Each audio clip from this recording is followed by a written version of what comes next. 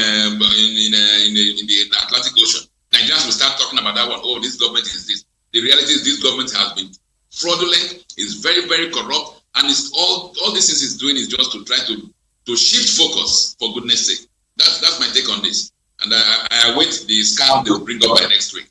But Nigerians should always focus on the ball, focus on the reality, and not all these rules this government keeps on churning out to try to deflate attention.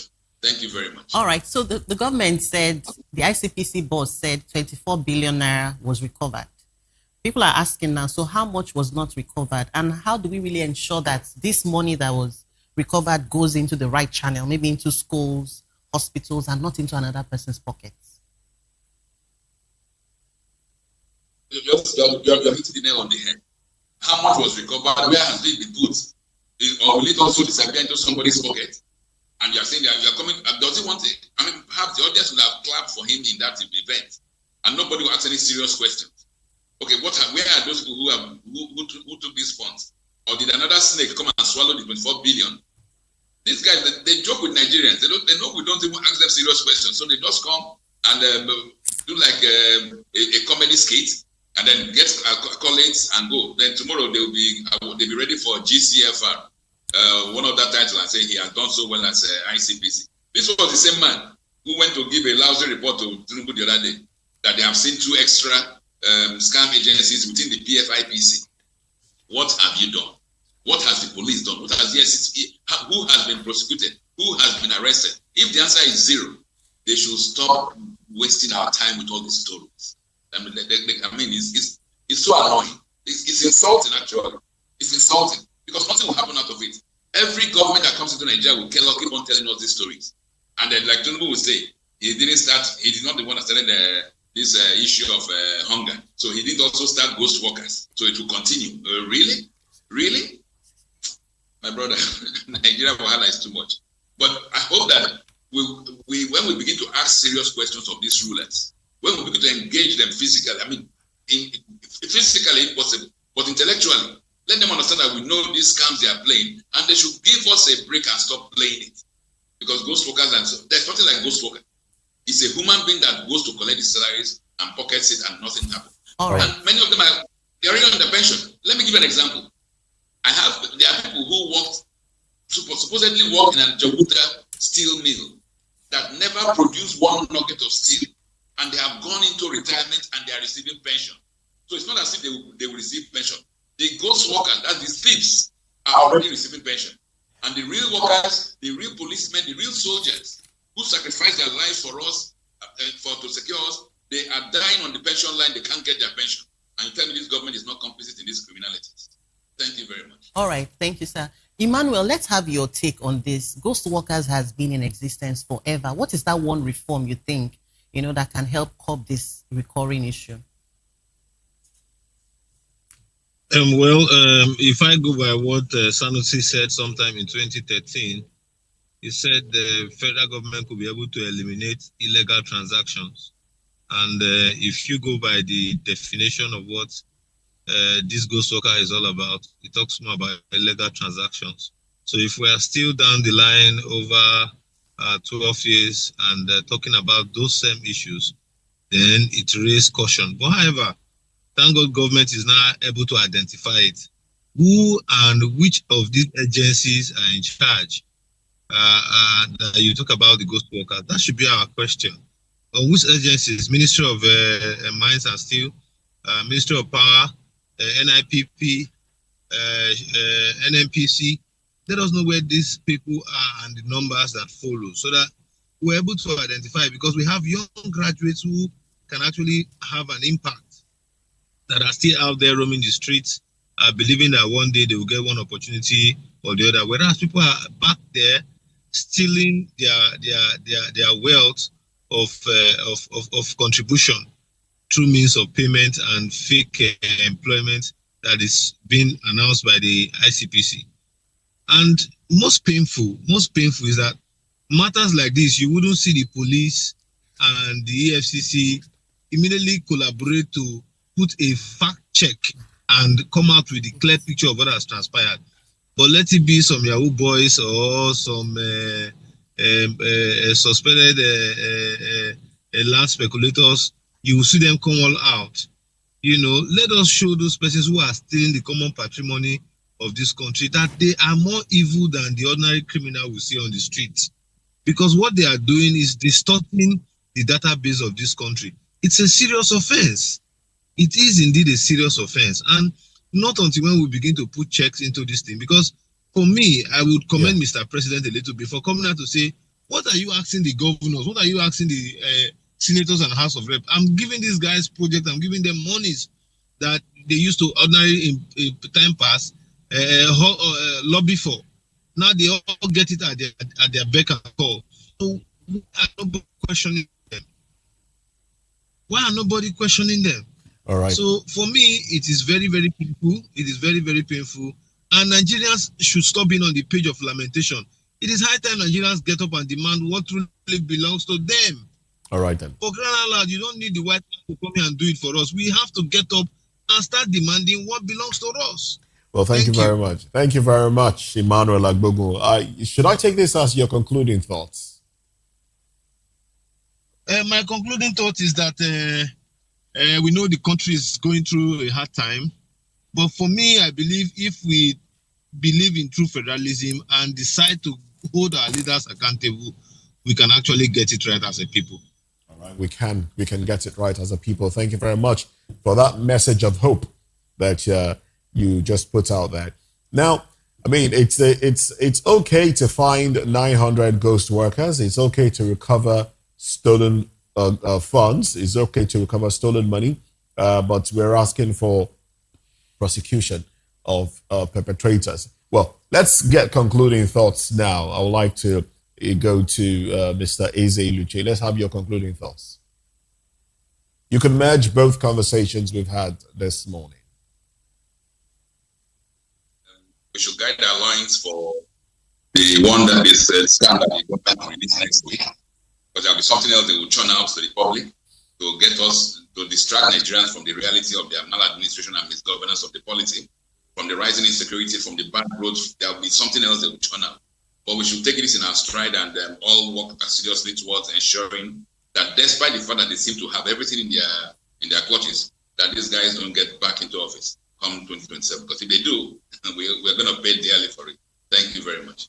Thank you very much, Mr. Dele Fanimo. Let's have your concluding thoughts. You can merge both conversations. Well, subsidy account, we are expecting it.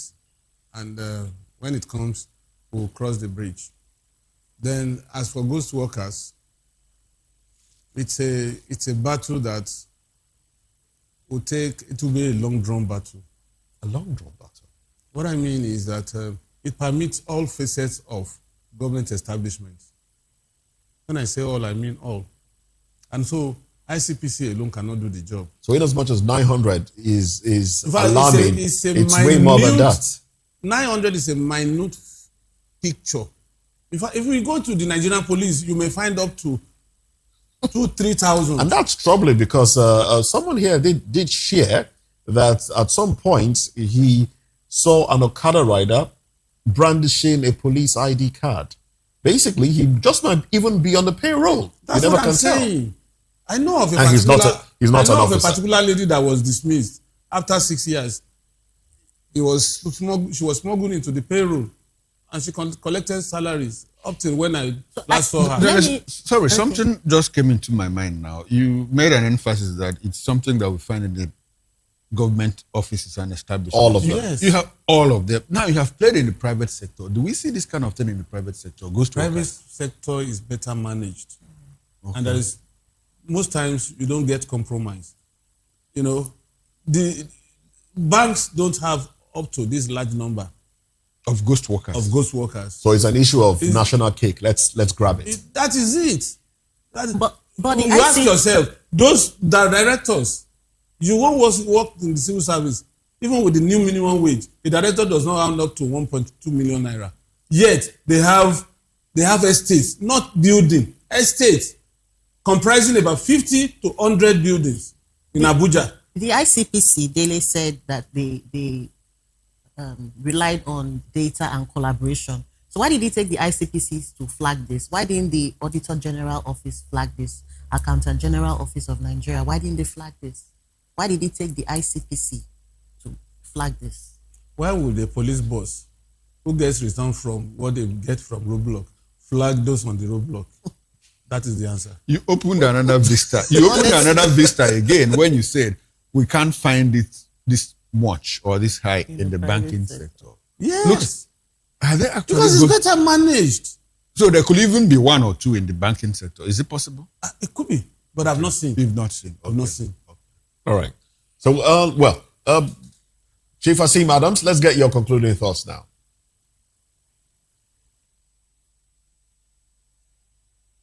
Is that all Nigerians should go back in time and pick up the book written by late Chino Achebe, The Trouble with Nigeria, or The Problem with Nigeria.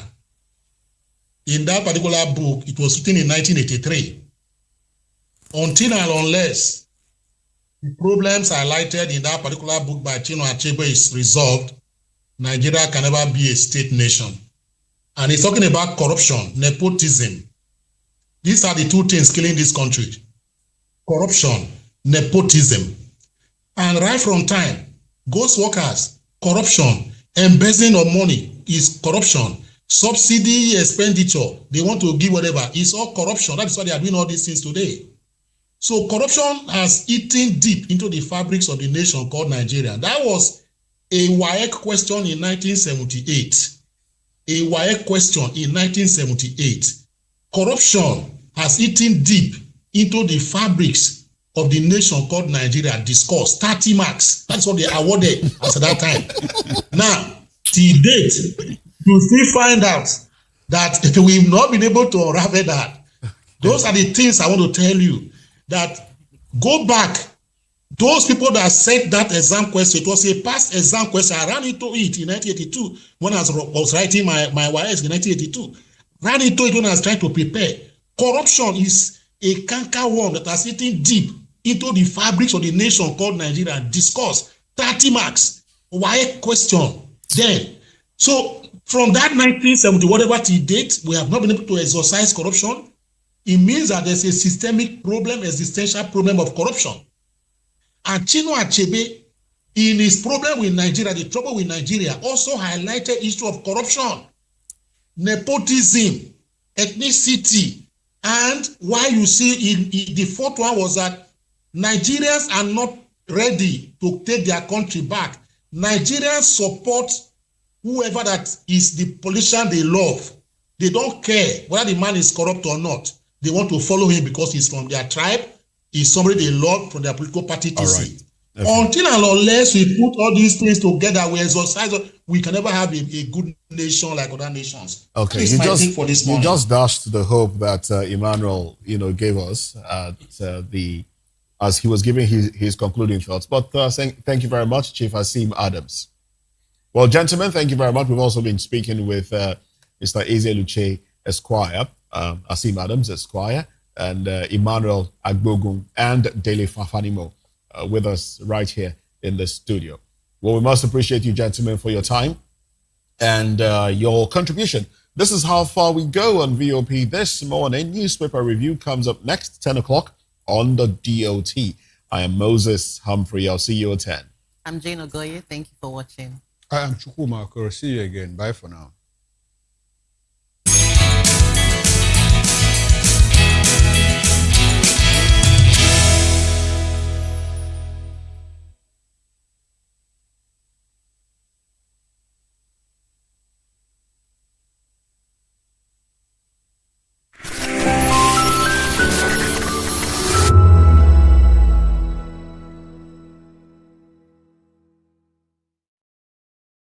That 10 seconds you save by crossing the road could cost you your life. Pedestrian bridges are built for one reason: to keep you safe. They are free, they are strong, and they are there to protect you. Dashing across expressways leads to injuries, loss, and grief that last forever. Using the bridge takes less than 1 minute. losing a loved one lasts a lifetime. Parents, teach your children. Drivers, slow down near bridges. Everyone, please use the pedestrian bridge every time. Your life is worth the climb. This message is from Voice of the People's Television. When your morning starts, make sure to look around for the right company to serve you everything you need to know about what's happening around you. That's why you need VOP this morning, because we will climb this far to give you a voice in what's going on, from news, reviews, politics and the economy, sports and even entertainment. VOP TV. Now you have more than a voice. Africa is on the move, a continent of rising voices, untold stories, and powerful transformations. From the streets of Lagos to the heart of Nairobi, from the mines of Congo to the tech labs of Cape Town, the African story is being written every day. Bold, dynamic, unstoppable. This is African News on Voice of the People Television. We don't just bring you the news. We analyze and bring you Africa's heartbeat, the politics that shapes our nations, the economies that drives our future, the cultures that defines who we are, the voice that must be heard. Africa News, Africa's voice, Africa's future. Where Africa speaks, the world listens.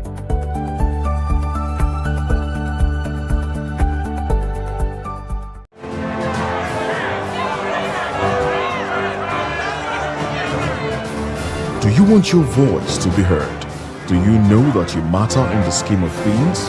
The People's Voice, the show where ordinary citizens take center stage as we discuss the biggest stories that affect you and I. With you in mind, we facilitate lively discussions, debates, and interviews on the topics that matter most to you and I, from social justice to economic empowerment, education to healthcare, governance, and more, tackling tough topics and amplifying your voice. Join the conversation and make your voice count. The People's Voice. Make your voice count.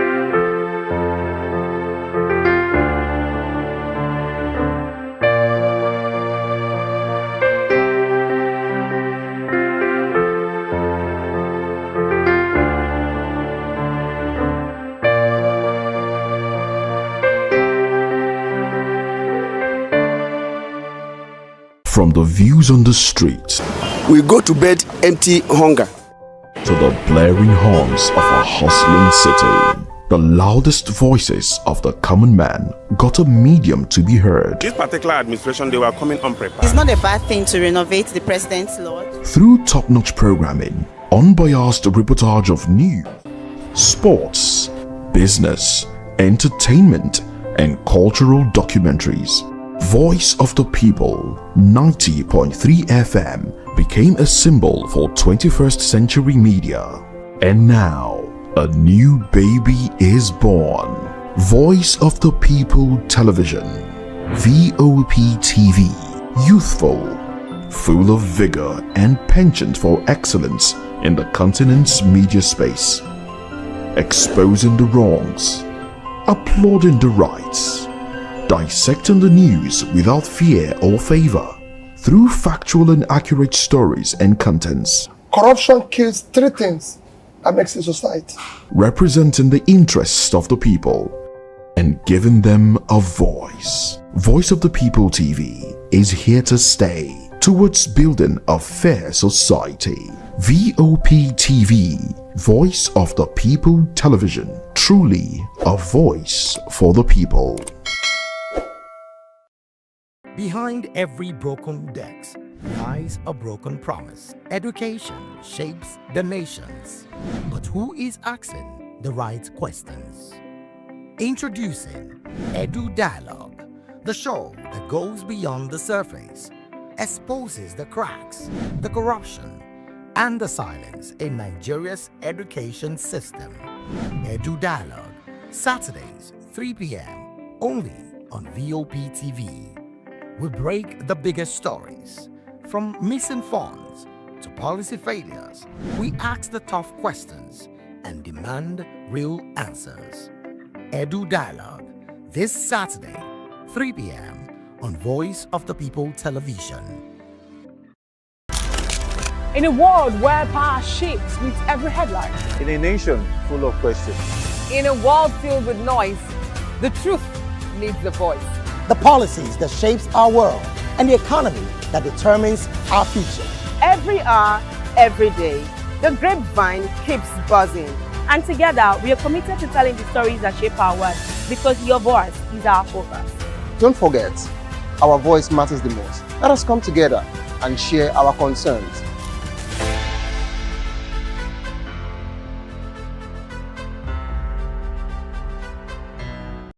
Big news is here. Your favorite Voice of the People television station is now on free to air on Nigecomsat. All you need to do is align your dish using the following: orbit position 40.5 degrees east, 12.685 gigahertz, 30,000 kilobytes per second. Polarized vertical, frequency 2, 12.731 gigahertz, symbol rate 26,250 kilobytes per second. Polarization H. This works on any decoder. Catch up to 100 channels, sports, movies, news, all for free. This is with better quality at no extra cost.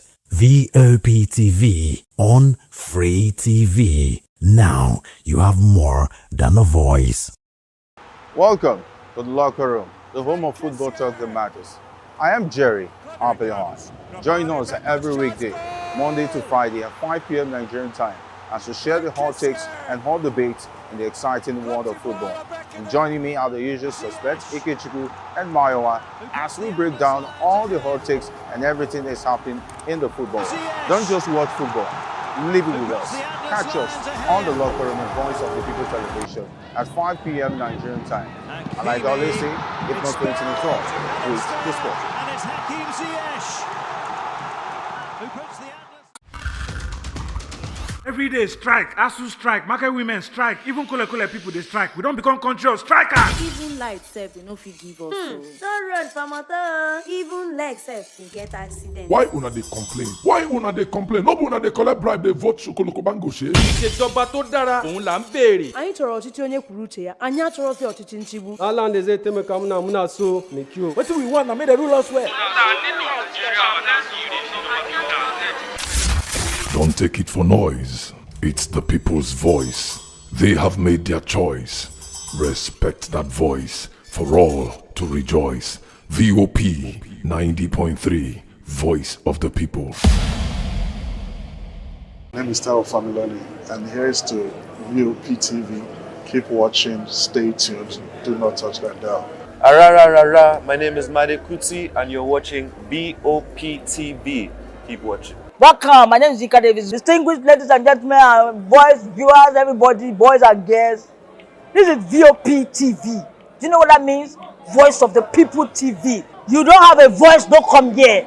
You better make sure your voice is heard.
That 10 seconds you save by crossing the road could cost you your life. Pedestrian bridges are built for one reason: to keep you safe. They are free, they are strong, and they are there to protect you. Dashing across expressways leads to injuries, loss, and grief that last forever. Using the bridge takes less than 1 minute. Losing a loved one lasts a lifetime. Parents, teach your children. Drivers, slow down near bridges. Everyone, please use the pedestrian bridge every time. Your life is worth the climb. This message is from Voice of the People's Television.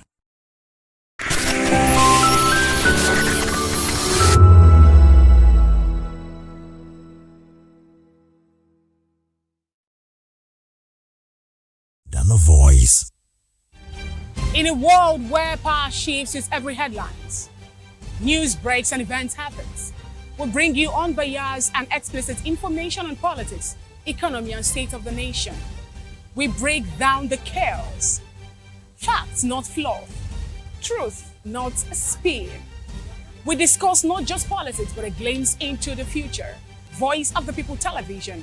Now you have more than a voice. That 10 seconds you save by crossing the road could cost you your life. Pedestrian bridges are built for one reason: to keep you safe. They are free, they are strong, and they are there to protect you. Dashing across expressways leads to injuries, loss, and grief that last forever. Using the bridge takes less than 1 minute. Losing a loved one lasts a lifetime. Parents, teach your children. Drivers, slow down near bridges. Everyone, please use the pedestrian bridge every time. Your life is worth the climb. This message is from Voice of the People's Television.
What happens in the hush behind hangar doors? Who signs the papers that gamble with lives? Which truths were grounded before they even ever had wings? If you've ever buckled a seatbelt at 30,000 feet, if you've ever stared out of that tiny window and wondered who's really in control of the skies, it isn't just flight, it's power, it's politics,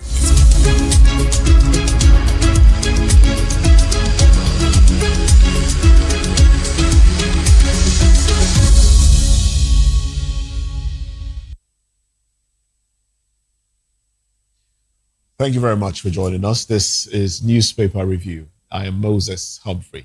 And I am Chukuma Okoro. Good to have you join us again. And we also have Dele Fanimo with us, staying back from Voptv this morning. And virtually we'll be joined by Chief Asim Adams. He will join the conversation in the course of it. Well, let's dive into it. We have the dailies, of course. The Daily Sun has these headlines. Governor Makinde, APM presidential candidate, picks former DSS DG Lawan Daura as running mate. Okay.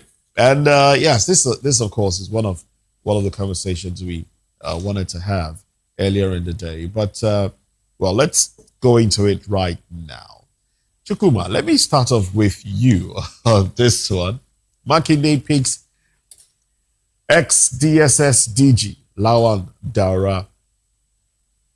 Is this exciting news? Well, will this get him the northern vote? Certainly not. It will not. But it speaks to what people are thinking that might happen in the APC, but which will not happen. I'll get to that point. Okay. But first of all, the funny thing about Sheyi's aspiration is that sometimes it's difficult for me to place where it belongs. The last time it was initially APM PDP, until PDP came to say, Sheyi has not even left. And I'm not sure I can recall when Sheyi resigned from the PDP. I can't recall that. Maybe he did that Nicodemusly, quietly. You know what we say in our local parlance, Nicodemusly. Exactly. Maybe he did that because I can't, I'm a news person, and I'm a political news person. So I can't recall, maybe it escaped me. My attention didn't just get to it. Thinking about it, yes, I didn't see any public declaration of that his... Sheyi has resigned. At some point, PDP said he's still our member. And so he cannot be talking about PDP APM. At that point, PDP said, we don't even have any alliance with APM. And so when Sheyi goes around, when he trots around, saying... Well, it's not possible right now. It's not possible to be a member of two political parties now with the registration in INEC. So he should have, with the INEC registration, the portal thing, parties putting out the list of their members and all of that. So it's not possible for him to still be in the PDP and in the APM, and INEC will have his name on the database of the APM. Well, but I'm not sure that will be INEC's business. It will be the business of people who feel that, this man belongs to this political party and is now holding the presidential ticket of another political party. It's by way of locus, the locus that they are talking about. If you cannot establish, that his membership of that political party has injured their interest, it will be a non-starter in the court. Now, that said, when Sheyi trots around the country saying he's the presidential candidate of the APM, I'm yet to understand it, but I just give it to him because that is what he wants to do. His name has been uploaded, into the INEC portal, and so he's the presidential candidate. Now, let me come to the point of whether he's going to get a northern vote, whether he's going to divide a northern vote. It might not do that because why this thing is news? Why it is news is in the first place, he has a running mate now. 2, his running mate happens to be the nephew of former President Muhammadu Buhari. And so, being a nephew of Muhammadu Buhari, and who was at some point appointed by his uncle as the Director General of the SSS, the DSS, it carries some kind of weight. Anybody who has served in that capacity has some level of weight in Nigeria because our society is one that I'm looking for the appropriate word. We like to throw around weight. We like to throw around influence. But what is coming from this is that the CPC bloc in the APC might be affected to some extent. You recall that it was this same man that had a problem with Aisha Buhari at some point when the issue of the villa was locked. Aisha was locked out of the villa, keys were changed, fingerprints were changed and all of that. It was this same particular man. And so is it going to have any effect on the CPC? Broadly speaking, I'm not sure that the impact will be much. Even if the CPC block in the APC is clearly dissatisfied. But I'm not sure that Lawal Daura is able to drive that shift, from the CPC block, say, okay, we are leaving the APC entirely. So if they leave APC, where are they going to? To APM. It's not going to happen. And so the impact, he cannot cause any significant damage to the aspirations of Bola Ahmed Tinubu in the APC. Even if he's going to run with Sheyi Makinde at the end of the day. I think that is what I say. That is why it is news for me. And a lot of people will begin to think, well, a nephew of Buhari, does it look like the CPC block is this or that and all of that? I think that's the only news item there. And the fact that, Sheyi Makinde has chosen a running mate. All right, there you have it. Let's have your take now. Well, for personal reasons, he wants to be remembered as a candidate, a candidate, a presidential candidate in the annals of Nigeria. Because I don't even see the possibility of him winning Oyo State as the presidential candidate. But also, it could be a way of, when you want to write SSE, you do mock exam. So it could be Sheyi's mock exam towards future presidential aspirations so that they can have a feel of how it is to run for the office of the president.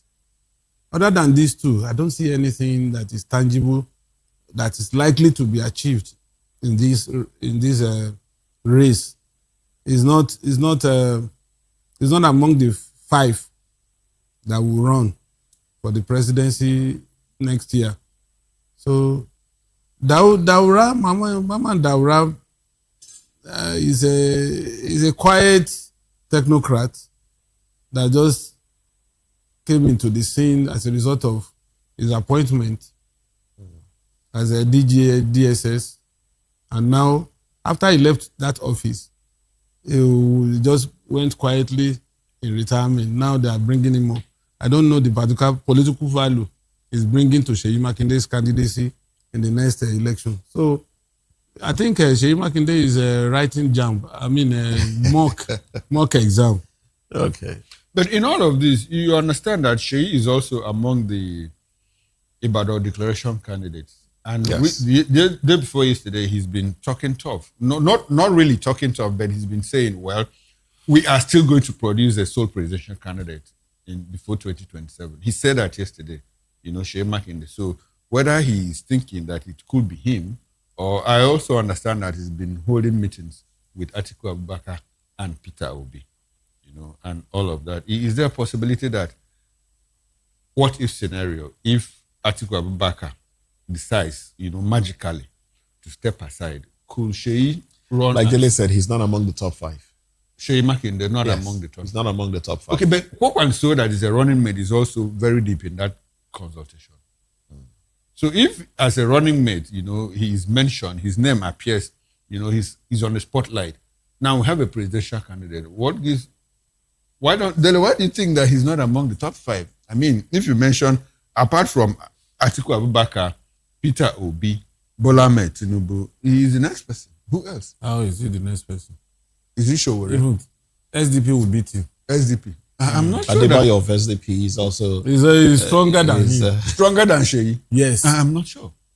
Seyi controls the state. Let's go. Seyi will still be in control when that election will happen. Recall that in 2023, he delivered 444,000 votes to President Bola Ahmed Tinubu. But today is a sitting duck. Is it? It's a sitting duck in Oyo State. In Oyo State? Yes. Really? Yes. I didn't know that. Honestly, I didn't know. I think he still has that power of incumbency, People are thinking that he might cause some damage for the president in Oyo State, not nationally, but in Oyo State. This is not going to cause anything. Everybody's sure. attention. No, I live in Oyo now. Okay. Everybody's attention is APC candidate Sharafa Ali. And it's only the drag of PDP that is left. You live in Lagos. You don't know what happens in Oyo during the week. The periscope of the day, a week. The periscope of the week is reviewed. Is a review over the weekend. Okay. So I can say that. But the truth about it is, even the candidate of APM is not that strong compared to the candidates of other political parties. And so everybody is moving on to APC because Seyi Makinde, ordinarily, if he had probably grabbed the ticket of a senatorial candidate, maybe it will still be relevant. But as it is today, Oyo people, once they know that you cannot butter their bread, they move to the next place where they have butter. So, all right, let's check out another headline here. XCDS, NHRC, Amnesty demand action against Father Onsi Jingir. Their unguarded statements should not be tolerated.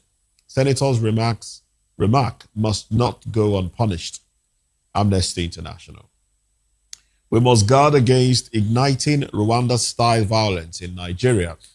NHRC, right? And in fact, I read somewhere where they said they want to make him a scapegoat in those that make such remarks. But let's see how this one pans out. No. Can Go I ahead. say something? Oh, yes. Yes. I wouldn't like them to make him a scapegoat. You know, they should go back. They should walk back. People It has to start from somewhere. It has to start from somewhere. And so those people that are still living, you know, that made incendiary comments, you know, should also answer. And not this one. We shouldn't sweep all of those walls in the carpet. At some point, El-Rufai said, well, international observers, if you are not careful, you are going to return in body bags. It was that same El-Rufai that said it was Buhari that said monkeys and baboons will be soaked in their blood. That one is gone. But El-Rufai should also answer to that. Because after that comment, core members were killed in parts of the north. And we hear Sheikh Gumi say, let us negotiate with terrorists. They are our brothers. He's been negotiating. And so they should not make this man a scapegoat because he's not the first person. I am not asking for him to go free, but they should start from where we know. And not start from here. Let's walk back. That's my argument. All right. You want to add something to that? There's nothing to add. Okay. I have not finished with that. Oh, okay. I have not finished with that, yes.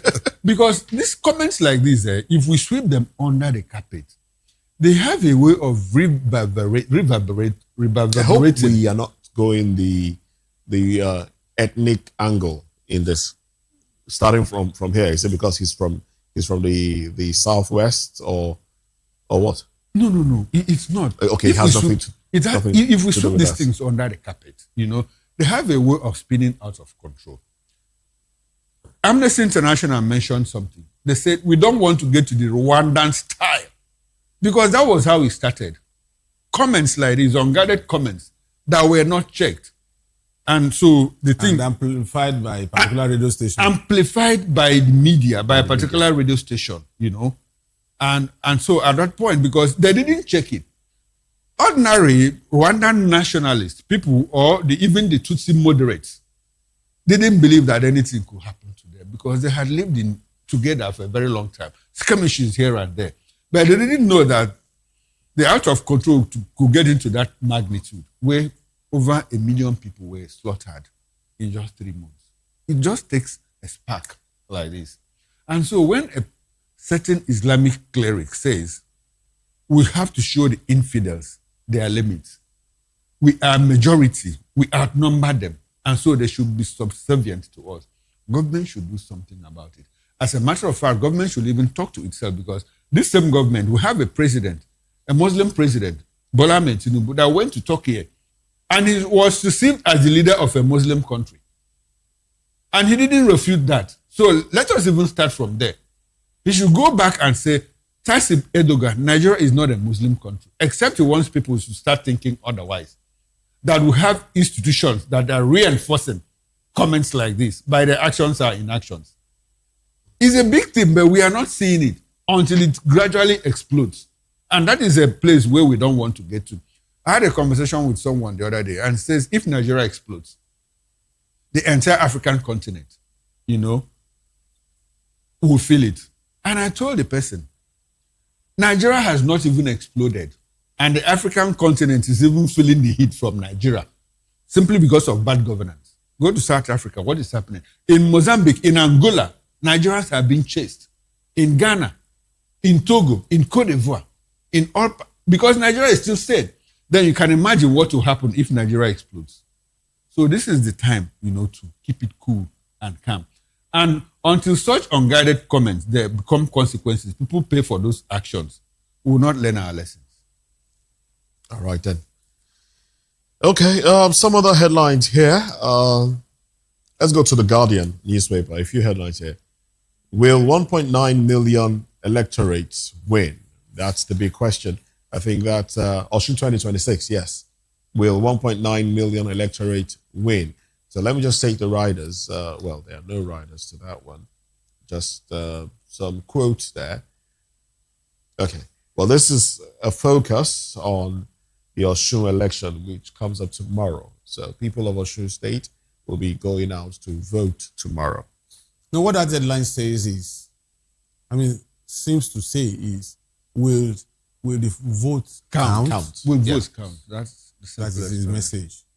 And because you are not going to get 1.9 million votes in that election, because already the tension is so palpable, and a lot of people would rather keep away from the polling booths because nobody wants to be caught in crossfire.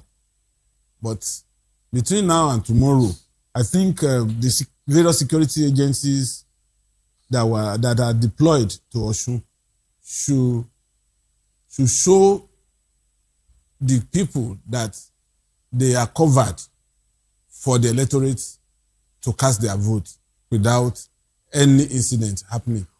I mean, 15,000 personnel from the police alone.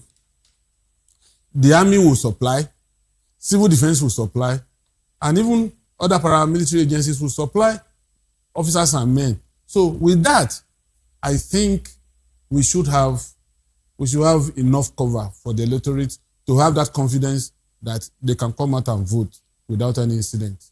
Now, there are two sides to this. The effect could be positive or negative. It could be positive to the extent that people feel, well, we are secured, so we can go out and cast our votes. Again, because Osun has been heavily militarized, it could also serve negatively to the extent that people say, hey, well, I don't know, I don't want to get into the crossfires, especially as we have witnessed series. How many incidents? 70-something? 73. 73 as claimed by the gladiators.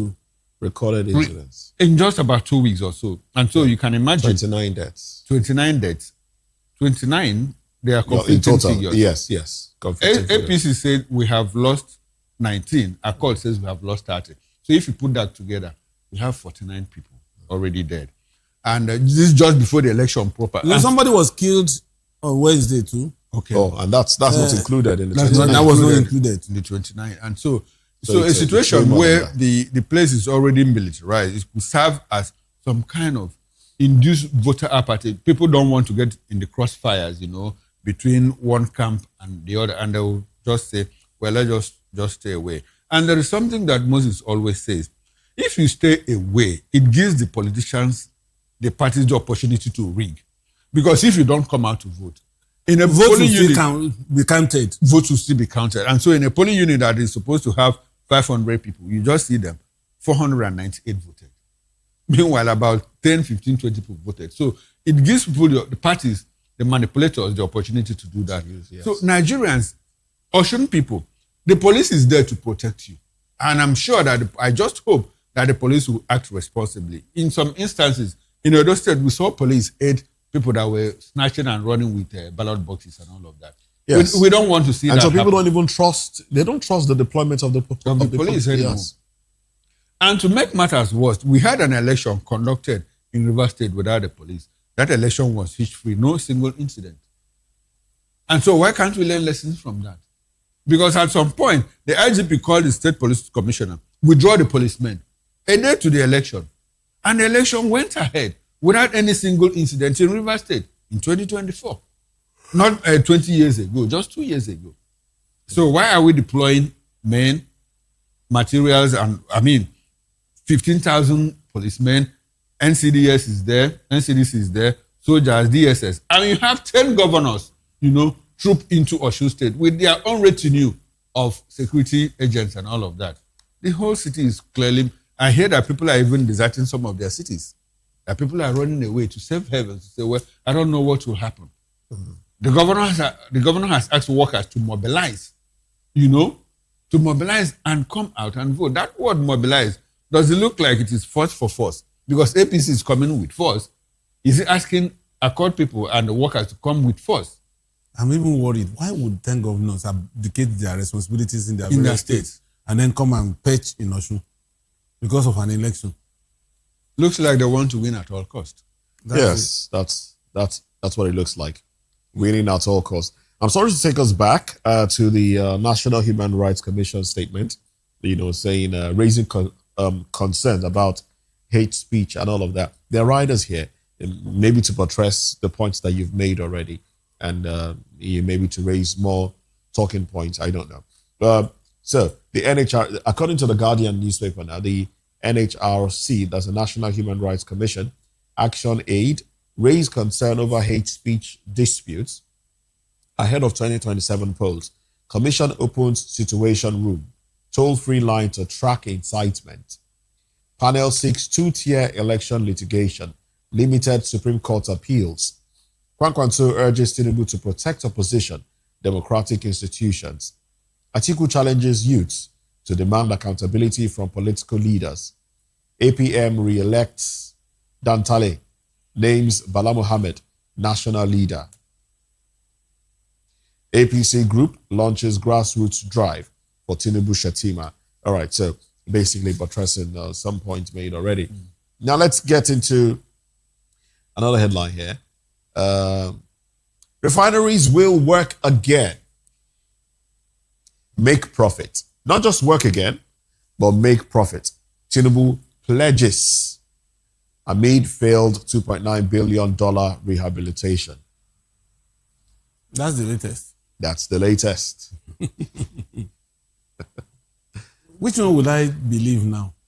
Is it the Ojulari man that said we need to focus on some other things apart from going back to this refinery at one point? And at the same time, he was also requesting for $60 billion to revive the refinery. Or Dangote that once even when Dangote with 650,000 barrels per day capacity spent only 20 billion to make it work. So are we doing overhauling? Are we doing turnaround maintenance? Or we are building new refineries? All right, let me go a little deeper into this story.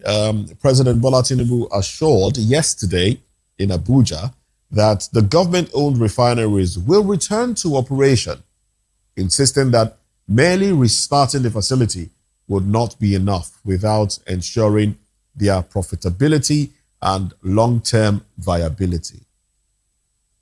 Now, he said the Port Harcourt, Warri, and Kaduna refineries would undergo a firm reset and structural reworking to ensure they deliver value to Nigerians.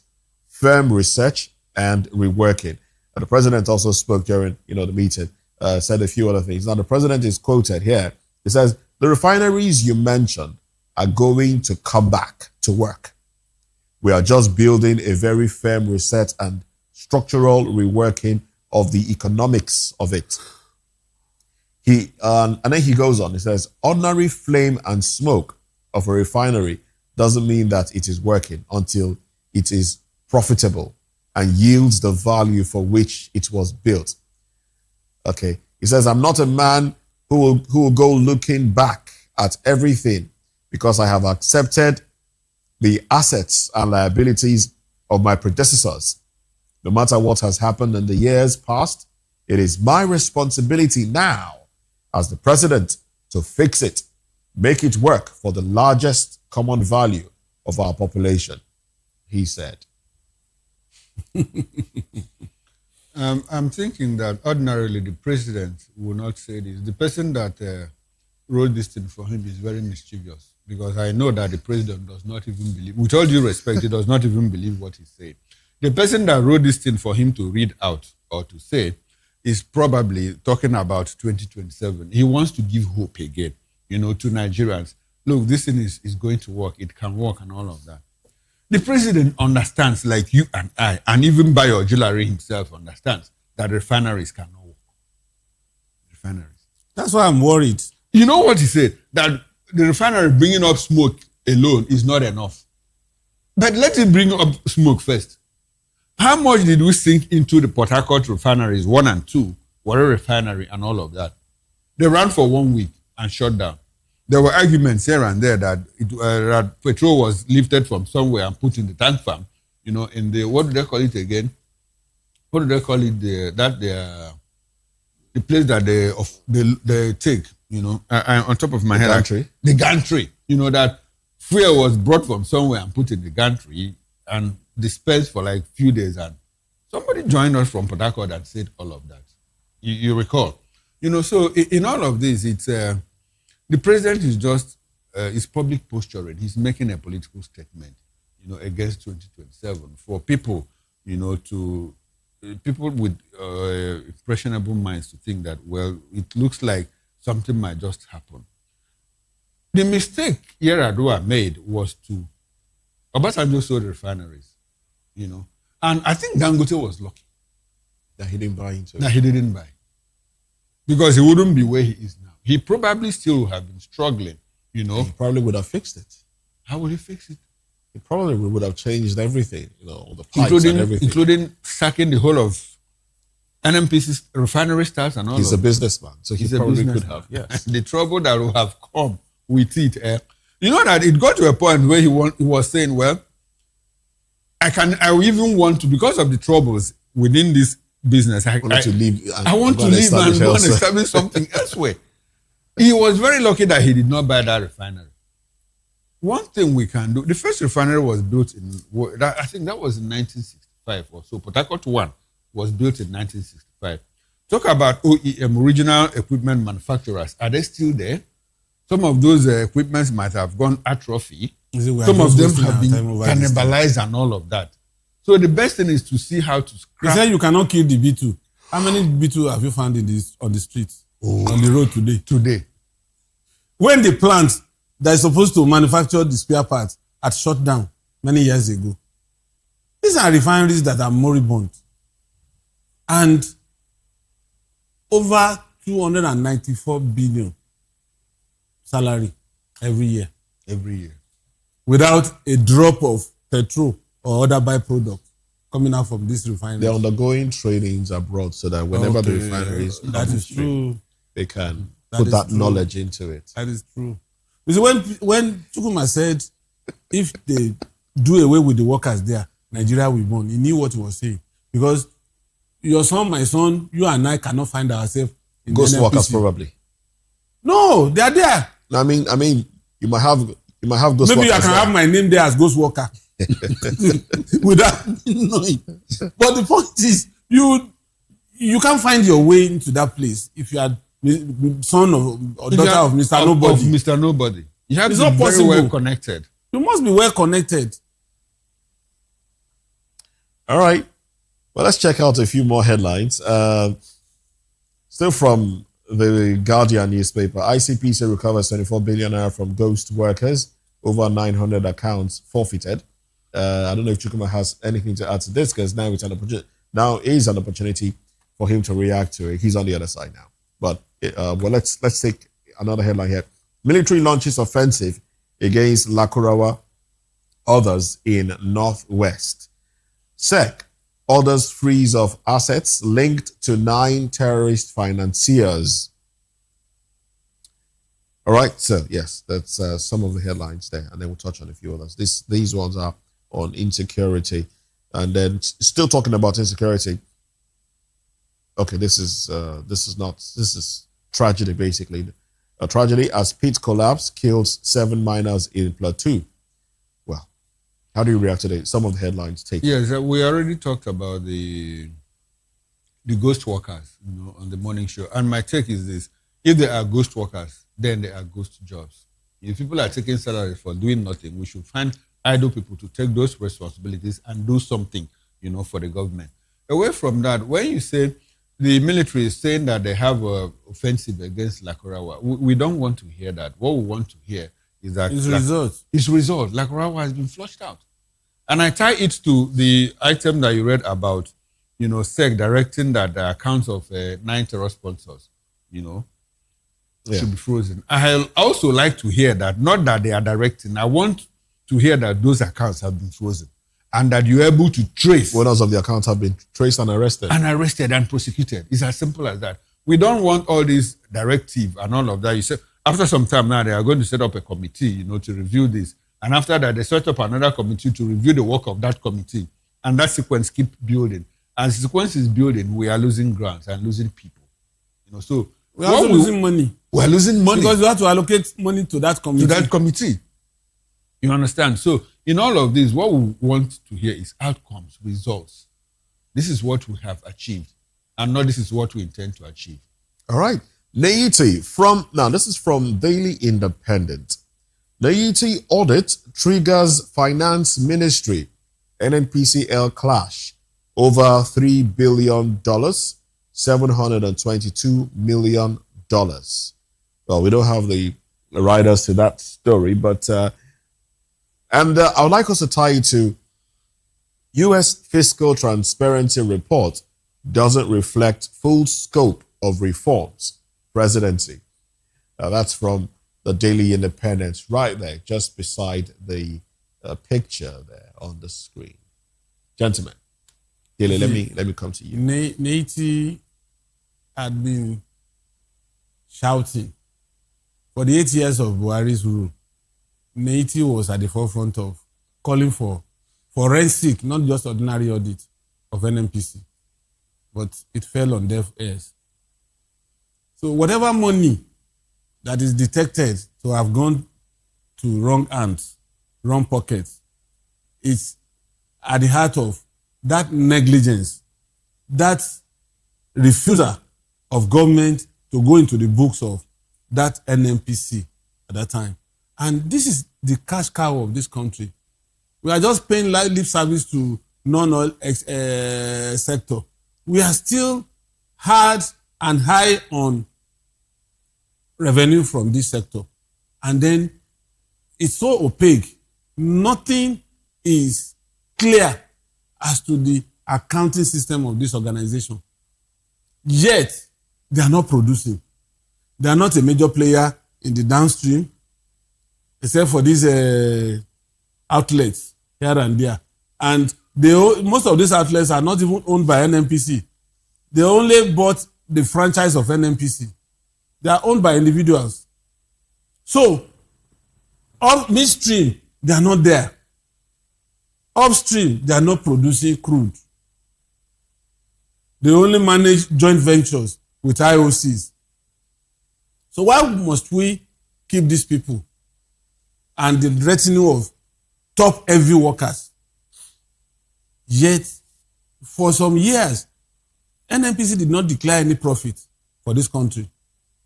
Rather, they claim government is owing them for doing nothing. But today, they remitted money recently to the coffers of government.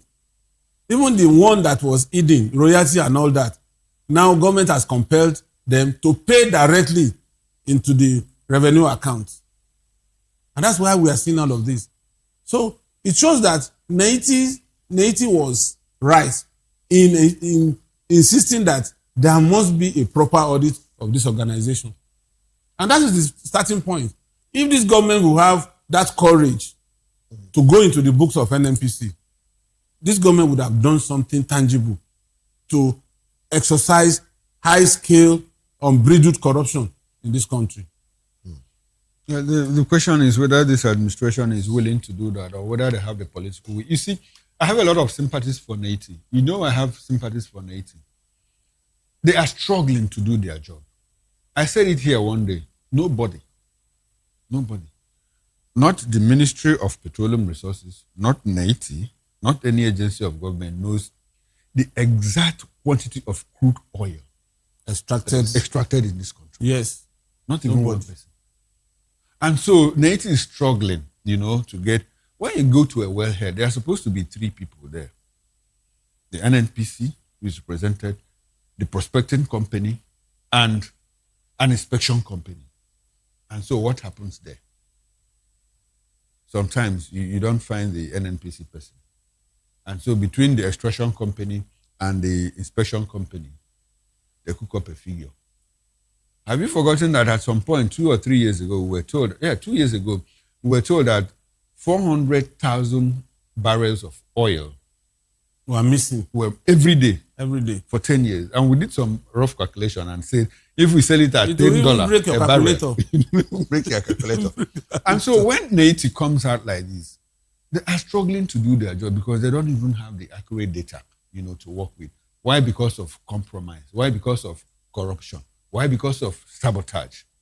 You can imagine how much we are paying to protect the pipelines.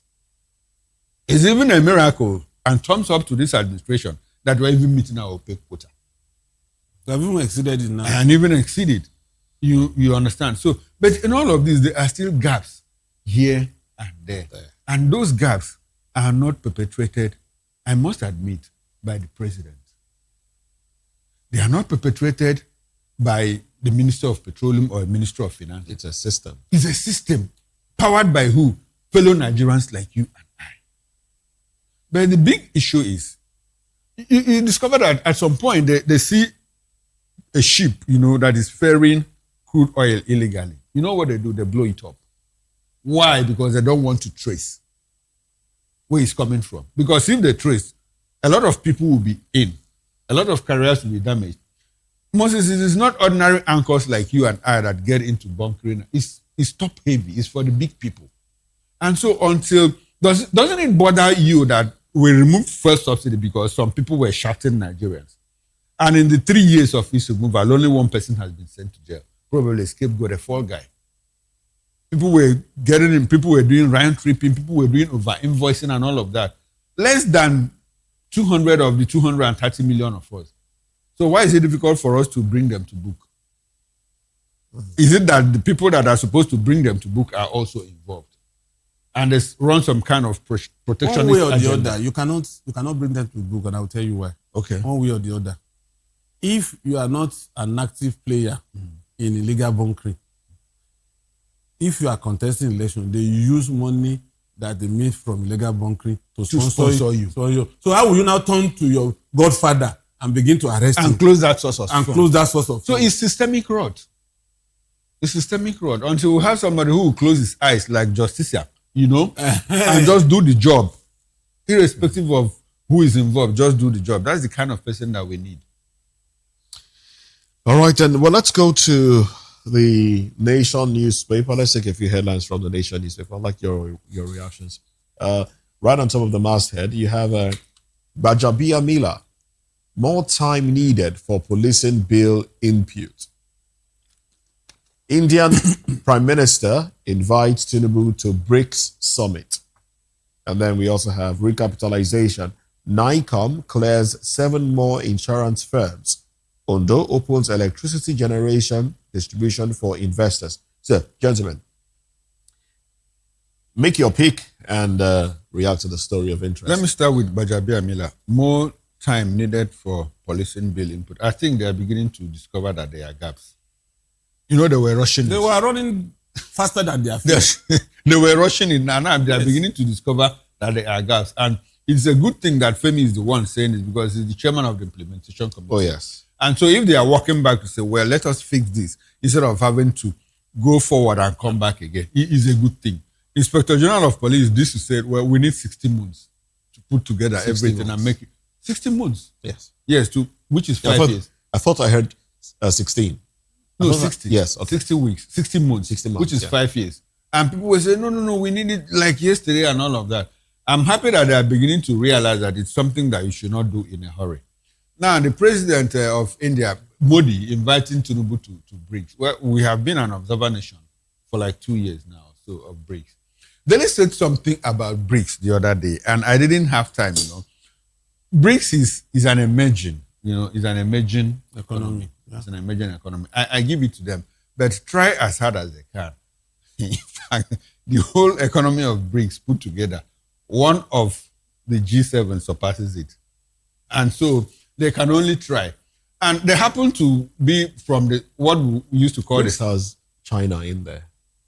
Okay, BRICS is China. China is there. China is there. Yes, China is there. If you take away, China has Brazil, Russia, quite a good economy.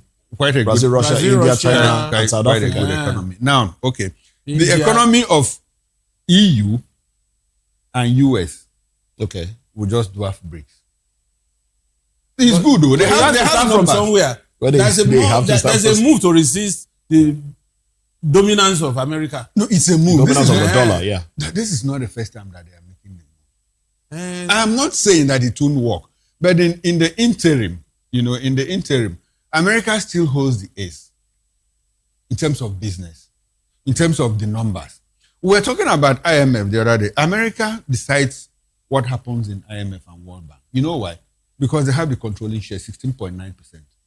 Even in African Development Bank, AFDB, America has, of the 40% that goes to foreigners, 60% goes to African countries. Of the 40% that goes to foreigners, America has controlling 8.9% of that 40%. And so America decides who becomes the president of AFDB, whether you like it or not. What I'm saying is not in all of this. BRIC, there's something that we used to call the South-South Cooperation, even before BRICS came. You recall the South-South Cooperation. Yes. Economies of the South, you know. You saw Brazil, you saw India, all of those countries in the south of the world and all of that. They tried. India is a big economy. India is a big economy. You give it to them. China is a big economy. But in all of these, I think it will be very, very difficult to displace the dollar, at least not in the next 5 years, not in the next 10 years. So something has to start from something somewhere. has to start from. So we have tried several times to use to do Naira Yuan swap. Has it worked for us? What is the financial center of the world? It's still in the US. It's still in Washington and in London. And which currency is in control? It's still the dollar. Where are the actual reserves? It's in the US. The gold reserves, even though we hold the actual ones coming from Africa, but it's reserved in the US. And that is what determines the whole thing. It's a good thing that we are observing in BRICS. Let us continue to observe. But we should also build our economy. Because if you look at the BRICS, I think that's the major point. The major thing, we need to build economy. a productive economy. Economy that is backed by production, not consumption, like what we see now. Well, this would be a good place to anchor the conversation. Thank you very much, gentlemen. You want to add something to it? Sorry. You want to add something to the BRICS issue? The headlines I reeled out. BRICS, No, of course. no. Okay. All right, then. Well, good place to anchor the conversation. Thank you, Daily Fanimo. Thank you, Chukwuma Okoro. But Chukwuma makes a comeback later tonight, 6 p.m. Yes, and I'll be joined by Dr. Peter Anasike. We'll travel around the country to bring you interesting, trending political stories. Join us then. It promises to be quite interesting. I assure you. Yes, and there you have it. That's it on the show today. Sports comes up next. I am Moses Humphrey. Bye for now.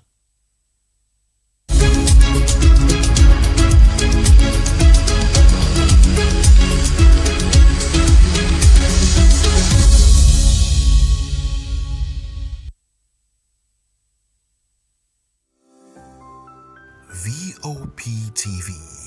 Now you have more than a voice.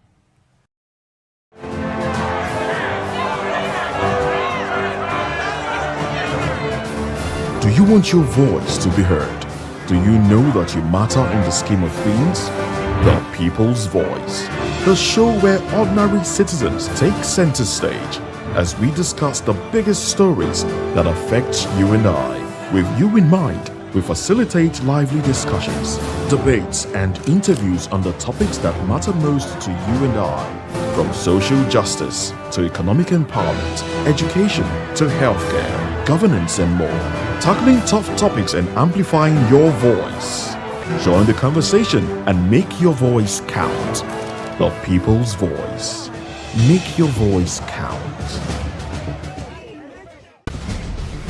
Join us as we drive into the world of politics through insightful interviews with prominent political figures, both serving and former governors, ministers, senators, legislators, party chieftains, activists, and analysts. Get first-hand information into the decision-making processes that affect our daily lives. Highly engaging one-hour program that brings political discourse into focus.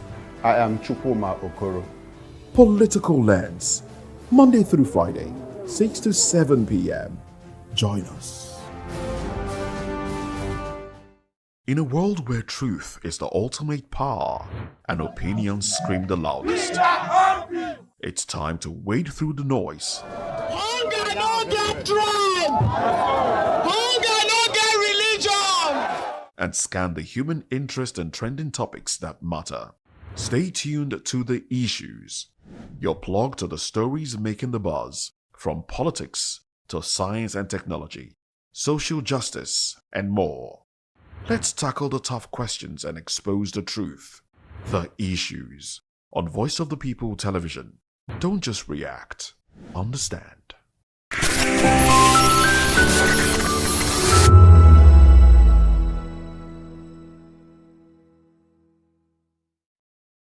Fruits such as bananas, mangoes, and plantain are commonly consumed for their nutritional value. However, in a bid to meet market's demand that speed up the ripening process, some traders resort to artificial ripening methods. Many consumers have raised concerns that chemicals may be used to force fruits to ripen faster before reaching the market. The reason why allow it to ripe on time, no need of putting any chemical, just cover it for some days. The heat will make it to get ripe, no need of putting any chemical. Even the chemical is not good for our health like that. Some traders say the practice helps them prevent spoilage and financial loss, especially when fruits arrive from farms unripe and must be sold quickly. However, others insist they rely on natural methods to ensure the fruits remain safe for consumption. And this one is very simple because I could remember when we were growing up in the village, we don't know what is called carbad or other thing they are using. We plug our plantain, use water, sprinkle water on it, cover it with bag. After like 3 days after, the thing will ripe and we will eat it. So this one they are using chemical to cover it. They are killing us slowly. In the name of we are eating fruit and we are using money to buy our debt. So they should go back to those olden days and leave this model. I want to do it sharp. I want to do it sharp, killing others because of they want to make money quick. Medical experts warn that certain chemicals used in artificial ripening may have harmful effects on human health if not properly regulated.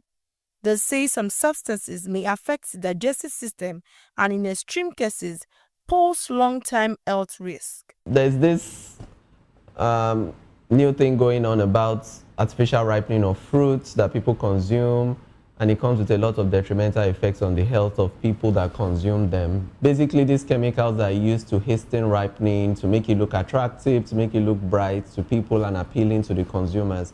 But they come with a lot of detrimental consequences, which can range from gastrointestinal problems because of the chemicals they use. Certain chemicals like calcium carbide, ethylene are used commonly, but when they're introduced into these fruits, they bring about gastrointestinal problems like abdominal pain, stooling or diarrhea, even increase the chances of ulceration in the gastrointestinal tract. And then the regulatory agencies in charge of food control, pay attention to this. And even the Department of Agriculture should pay attention to how foods are stored, produced, and distributed. Health professionals are therefore advising consumers to properly wash fruits before eating them and remain cautious about unusually bright or overly soft fruit. They also call on regulatory authorities to strengthen monitoring in market to ensure the fruits sold to the public are safe. Experts emphasize that while fruits remain an essential part of healthy diets, safe handling and proper ripening methods are critical to protecting public health. Oidamola Olokuta for Voice of the People TV.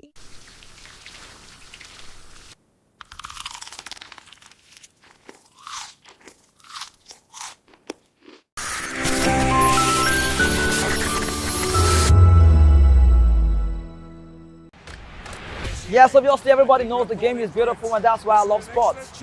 My name is Kizzy K, you're welcome to my republic. But remember, there can never be a transfer without a window. Just like there can never be a deep thinking without a Pep Guardiola in football. You can't say tennis without talking about Djokovic. So why not give me attention on the show so I can run your race on the TV like Lewis Hamilton Formula 1 star. Don't forget, when God have mercy on you, you can achieve your goals like Cristiano Ronaldo. I am a proud Nigerian, and right here, we talk NFF. For every sports update, commentaries, live interviews on the game, we got you on this, because right here at Voice of the People TV, the Sports Public Show has got everything just for you to be part of it. I love the beautiful game, and that's why Kizzy K loves sports. Welcome to the locker room, the home of football talk that matters.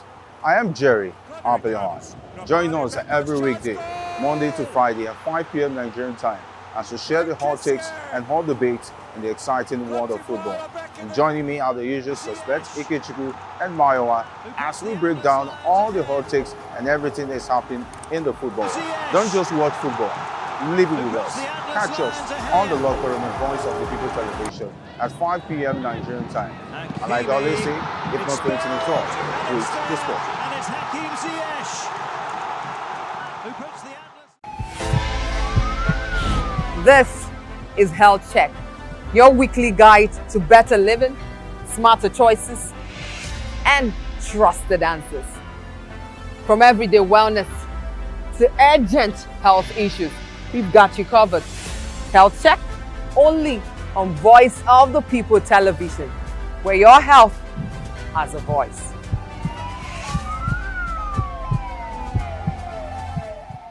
Behind every broken desk lies a broken promise. Education shapes the nations, but who is asking the right questions? Introducing Edu Dialogue, the show that goes beyond the surface, exposes the cracks, the corruption, and the silence in Nigeria's education system. Edu Dialogue, Saturdays, 3 p.m., only on Voptv. We break the biggest stories, from missing funds to policy failures. We ask the tough questions and demand real answers. Edu Dialogue, this Saturday, 3 p.m. on Voice of the People television.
Voptv. Now you have more than a voice.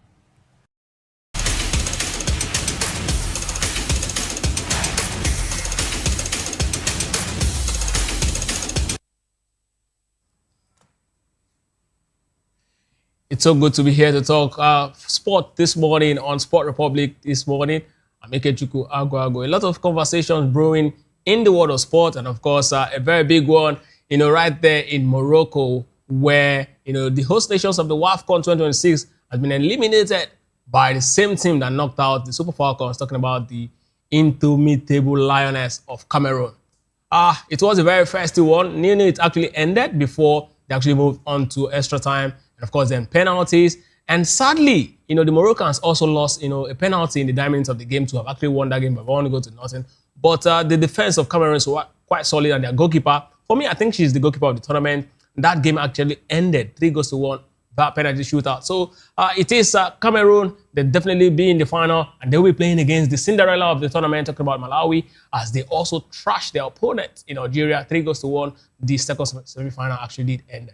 Of course, there's a lot of ground to cover this morning on Sport Republic, as I'll be taking you through the world of sport. Let's start with basketball. As one man, Anthony Edwards, says he's confident he will be a tough matchup for Michael Jordan in today's NBA. He made it clear he still calls MJ the GOAT and has nothing but respect for the six-time champion, but insists his own confidence is at an all-time high.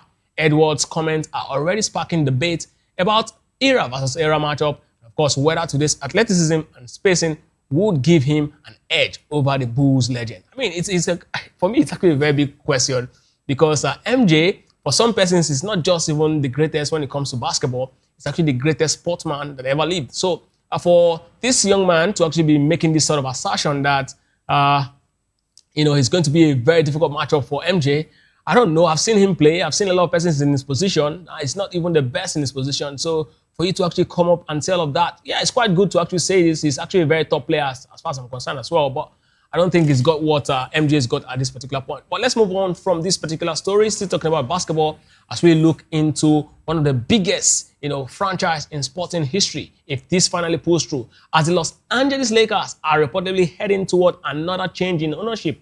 According to Ramona Shelburne, Mark Walter is selling the franchise to Bob Iger and Josh Kushner in a deal valued at more than $12 billion. If completed, it will make the Lakers the most expensive sport franchise ever sold in the history of, basketball. And of course, this is exactly, the second story. And if you look at the way this particular deal is pulling at this point, and the man who is known as Kushner at this point is quite, difficult to actually explain or talk about this man without actually attaching him to one of the biggest sales in football history. And of course, this is actually quite very big, considering that a lot of persons are saying, particularly in the US, people still believe that the NBA is quite bigger than football. And now with this sort of sale, $12 billion, I think when Roman Abramovich actually went for to purchase Chelsea, far back around 2004 for $8 billion. Dollars, of course, 8 billion pounds. But if you look at the value today, and of course, look at what this, this particular franchise is going to be sold for, it says a lot about the history of, NBA. And then let's put it, because a lot of persons have believed that, the NBA is actually at par or even bigger than football. Now, if this pulls through, it means that football has to respond, as far as I'm concerned, to put themselves in a level where they say, oh yeah, we've got what it takes to also earn a certain bragging right that, hey, basketball is not bigger than ours. But if you look at the wages of the players across board, I mean, the biggest NBA player, the biggest football players, what do they earn per annum and all of that, you might actually come to also a very reasonable conclusion. But from where I stand, of course, from what I know about the both sport, I think the football is quite still bigger than the NBA because, I mean, look at the NBA World Cup, right? Or the Basketball World Cup as it were. And of course, also look at FIFA World Cup. You get to see the difference. You know that, there's no football, no sporting festival anywhere in the world that can actually match up with that. So on that particular ground, then football definitely will be taking it. But with what we're actually seeing, I mean, NBA is actually making a very big case for themselves as, the most lucrative sport, in the world. But let's still talk about basketball and move on to the next conversation as we'll be looking at, the next story now. And this one concerns Russell Brook. I mean, a top NBA player who is now officially retired and, of course, retiring after 18 seasons in the league. One of the most explosive players of his generation is walking away from the game. Westbrook left the NBA with a Hall of Fame resume, huge resume, 9-time All-Star, 9-time NBA selection, 3-time assist champion, 2-time scoring champion, 2-time All-Star game MVP. He was also named the NBA 75th anniversary team. He was part of that particular team. He says a lot about the quality of the man. And of course, in 2017, he won the NBA MVP after averaging a triple-double for the season. Of course, the first player to do so since Oscar Robertson. And of course, drafted, the 4th overall by Seattle in 2008. Westbrook spent the majority of his career with Oklahoma City, where he became the face of the franchise and a triple-double machine. Trust me, this guy is quite very good in his playing time. And it's so sad that he's retired now. And he went on to also play for Houston, Washington, and of course, the Lakers, Clippers, and not to also forget, most recently, Denver, where he did, his bid before he finally actually retired. Known for his relentless energy, athleticism, and of course, passion, Westbrook redefined the point guard position and brought a level of intensity that made him a must-watch on television for nearly 2 decades.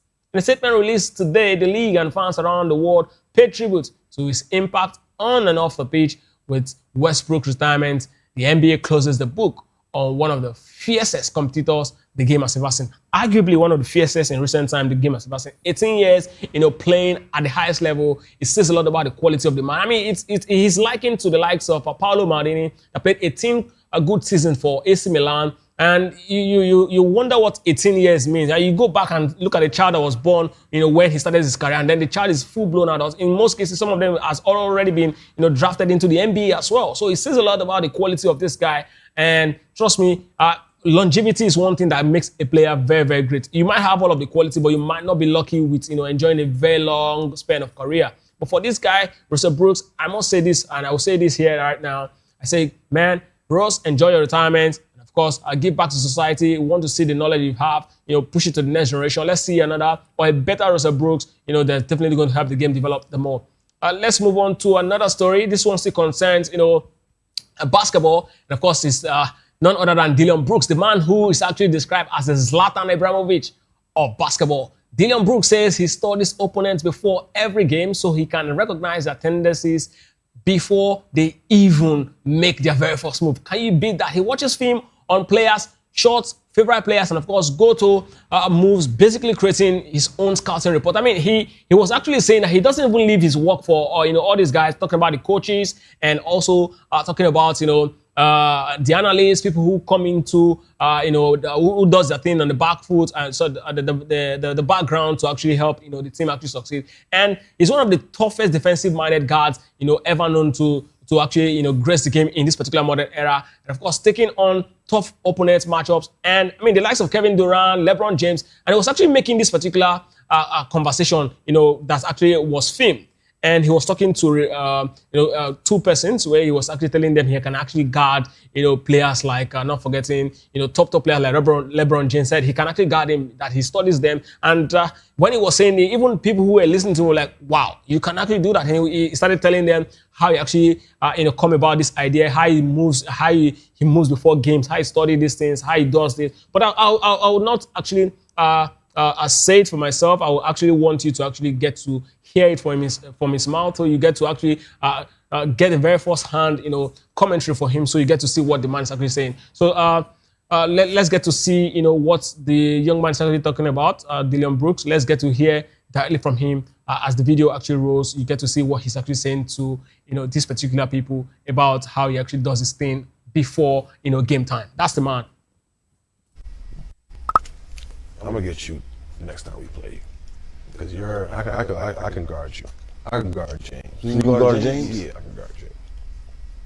That's like James ain't that physical. No, he doesn't want no physicality, and all he wants to do is go left. He's like 90% better basketball player going left than right. So you make him go right and it's over. It's over. Like, I know the step back's coming. I know the foul bait, fucking throw his arms into you is coming, and then when he gets the right hand, he wants to just pass the ball. Literally. Did you do a scouting report on everybody? Everybody. Like that year in Memphis, like I was studying dudes' games like every night. You watch video? Yeah, just watching video, watching their shots for the last 5 games, watching plays that they love to run, try to like beat their plays. And then now I'm just sitting at home watching games all day. Because you got to. You know what I'm saying? Like, you got to, as a basketball player, if you want to be at the next level, you can't just leave it up to these guys to do it. Some of these guys haven't played basketball. Some of these guys are just, same way as we talk about as a media. So you got to do your own shit.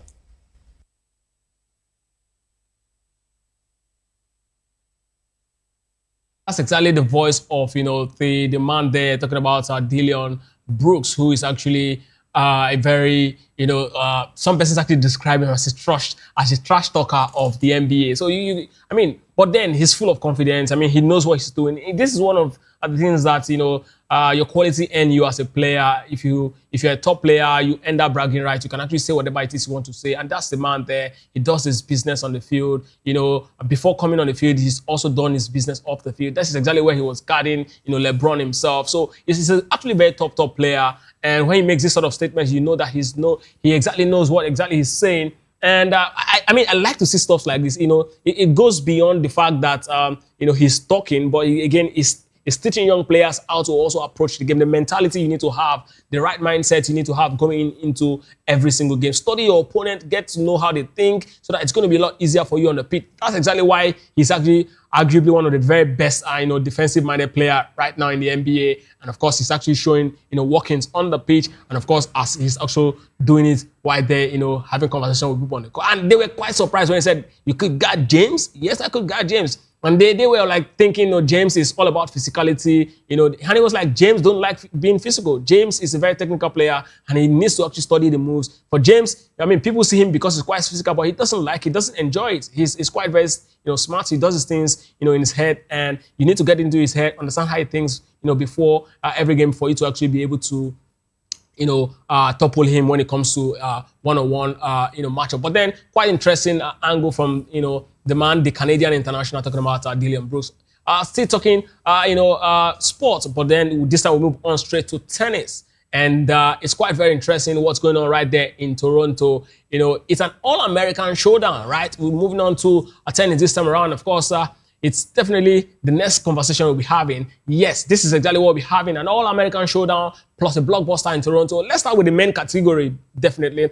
Brendan Nakashima has booked the best ever Masters 1000 final. The 28th seed took out Spanish teenager Rafael Joda 7-6, 6-4. And of course, Joda was chasing history. The fastest rise into the top 10, but Nakashima had other plans. He saved 4 matches point and closed it out in 2 hours, 2 minutes. Nakashima said after the game, and of course he said, going into this particular tournament, I knew I was playing at a very high level.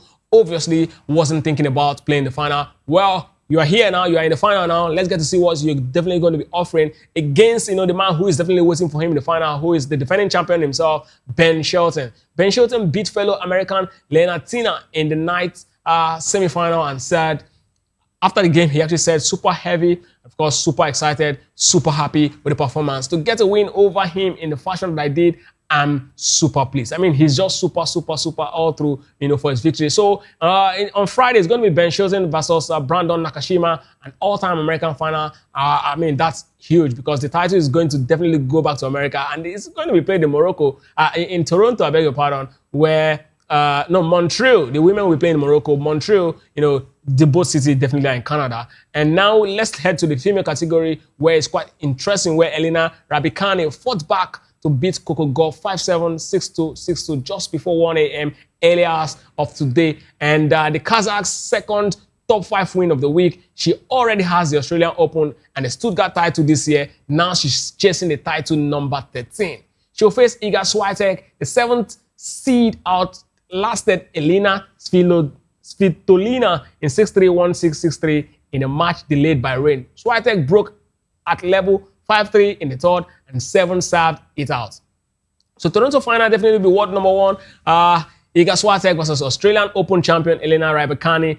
Power versus precision, that final has been dubbed. It's going to be quite interesting. 2 finals, I mean 2 personalities, 2 different cities, 2 finals, different cities, massive night on tennis. One of the finals will be coming up tonight. The female finals will be coming up tonight at 8 p.m. Talking about, Raducanu final. And also, the male final will be coming on Friday morning. Definitely that one between Shelton and Nishikama right there in Montreal. And why we'll be having, our eyes filled with what's going to be going down 8 p.m.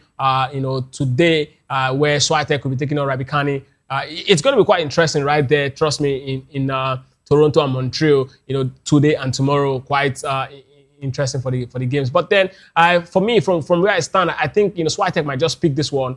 She's been on a roller coaster in the last couple of years, and for the Montreal final, I still want to believe that Ben Shelton, who is the defending champion, might just pick it. He seems very much relaxed. It's going to be quite interesting to see. I mean, who doesn't love the game of upset? We want to see upset happen. We want to see, perhaps maybe Raducanu and even Nakashima will pick up, the both title at the end of the. But these are my, my pick based on what I've actually seen, in this particular final tournament, getting to the final. So, but it's quite interesting. Both players have actually lived up to the expectation.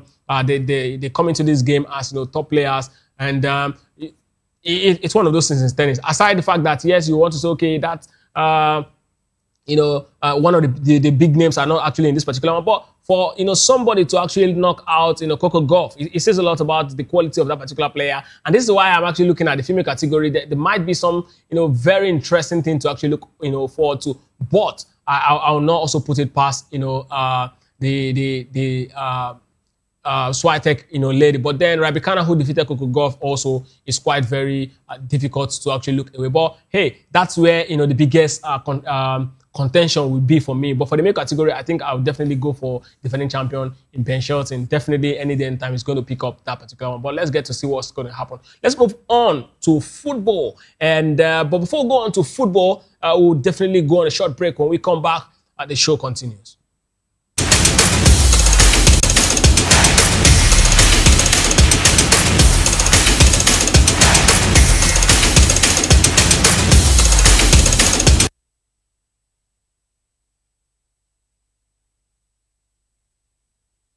The 2564 is coming up on running 9, right? The 2564 564 Atlantic Tower. What happens in the hush behind hangar doors? Who signs the papers that gamble with lives? Which truths were grounded before they even ever had wings? If you've ever buckled a seatbelt at 30,000 feet, if you've ever stared out of that tiny window and wondered who's really in control of the skies, it isn't just flight, it's power, it's politics, it's pressure sealed in steel. We're peeling back the clouds from runway risks to sky-high secrets. We're diving deep where most dare not to look. Aviation Scope, every Sunday at 7 p.m. only on Voice of the People TV. We don't just report, we reveal. We don't just ask, we uncover. Because when it comes to the skies, ignorance is turbulence. Aviation Scope, the sky isn't the limit, it's just the beginning. Welcome to Romeo Pizza.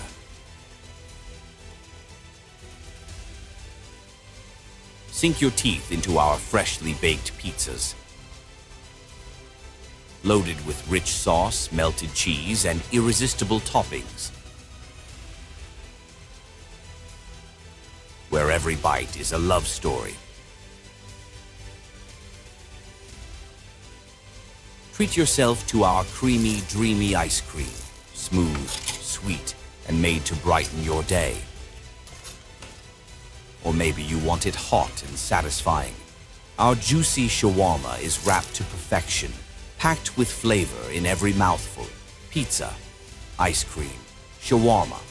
Why choose one when you can have it all? Romeo Pizza has exactly what your taste buds desire. Are you looking for where to buy quality and original studio and musical equipment in Nigeria? Welcome to Iruka Online, Nigeria's biggest musical and sound equipment warehouse. Your trusted home for top global brands, reliable low-priced alternatives, and 100% original musical accessories. With over 16 locations nationwide and open 7 days a week, we deliver unbeatable service and customer support you can count on. Shop online at iruka.com in partnership with world-renowned brands like Wolfdale Pro, Prisoners, Twile Keyboards, Fender and Jackson Guitars, Marshall Amplification, Mapex Acoustic Drum Set, Tech Electronic Drums and Accessories, Evans Drumheads, Ashdown Engineering, and many more. Iruka Online, powering your sound with quality you can trust. Yes, obviously everybody knows the game is beautiful and that's why I love sports. My name is Kizzy K, you're welcome to my republic. But remember, there can never be a transfer without a window. Just like there can never be a deep thinking without a Pep Guardiola in football. You can't say tennis without talking about Djokovic. So why not give me attention on the show so I can run your race on the TV like Lewis Hamilton Formula 1 star. Don't forget, when God have mercy on you, you can achieve your goals like Cristiano Ronaldo. I am a proud Nigerian, and right here, we talk NFF. For every sports update, commentaries, live interviews on the game, we got you on this, because right here at Voice of the People TV, the Sports Public Show has got everything just for you to be part of it. I love the beautiful game, and that's why Kizzy K loves sports. In a world where truth is the ultimate power and opinions scream the loudest, it's time to wade through the noise.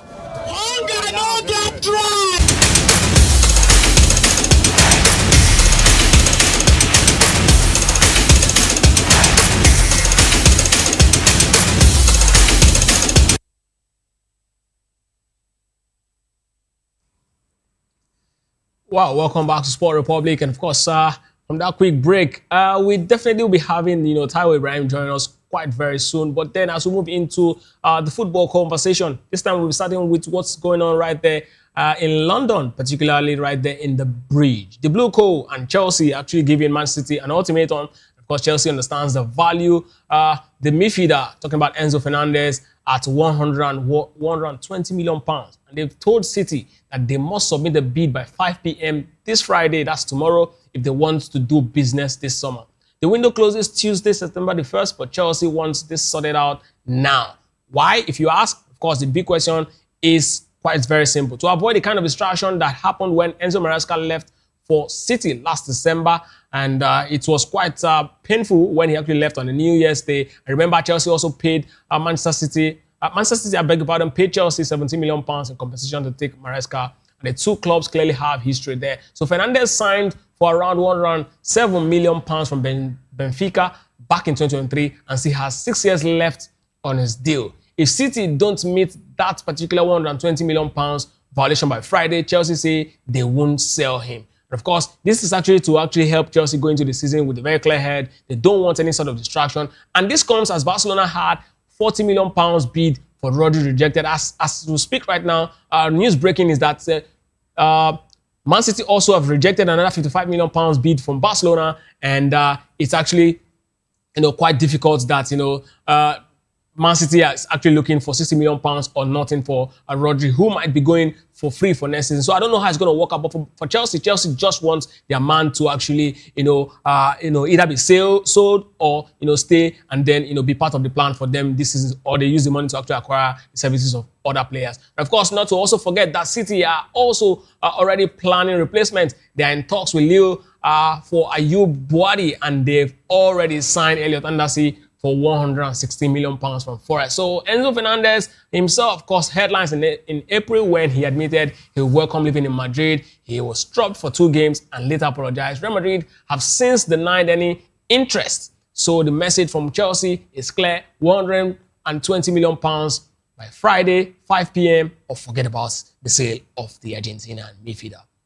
And still talking football this morning, definitely, let's talk about what happened right there in Morocco. The WAFCON, the big one. Yes, the big one. As the fairy tale continues, the fairy tale tournament's debutant Malawi made history by cruising past Algeria to secure their spot in their first ever WAFCON final.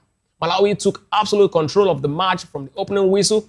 Their relentless high press and quick transition completely overwhelmed the Algerian defense, clinically finishing up front saw the Scorchers raised to a commanding 3-0 lead by Hallmark. Algeria managed a late consolation goal, but it was not enough to spark the comeback. Malawi's fairy tale run continues all the way to the championship final. This is exactly the matchup final that we'll be expecting right now between Cameroon and Malawi.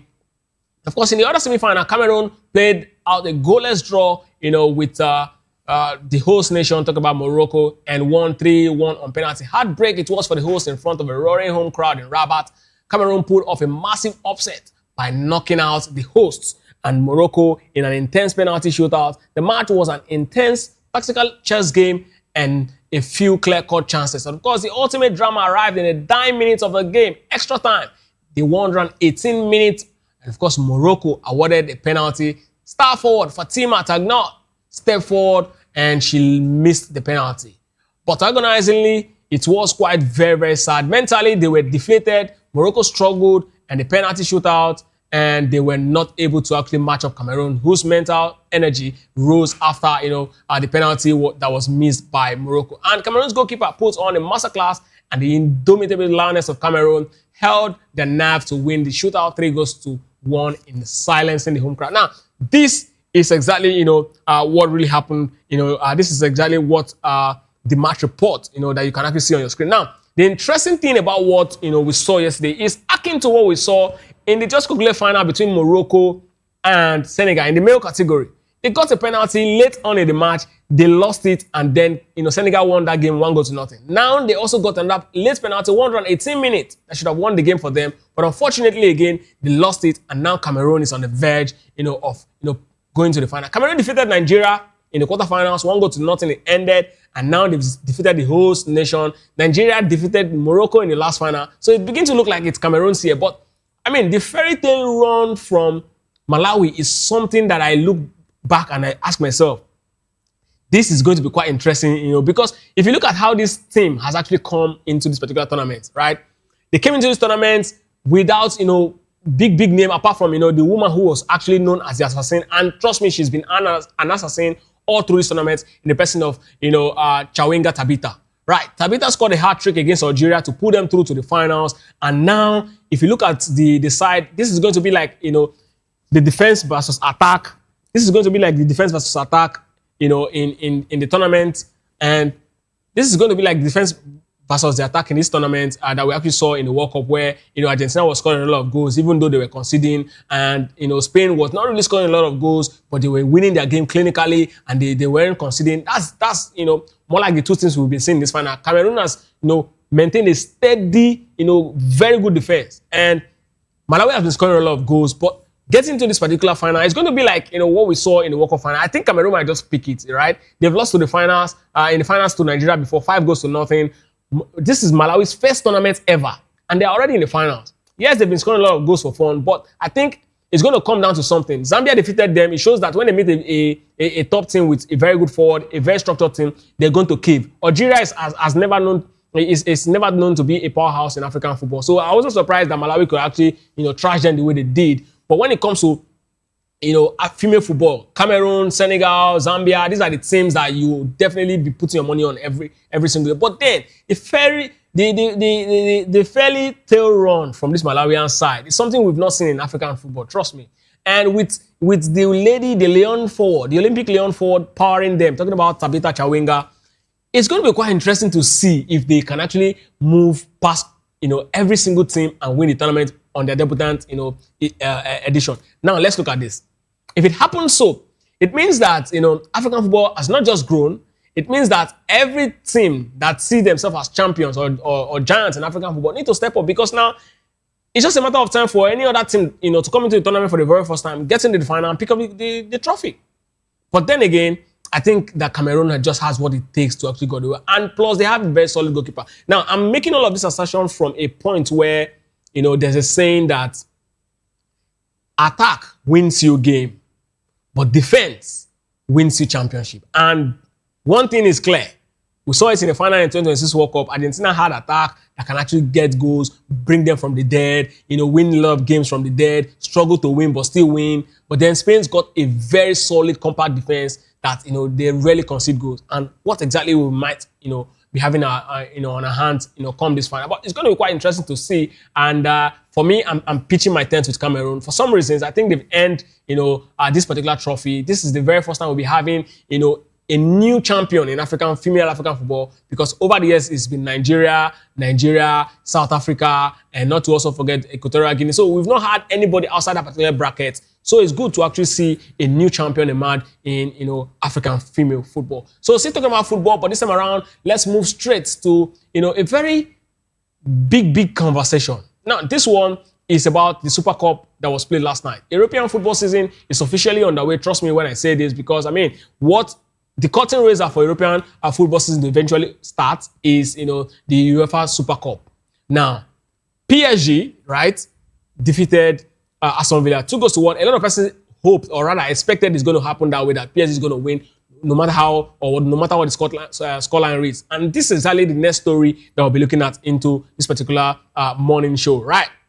So let's go on straight to the next story now. European football season is officially underway. Like I said earlier on, of course, the King of Continents have successfully defended their crown. Reigning champions, League One winners, Paris Saint-Germain, who also won the Champions League, have lifted the 2026 UEFA Super Cup after thrilling, fierce battle against Europa Super League holders Aston Villa in Salzburg. Luis Enrique's side started with absolute intent in the 20th minute. Their early dominance paid off. PSG's Georgian maestro, Kvaratskhelia, cut inside and lashed a blistering strike past Marco Bizot to put the Parisians ahead. But if PSG thought they cruised through the victory, Unai Emery's Aston Villa side had other plans. Step forward, 17-year-old Brian Maggio, and this is exactly where the game became very interesting, because Brian Maggio is quite 17, and when the story of him being going to start the game, the likes of Ole Watkins were not in the band, they were not even in the lineup, some of them were not even in the stadium. And PSG had, their stack squad. Yes, you might actually, make a case for them that they are not fit, but Aston Villa gave a very good showing of themselves. And yes, this is the man of the match performance, Desiree Doué. Of course, after making history as the youngest player to ever start a Super Cup final, the London-born striker terrorized the PSG defense just before the halftime whistle. Maggio met John McGinn's cross with a superb volley into the roof of the net, equalizing for Villa and becoming the youngest goal scorer in the tournament's history. The second half was tactical chess match, but PSG's elite depth and supreme quality ultimately shone through. Just after hour mark, the breakthrough came Player of the match, Desiree Doué, collected the ball, drove forward, and called a stunner effort into the bottom corner to restore PSG's lead.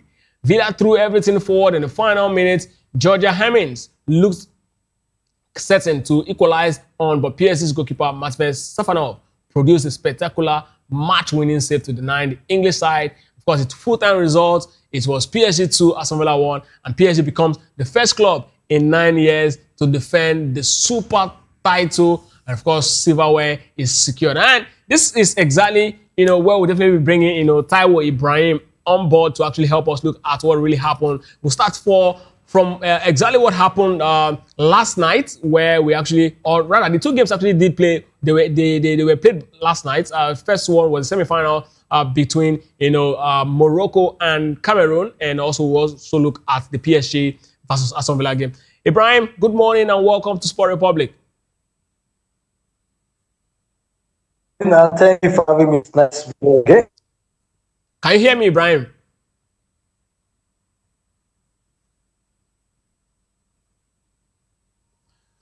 Well, it's it. Taiwo, can you hear me?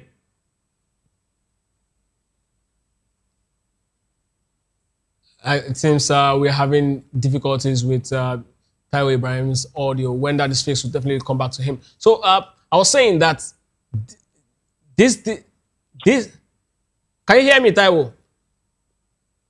Yeah, I can. Okay, so I was asking, the very first game that we're definitely looking at is Malawi against Algeria and Morocco against Cameroon. These were the semi-finals that were played last night.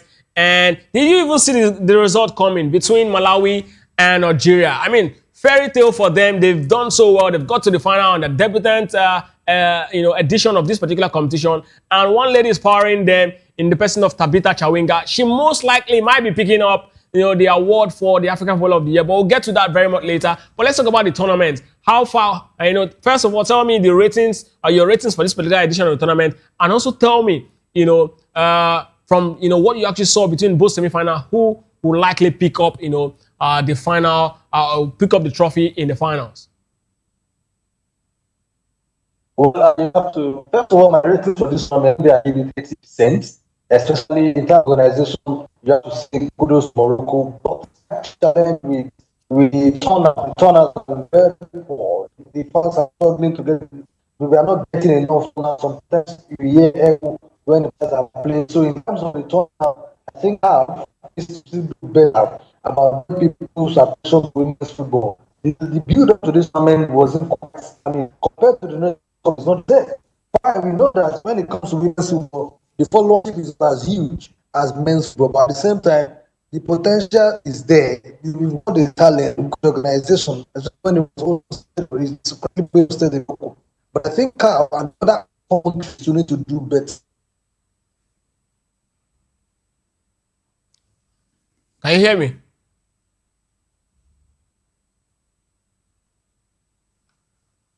Well, it seems we're having difficulty with Taiwo's audio, but then I mean, it's one of those things, you get to see in tournaments like this when, new team coming to, blow everyone out. And we recall that, the Premier League season also 2013-2014, where Leicester also came in and then, blew every single team out, won the Premier League title in an unexpected manner. And these things happen sometimes. You just cannot really call it. But then I don't know how much of, game plan they will be going into that particular final because that Cameroonian side looked very solid to me. And every single team I've taken my time to study every single team that the Malawian ladies have actually played against. The Scorchers, like they are called, is there's something similar apart from Zambia that actually defeated them. All these teams have a very terrible defensive structure. All these teams, rely heavily on quality of their players, but they're really not playing tactically as a team. So Taiwo, I was asking, right? Who do you think is going to pick the final at the end of the day? I go with Malawi. It's slightly difficult because the Cameroonian teams, they are very difficult to hear the frustrated Morocco. Taiwo, your audio is bad. I can barely hear you. Let me change position. Okay. Let me change position. Okay, I mean, I heard him when he said, he's going with Malawi, but I really want to get why he said he's going with Malawi. He said what? Is it better now? Okay, yeah. You said you go with Malawi. Yeah, yes, I think I go with Malawi. Even though it's kind of difficult. Look at this tournament. No. Taiwo, no, it's not better. It's still very much the same. It's still very much the same, unfortunately. Yes, I mean, the network is bad. So, but I get Taiwo's, and I would really love to hear his submission on who he thinks is going to actually pick up, the final. Yes, I mean, another person who fancy Malawi. I think the momentum really, interestingly for me, is with Malawi. And going to a final like this, sometimes when you defeat the host nation naturally will just queue around the other person who you'll be playing in the final. So all of these things, if you look at it, yes, you might want to say it might just fall, easy for Malawi to actually pick it up. But then I'm not going to put anything past, these Cameroonian ladies. Cameroon also has the best defense, and the very young 18 years old, I think 19-year-old defender in Najal, who actually scored the goal against Nigeria, is also right there in that particular team. And trust me, right, that team is so compact. So I'm going to put my money any day, anytime. They might just pick it up. But then, not to also forget that, there's a certain Cameroon and Morocco. That's another very big, semi-final. Now, when we get to see games like this, going into this particular game, I was having this belief that Cameroon is going to edge. Cameroon should beat Morocco. That was my, initial thinking, right? It's going to be Cameroon win. But in the manner that they did it, I was expecting Cameroon to get a goal and then Morocco struggled to find, their way back into the game. But then at some point, it felt like Morocco might just be picking because Morocco was all out, tactically, they just want to come in at you, want to get the goals. But Cameroon was very compact in the heart of the midfield. They tried to actually mop up all second balls. And when the penalty came in the 118 minutes, my mind just flashed back to what happened in the just concluded AFCON. I'm like, oh, we are here again. So this is how Morocco is going to actually pick it. And when they lost that penalty, I said, wow, Cameroon is going to pick it because naturally, mentally, they've lost the edge. And if you go back to what happened in the just concluded AFCON that Senegal defeated Morocco in that particular final, immediately Ibrahim Diaz lost that penalty. Morocco lost coordination for the next few minutes until that goal came in. And naturally, this is one of those things you get to see in high stake games like this. If you miss a big chance, it's going to come back naturally to haunt you. And trust me, Morocco, for me, from where I stand, I think Morocco is just very lucky that they didn't even concede, a normal goal or a proper goal, right? Because, 118 minutes, the game was already done. Score the penalty, and in the next 2 minutes, you're champions. Because extra time, max, they're going to give them additional 2 minutes or 3 minutes, max 5 minutes, bearing, any, serious incident. And no serious incidents in the game. So, coming into this particular one was, some very interesting angle to actually see. And then, for some reasons, when it went to the penalty shootout, I said Cameroon definitely will pick it because I saw the Cameroonian goalkeeper against the Super Falcons. She was not just making saves, she was making unbelievable saves. And when you go into a game, right, like that, with a goalkeeper of that, composure, of that quality, in a very, very, very good form, trust me, you most likely get very high in the tournament. It took my mind back to 2022. One of the major reasons Argentina won the World Cup. Yes, Messi was fantastic, arguably the best player. Messi cannot be, emphasized any days.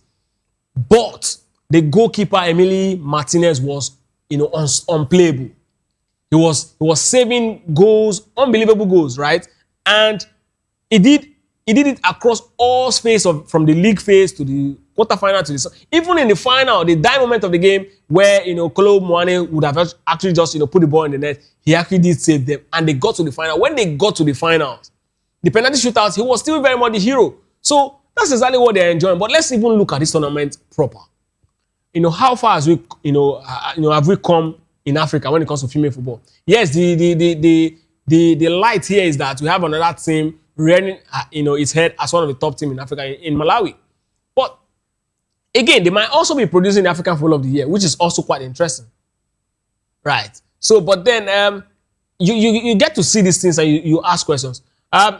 Ibrahim, are you still there with us? Yeah. Can you hear me now?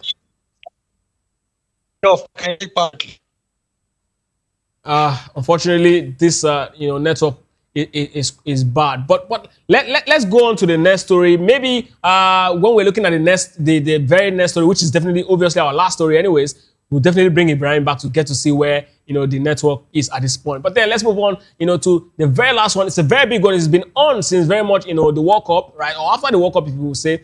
A massive civil war, if you want to actually call it right there, has erupted at the very top of world football. The European Football Governing Body, UEFA, is leading a dramatic charge to completely strip FIFA's presidency of its absolute power. The plan? Yes, this is the plan. A radical new rotation system instead of one person ruling over a decade. The FIFA presidency would automatically rotate between different continents after a fixed term. The model mirrors multinational bodies like the European Union. Power would shift away from a single politician and move to an independent, strong civil service. UEFA's president, Alexander Seferin, has already held high-level talks with African football chief Patrice Motsepe to build a global alliance. But why now? The big question another person is asking, why are you doing this now? Now, the breaking point came when current FIFA president Gianni Infantino secretly tried to sell a $20 billion commercial stake in the FIFA World Cup to private investors. The backlash was instant. UEFA, CONCACAF, and the Asian Football Federation furiously rejected the deal, threatening a total boycott of FIFA competitions. Infantino quickly cancelled the plan, but the damage was done already. UEFA officially declared a vote of no confidence in his leadership, and major federations, including English FA, have already pulled their support, and Infantino is now facing a desperate battle to survive ahead of 2027 election cycle. The beautiful game is officially at war with itself. That's exactly, what a lot of editorials will be saying at this point. But I say this here and now. For me, it's a very beautiful proposal. But I want to hear what Taiwo Ibrahim has got to say about this particular incident. UEFA president Alexander Seferin was seen having a conversation with Patrice Motsepe about this particular proposal. Let's start from, what this proposal means to football generally, and then let's talk about, if, it pulls through, where does it serve the purpose of Africa? Why should Africa back this particular deal?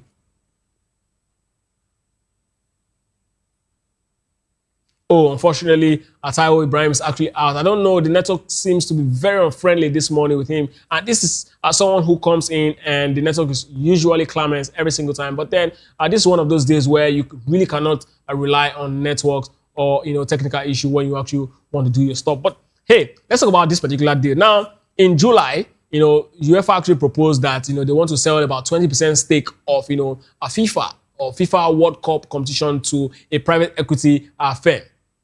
Now, this private equity firm is also tied to the man who I just talked about earlier on, Kushner, who is also looking at acquiring, he and his likes, his group are actually looking at acquiring the Lakers for about $12 billion. So that guy likes to put his money in any single thing that has to do with sport. Now, he and his crew are looking at also acquiring about 20% stake in FIFA, which is definitely going to come with huge revenue for countries and also going to help a lot of, football development according to the proposition. But now, UEFA saying no, football is not for sale, and you cannot do this. It's not just a private business. And UEFA is now moving, with a counter move after saying, you know what, we don't even want you to be president again, and we're pushing for, a convention. Most likely it might happen or it might not happen. They don't have the numbers 106 to actually kick him out. But then the convention might not hold. But definitely in 2027, they're saying we're not going to back you. You're going to be knocked out. So we'll definitely do all of the maths, but we don't really have all of the time right now. But the thing is, at this point, it's quite dicey for Infantino to return in 2027. Now, what they want to do further is that going forward, the president of FIFA will be rotating. If Europe holds this year, it's going to be CONCACAF next time. It's going to be Africa next time. It's going to be Asia. It's going to be the CONMEBOL. So it's going to be rotational because they believe that if you stay too long on that particular seat, you become corrupt. If you stay too long on that particular seat, you abuse the power that you have. And that's why, Infantino is actually thinking about selling FIFA stake. This is exactly what, UEFA are, and of course led by, the president itself, talking about Alexander Seferin. So if this particular move pulls through, it means that football is going to change forever. I'm just imagining, because Africa is here to produce FIFA president. I'm just imagining, it coming to Africa when a Nigerian is the CAF president. I don't know. I'm just thinking about it out loud now, because looking at how Nigerian football is, and then a Nigerian is the CAF president, and then I'm just thinking, right? But it's going to be quite interesting to see at the end of the day if this particular thing happened. But really, is this something I want to see? I think it's not different from what Nigeria is actually proposing in terms of presidency. So it rotates across different ethnic group, ethnic block, and all of that. So I think for equity and fairness, I think it's quite good. So let's get to experience different culture across football, because when you're actually sitting there, your culture will be mostly pronounced, and we'll get to see your culture infiltrate the football system. So it's going to be quite interesting to see if this particular thing eventually happens. If they can get Musepe, which is the second biggest body in FIFA, because UEFA is 55 member and CAF is 54 member. So it says a lot about why they need Africa first before any other group. But yes, this is exactly where we'll be calling it a quit, or calling it time rather, on this episode of Sport Republic. Do well to join us tomorrow. Definitely will bring you all the sporting news, and then later in the evening it's going to be locker room. Jerry will be here to take us all through everything football. I'm Ikechukwu Ago. Of course, up next is the news hour, and do not go away. Stay tuned for it.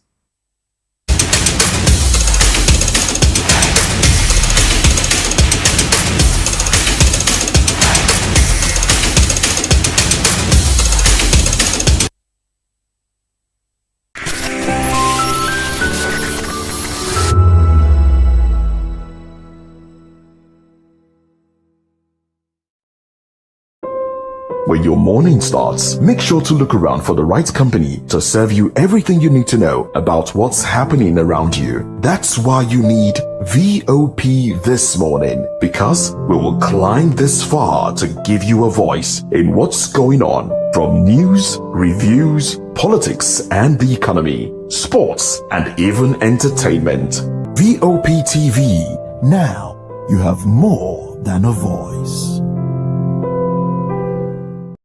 Big news is here. Your favorite Voice of the People television station is now on free to air on Nigecomsat. All you need to do is align your dish using the following: orbit position 40.5 degrees east, 12.685 gigahertz, 30,000 kilobytes per second. Polarized vertical, frequency 2, 12.731 gigahertz, symbol rate 26,250 kilobytes per second. Polarization H. This works on any decoder. Catch up to 100 channels, sports, movies, news, all for free. This is with better quality at no extra cost.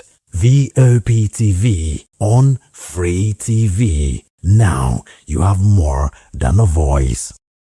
The red carpets, awards, the razzmatazz, music, fashion, interviews and more. Spotlight on Voice of the People television. Let's feed you with all the juicy stories in the global entertainment space, bringing you the glitz and glamour as it is hot.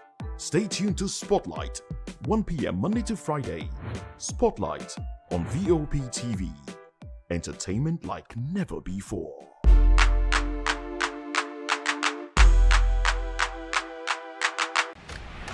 Yes, obviously everybody knows the game is beautiful, and that's why I love sports. My name is Kizzy K. You're welcome to my republic. But remember, there can never be a transfer without a window. Just like there can never be a deep thinking without a Pep Guardiola in football. You can't say tennis without talking about Djokovic. So why not give me attention on the show so I can run your race on the TV like Lewis Hamilton Formula 1 star. Don't forget, when God have mercy on you, you can achieve your goals like Cristiano Ronaldo. I am a proud Nigerian, and right here, we talk NFF. For every sports update, commentaries, live interviews on the game, we got you on this, because right here at Voice of the People TV, the Sports Public Show has got everything just for you to be part of it. I love the beautiful game, and that's why Kizzy K loves sports. Behind every broken debt lies a broken promise. Education shapes the nations, but who is asking the right questions? Introducing Edu Dialogue, the show that goes beyond the surface, exposes the cracks, the corruption, and the silence in Nigeria's education system. Edu Dialogue Saturdays, 3 p.m. only on Voptv. We break the biggest stories, from missing funds to policy failures. We ask the tough questions and demand real answers. Edu Dialogue, this Saturday, 3 p.m. on Voice of the People Television.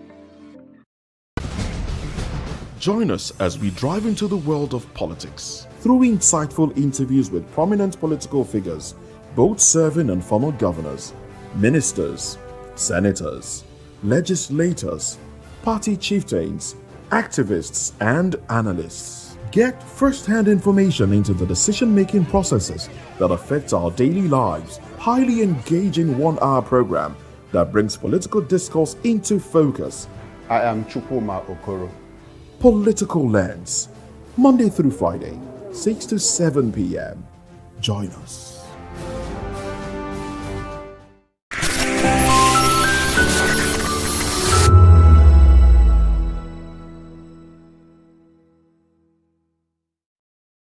Well, before we talk of the impact, we need to talk of where we're coming from.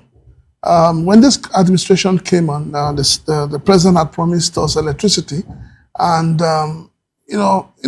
actually said to us that he was going to make sure that there is electricity, and people were not going to be paying for estimated bill, and it was going to be available. So Nigerians were hoping for that. Businesses were looking forward to having electricity available and at an affordable rate. But what we have today is contrast to what the government has promised to us. Today, organizations are running more like everything they're doing, their profit, everything seems to be taken over or eaten up by electricity. And so it's difficult for a lot of business to survive in Nigeria, and it's difficult for us to begin to put our fingers on it to say, yes, we are benefiting from the dividends of democracy from this administration. Well, the supply itself is a big problem because, for instance, there is a hotel that has about 60 rooms, and on a monthly basis, they pay 27 million plus. And at the same time, they also run diesel for about 18 million. So by the time you add it, you find out that in a month, 45 million goes to the supply of electricity and their own supply of electricity by themselves.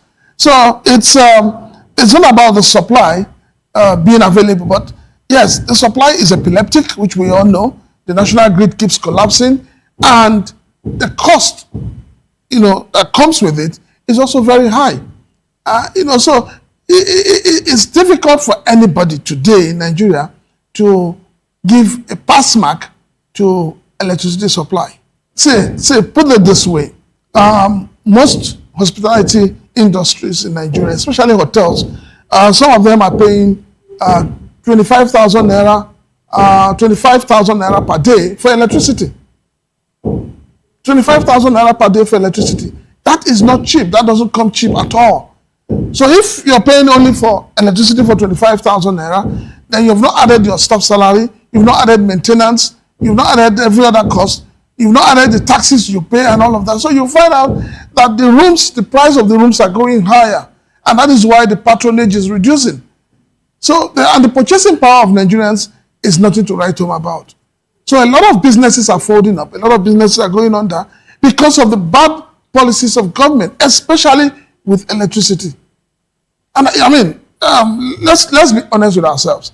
If electricity was cheap, if it was available, if it was affordable, the president would not have opted to using solar and saying, look, you guys go with your national grid, whatever happens to you.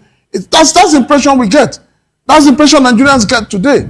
Because for the president to opt to begin to use solar as against finding a way of fixing the electricity issue and ensuring that there is supply, ensuring that there is distribution, but he has opted to go and be on solar, it simply means that you guys can go to places.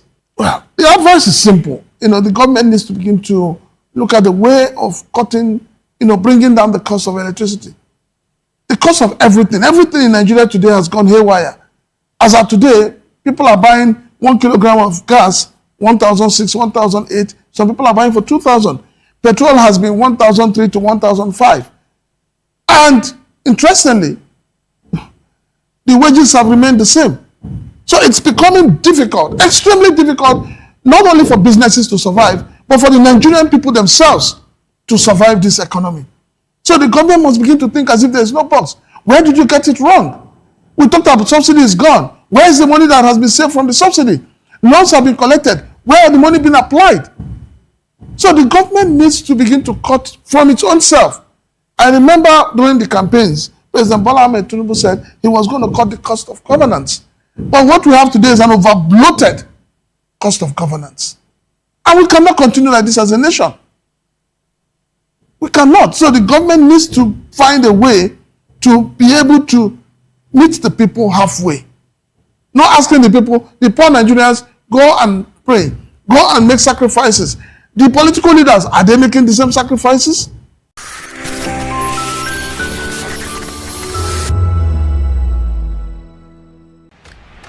Yes, obviously everybody knows the game is beautiful and that's why I love sports. My name is Kizzy K, you're welcome to my republic. But remember, there can never be a transfer without a window. Just like there can never be a deep thinking without a Pep Guardiola in football. You can't say tennis without talking about Djokovic. So why not give me attention on the show so I can run your race on the TV like Lewis Hamilton Formula 1 star. Don't forget, when God have mercy on you, you can achieve your goals like Cristiano Ronaldo. I am a proud Nigerian, and right here, we talk NFF.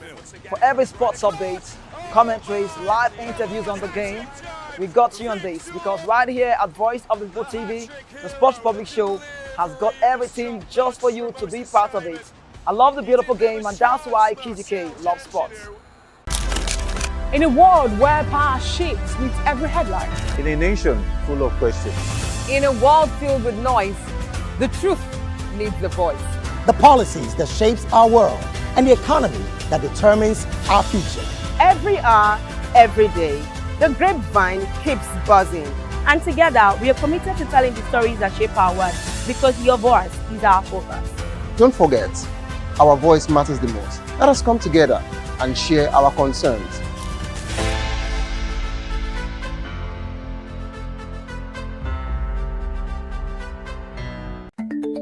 Africa is on the move, a continent of rising voices, untold stories, and powerful transformations. From the streets of Lagos to the heart of Nairobi, from the mines of Congo to the tech labs of Cape Town, the African story is being written every day.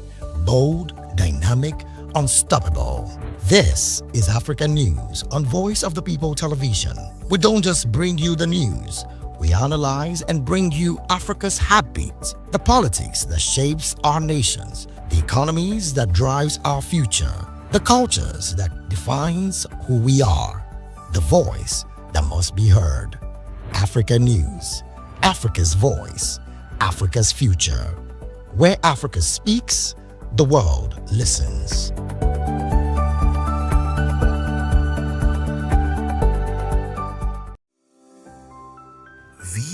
Voptv. Now you have more than a voice.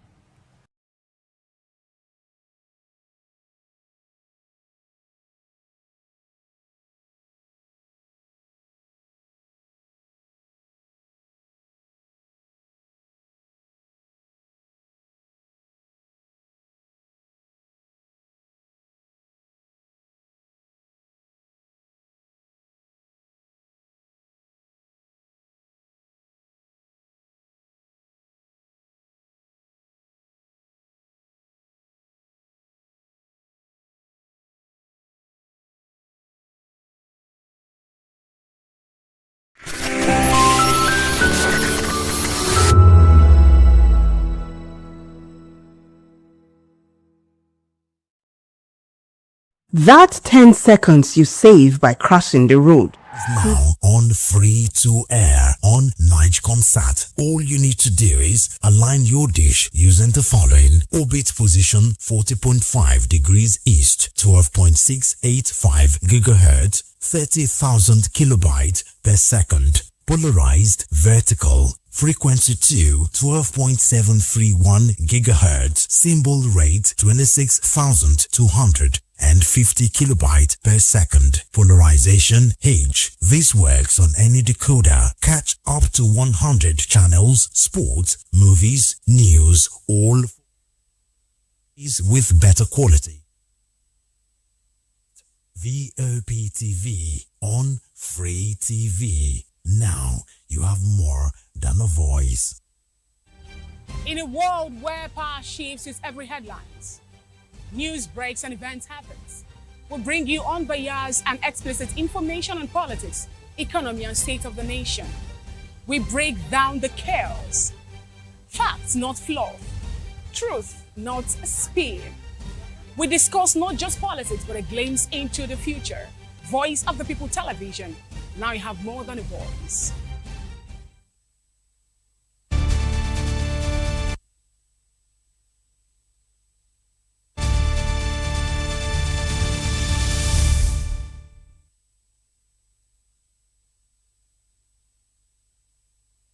Big news is here. Your favorite Voice of the People television station is now on free to air on Nigecomsat. All you need to do is align your dish using the following: orbit position 40.5 degrees east, 12.685 gigahertz, 30,000 kilobytes per second. Polarized vertical, frequency 2, 12.731 gigahertz, symbol rate 26,250 kilobytes per second. Polarization H. This works on any decoder. Catch up to 100 channels, sports, movies, news, all for free. This is with better quality at no extra cost.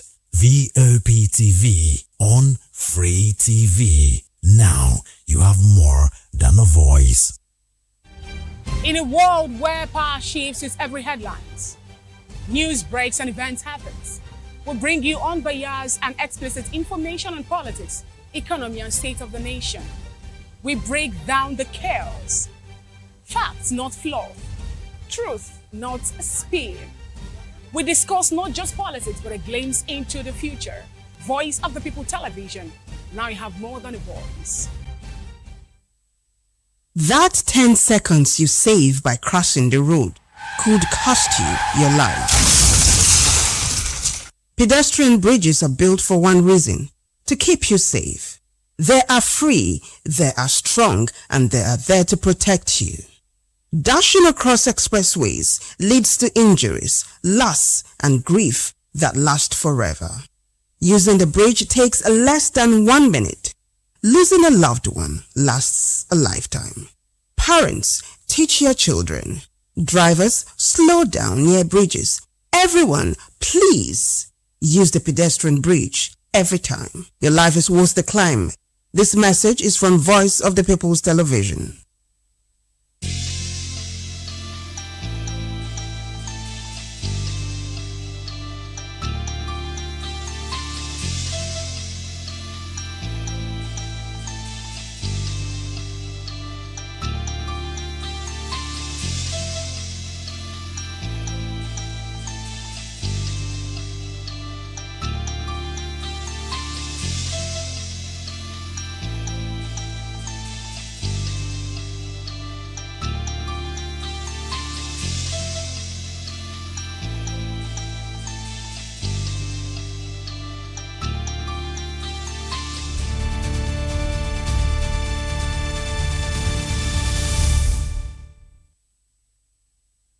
Hello and welcome to the midday news on Voice of the People Television.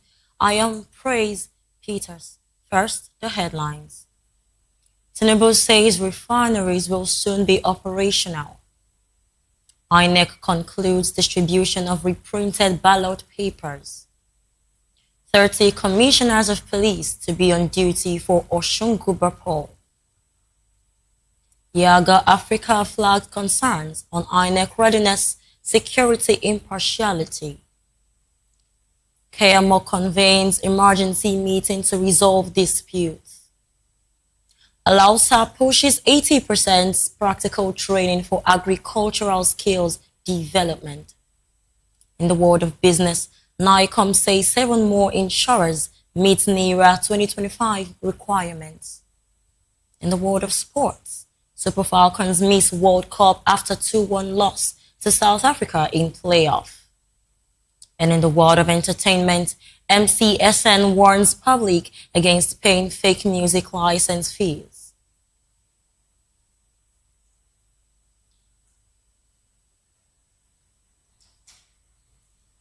Now the news in details. President Bola Tinubu has assured Nigerians that the country's refineries will soon return to operation. The president said his administration is working to make the petroleum sector profitable and deliver value.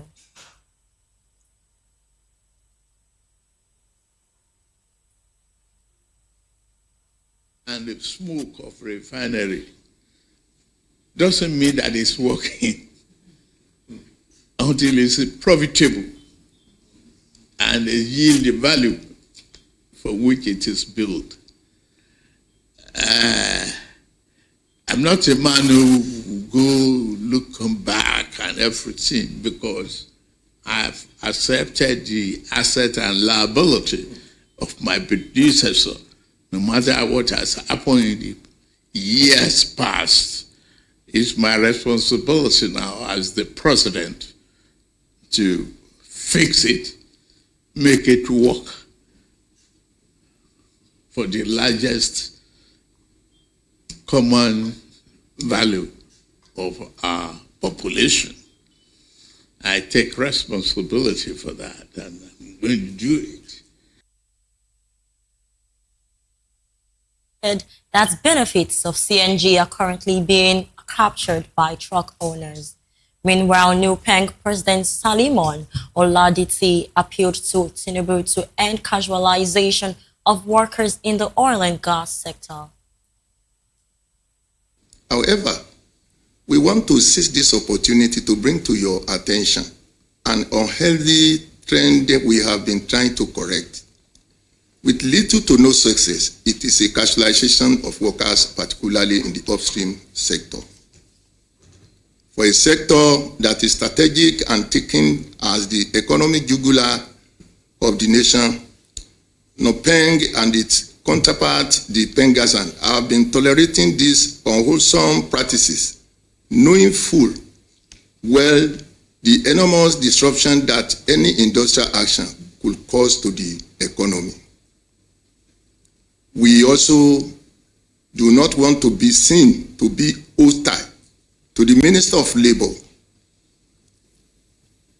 Muhammad Maigari Dayindi, who has been very supportive and operates an open door policy in his relationship with our union. We have engaged management of some of these affected companies without result. Mr. President, sir, we urge you to use your good office to stop casualization of workers in our country, because they don't know their future.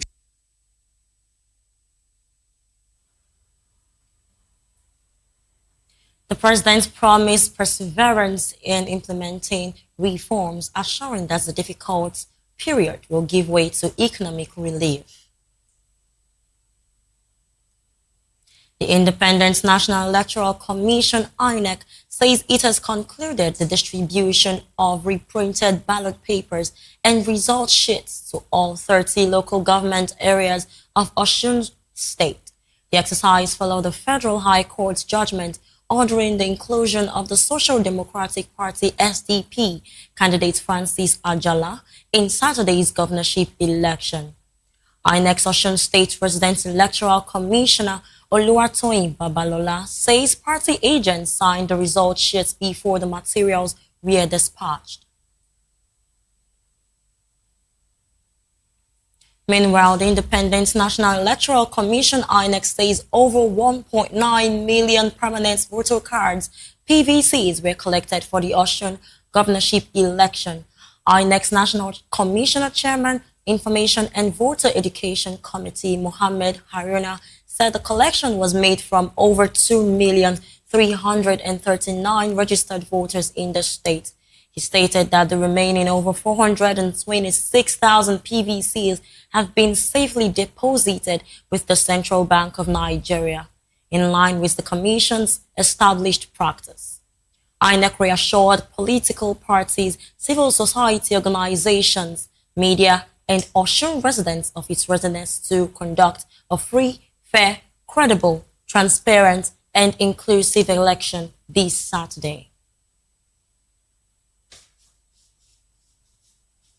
The Nigeria Police Force says 30 commissioners of police will be on duty during Saturday's Osun State governorship election. First Public Relations Officer Chief Superintendent of Police CSP Anyete Iniedu disclosed this in Osogbo. We have deployed 15,000 of our personnel. Several of them are on ground and several are still coming. We also have the IG also graciously deployed the DIG in charge of training. He's also on ground at the DIG elections. We also have a CP in charge of the elections. This to ensure that we have a safe, credible, and proper elections from Saturday, the 15th of August. The security agencies are on ground and in charge. You can see around that all our men are in high spirits, and there is no cause for concern. I want to assure the citizens of Osun State, the land of virtue, that everything we need in place for a secure election is emplaced and being emplaced right now. And all eligible voters should come out on Saturday to cast their franchise. He said over 15,000 police operatives will be deployed, with a police helicopter and drone unit already in the state for surveillance. 2 units of the mobile police force have also been deployed to the Independent National Electoral Commission INEC office in Osogbo.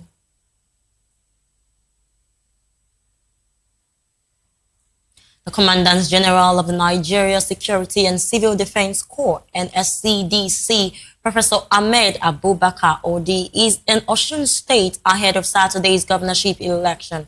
He first visited the Independent National Electoral Commission INEC office in Osogbo, where he was received by the resident electoral commissioner Oluwatoyin Babalola and other national commissioners. INEC said discussions focused on electoral office and security, interagency cooperation, and the protection of personnel and materials. The NSCDC boss also met with Governor Ademola Adeleke to discuss security preparedness and the protection of critical national assets and infrastructure. Professor Odi warned that the court would not tolerate vandalism or sabotage during the election and will deal decisively with anyone attempting to disrupt the process. Governor Adeleke commended the visit and called for adequate security deployment and effective interagency coordination to ensure a peaceful and credible poll. The Jesha South Campaign Council has urged residents of Osun State to come out in large numbers and vote peacefully in Saturday's governorship election. The chairman of the council, Babatunde Dosu, said the briefing was convened to address public concerns and reassure voters of adequate security. He stated that the council's objective was to ensure citizens have confidence and that their safety would be guaranteed and that of their votes as well would count. The council also commended President Bola Tinubu for the approval of the security deployment and applauded the Osun State government for its engagement with traditional rulers and community leaders to promote peace ahead of the election. We wish to assure the public that the election will be peaceful. The federal government of Nigeria is providing robust security arrangements, demonstrating an unwavering commitment to protect the democratic process in Osun State. At the highest level of leadership, His Excellency President Bola Ahmed Tinubu, GCFR, and the Commander-in-Chief of the Armed Forces has personally assured relevant stakeholders that the election will be free, fair, and credible. Specifically, we are pleased to announce that the federal government has approved the deployment of 10 security personnel per polling unit. This is a substantial measure designed to provide maximum protection for voters, electoral officials, and election materials across the 4 local government areas of our constituency. And we have appealed to our people not to involve in any violence, not talk of killing. No sane person will support killing. We are a family, we are related in Ijesa land. You are either related by blood or by affiliation or by marriage. We are one family. So anybody that's descends so low into killing fellow Ijesa man must be mad. So that's why we condemn it as a party. Yeah, he's still in Abuja, arrested for no just cause. Alaba Okuola, aka Alabama. We don't know his offense. We don't know what he has done. And he has been arrested for the past 3 or 4 weeks now. He's still there in Abuja. Now we are appealing to the federal government or to the IGP to please stop this indiscriminate arrest of our members all over the 6 local governments.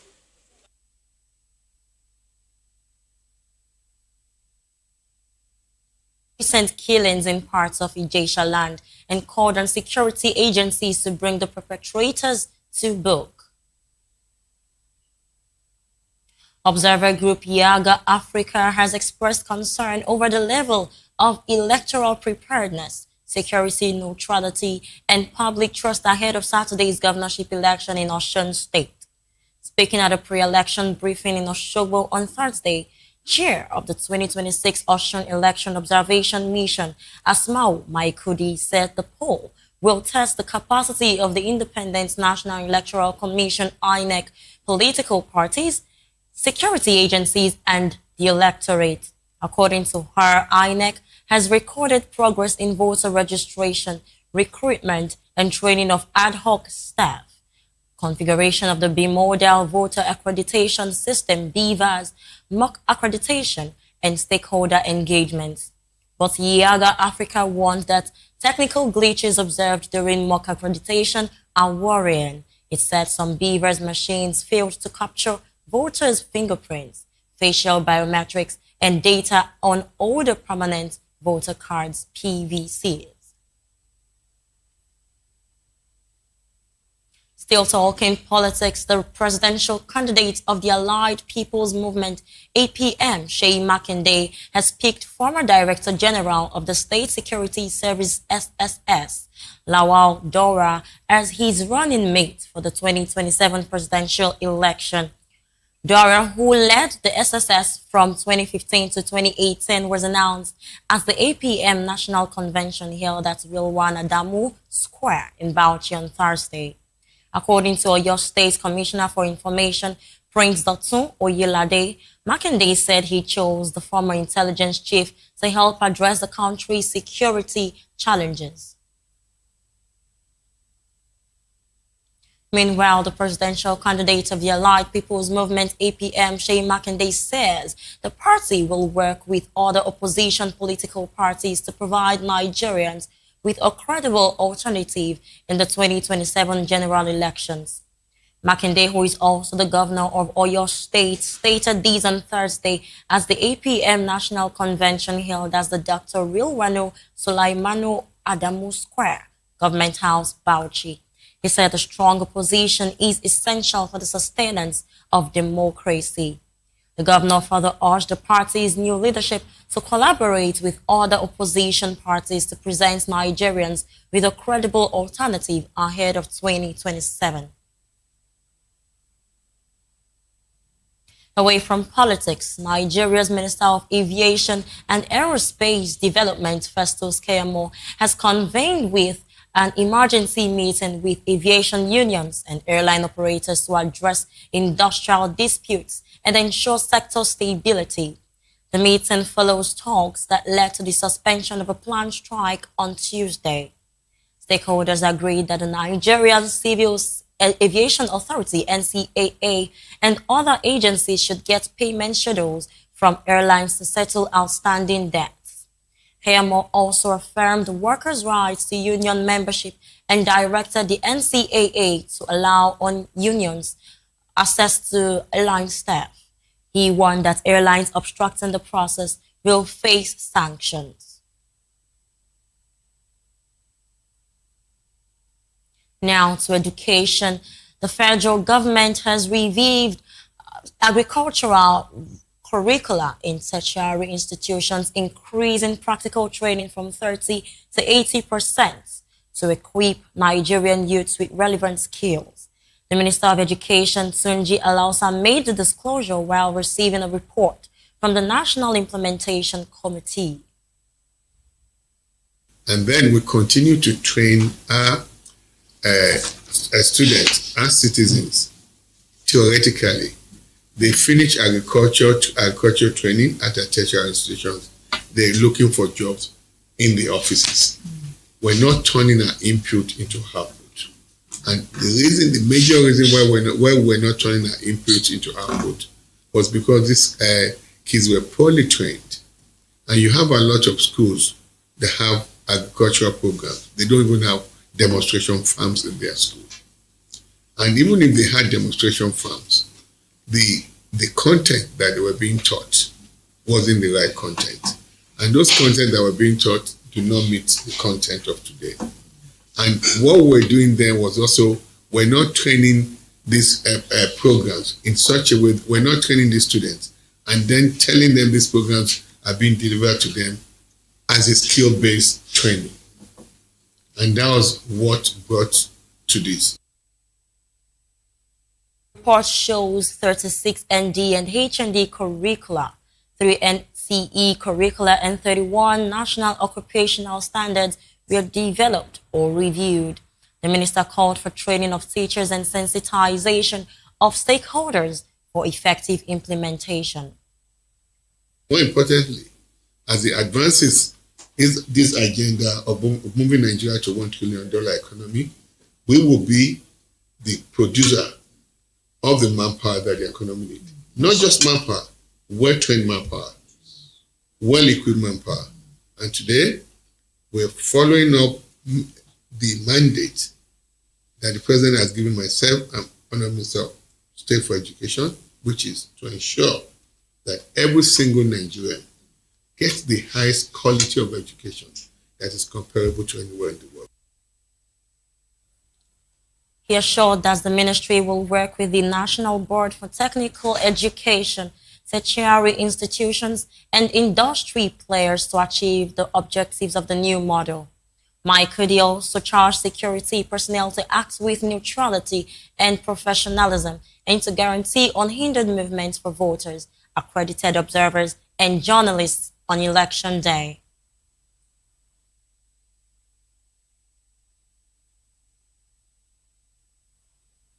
This report says as Nigeria joined the rest of the world yesterday to mark International Youth Day, stakeholders called for more investment in youth development, skills, jobs, and participation in governance. Citizens say young Nigerians still need policies and opportunities to become self-reliant and drive national growth. Voptv's Matthew Ogunswada reports. I would put money above mentorship. It's difficult to jump. If everybody run, who's going to stay and build the country?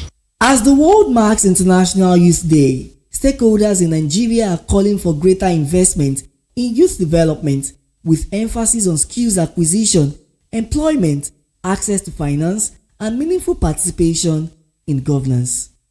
First Lady Oluremi Tinubu urged Nigerian youth to pursue education, innovation, and entrepreneurship while contributing to a peaceful and prosperous Nigeria.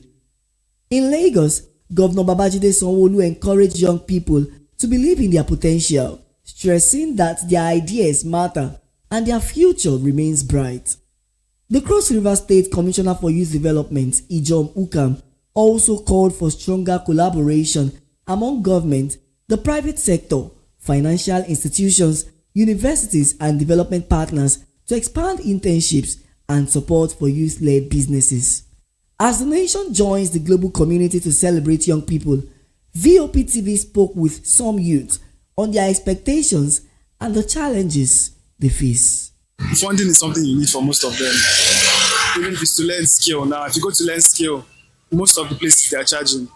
And even if you want to build something on your own, you still need funding. It depends on who you know. For people that have people outside, it's probably easier to do Japan, go and start up there. if you don't have anyone outside and you're thinking, oh, let me save up and I'll japa, you could save up and they might take your money, you might not get what you want. So when it comes to market, there's markets in Nigeria. So it will be between money and mentorship, because a lot of Nigerians have the ideas in their head, but getting the funds to start it up is something else. Personally, I have like business ideas I want to try. If somebody wants to mentor me, that's fine and well, but without the capital to start it up, I can't really do anything. In terms of job seeking, you have a lot of jobs around here. You can get jobs, but the ones that matches your tastes, that can sort your bills, is actually what makes it difficult to get the kind of job that you want. It's difficult to jackpot. It's very difficult. Yes. It should bring down the prices of things and help with skills. It should encourage them with entrepreneurship, skills, and all of that grants, so that they can invest more, have opportunity to invest in the economy. To get a job in this country these days is somehow hard. You understand? Looking for a job, going for interview here and there. It's something that is very difficult in the country to get a better job that can sustain you right now. I think what they need finance.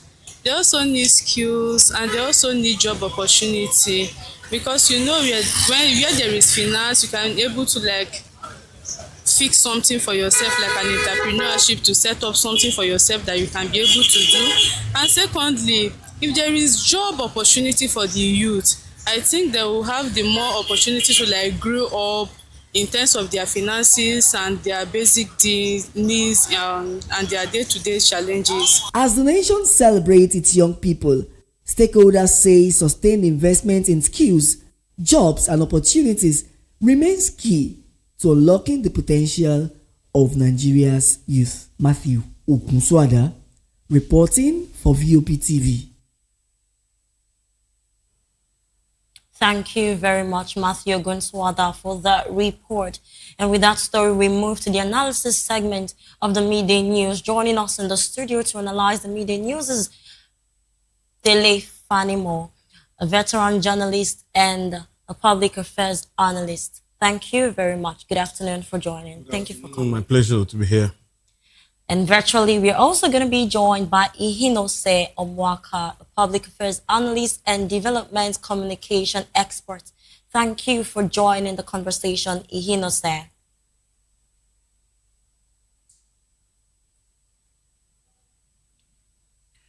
All right, we begin the segment with the studio analyst. Now we're going to be talking about the refineries that will be operational, says Tinubu. Now, President Tinubu has assured us that the refineries will be operational, but Nigeria has been promising to revive these refineries over time. We see cases like the Port Harcourt refineries, the Warri refineries, the Kaduna refineries. They've all gone through a series of rehabilitation processes. They've gone through different rounds of rehabilitations, but Nigeria still spends billions of dollars importing this same oil that Nigeria has enough of. Now, what would you make of this? Would you say that this particular promise of the president will be different this time? There's going to be operational developments this time around, or would you say it's the same old story? You see, I'm surprised that anybody is talking about the re-engineering and the turnaround maintenance of the refineries for the 4 refineries to be up and running at this time. We have had series of promises in the past, to the extent that some people were saying at some point it was refining petroleum products, that it was 45% capacity. At times, they talked about 52 and the rest of them. But it was later discovered that there was no product coming out of the refinery. And over these years, this moribund refinery has been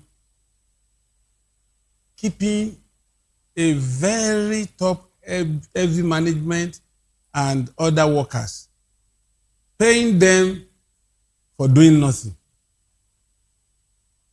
the salary of these people is not calculated in minimum wage. They have special salaries. As a matter of fact, a fresh graduate in NNPC cannot earn less than 250,000 naira.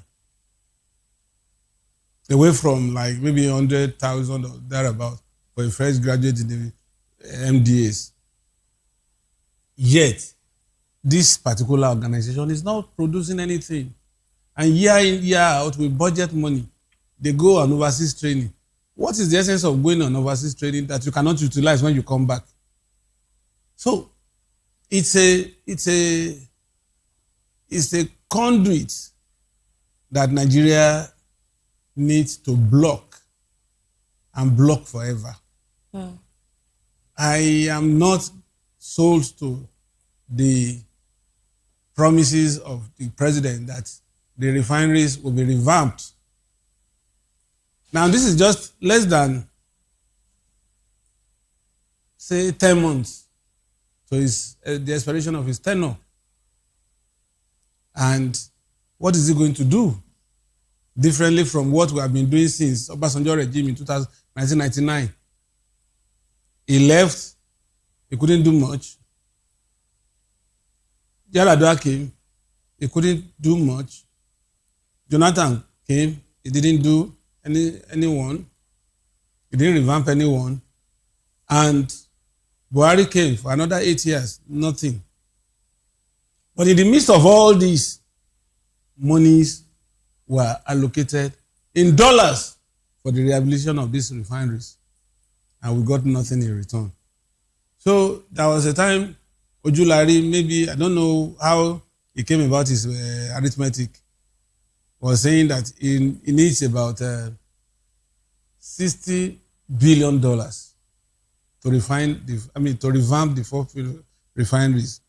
And Dangote, none of this refinery can produce 150 barrels per day. In fact, the total production of these 4 refineries is not even up to half of what Dangote is producing. And Dangote spent $20 billion to start that refinery that is working today, that is the savior of Nigerians today.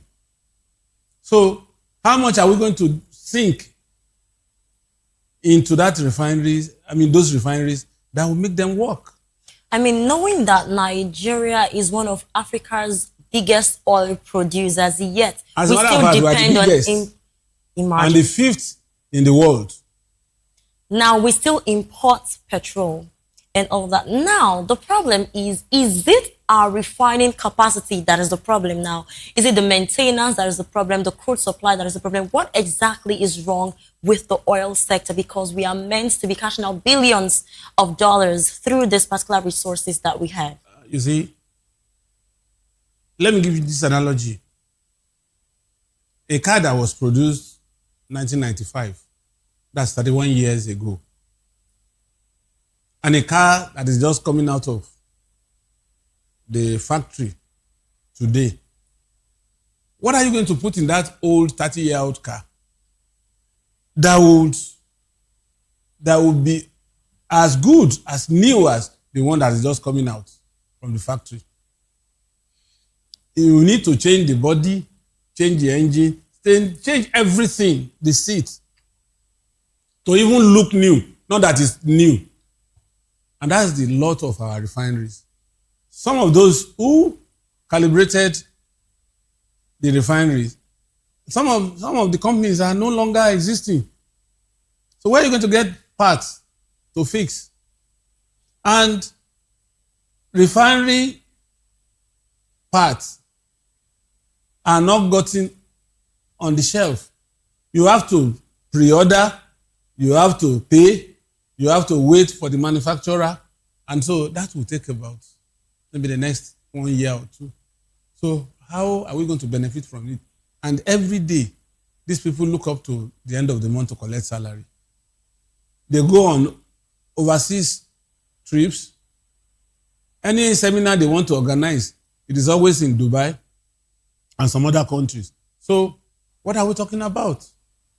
I think President Tinubu should look at this again and maybe rescind that decision so that we don't waste money. Those refineries are like Ogbanji that will come, go until the mother is tired. So that's the lot of those refineries. Well, quite unfortunate. Now let's move over to INEC, saying that they've collected 1.9 million PVCs ahead of the Osun State election. Now, this is just the statistics of about 2.34 million registered voters. What does this say concerning the election? Are you saying, does this insinuate rather that there will be low turnout in the upcoming election tomorrow? There will be low turnout, no doubt. And the 1.9 million voters cards that had been collected, not many of them will vote. Because the election is precipitated by violence. Up till Wednesday, 2 days ago, somebody was killed in Ilesha axis. A cousin to one of the government officials, one of the politicians, was murdered. And cumulatively in the last 3-4 weeks, we have Osun State has affected over 30 deaths, apart from those that were critically injured. Now, who is that father or mother that will encourage his child to go out? And already the whole place is heavily militarized. 10 CPs, is it 30? DIG, maybe brigade commander, the Comptroller General of Civil Defense, and 15,000 policemen, soldiers will be there, immigration will be there, civil defense will be there, anti-riot policemen will be there. And so, just because of governorship election, some of these people in the villages, the sight of policemen will won't scare them. Some of them will leave their home as early as 5 a.m. to go and hide in the forest. Because they are not used to. If 10 security agents will man one polling unit, that's an overkill. Nobody will want to wait, because how many of them have access to radio, TV, and newspaper that will sensitize them that the presence of this policeman is to maintain law and order? In this time and age, we have Boko Haram members and bandits. They wear military fatigue to kidnap. So a lot of them will run away.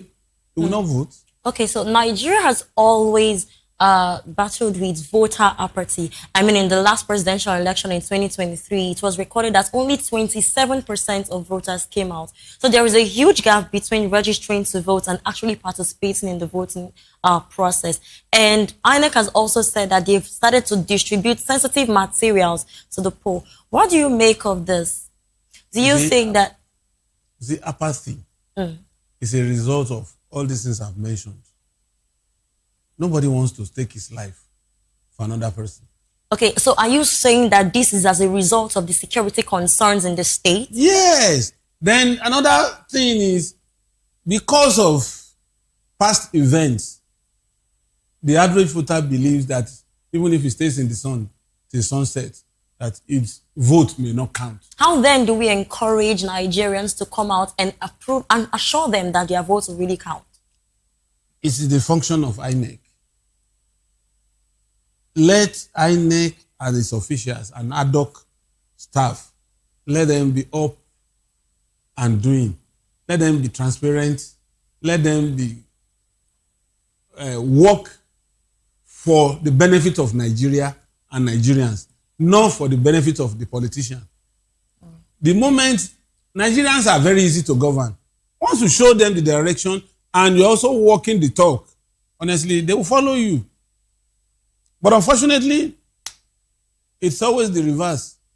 You see a thug cutting away ballot box, and you see the policeman looking at him without stopping him. There's no way. That's a disincentive for those who are supposed to vote. They will say, why do I have to waste this effort when I know that my vote will not count? So if INEC works very well and ensure that voters are covered and their vote counts, of course, they will want to vote. Thank you very much. Meanwhile, the Independent National Electoral Commission, INEC, has commenced the distribution of sensitive electoral materials to all 30 local government areas of Osun State ahead of Saturday's governorship election. And the distribution is currently taking place at the CBN office in Osogbo, the Osun State capital. According to the INEC National Commissioner in charge of Osun State election, Professor Kunle Ajayi, the delay is due to the late arrival of newly printed ballot papers and other materials from Abuja following the recent inclusion of the Social Democratic Party, SDP, on the ballot for the election. Professor Ajayi says the Commission has now commenced the distribution to ensure that all materials reach their designated locations ahead of Saturday's poll.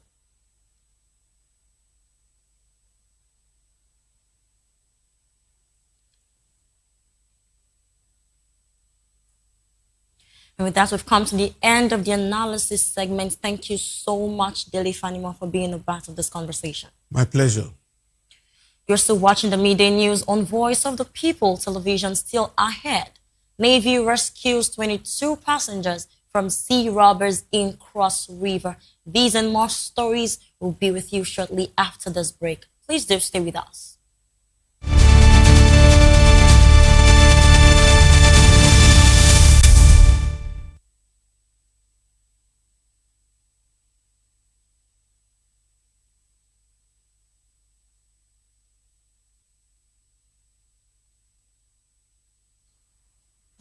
Welcome back.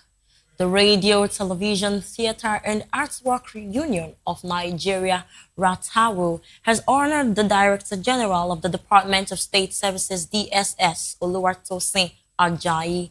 The Golden Era Pillar of Critical and Strategic Intelligence for National Development Award was presented on Thursday in Abuja as part of RATAWU's 50th anniversary. RATAWU President Emeka Kalu described Ajayi's 2024 appointment by President Bola Tinubu as putting a round peg in a round hole. Responding, the DSS DG Oluwatosin Ajayi said the honor will further encourage him and the service to remain committed to the nation. The Nigerian Navy, in collaboration with Operation Delta State Safe Sector 4 and the Marine Police, has rescued 22 passengers attacked by suspected sea robbers along the Calabar-Oron-Ibaka waterway in Cross River State. The commanding officer of the Forward Operating Base, FOB, Ibaka, Navy Captain Adebowale Omotosho, said the wooden boat was hijacked on Tuesday while traveling from Calabar to Ibaka. He said naval personnel launched patrols and established a blockade, forcing the attackers to abandon the passengers at Isak Ikang Creek on Wednesday. 11 of the rescued passengers were recovered during a sweep of the area by security agencies.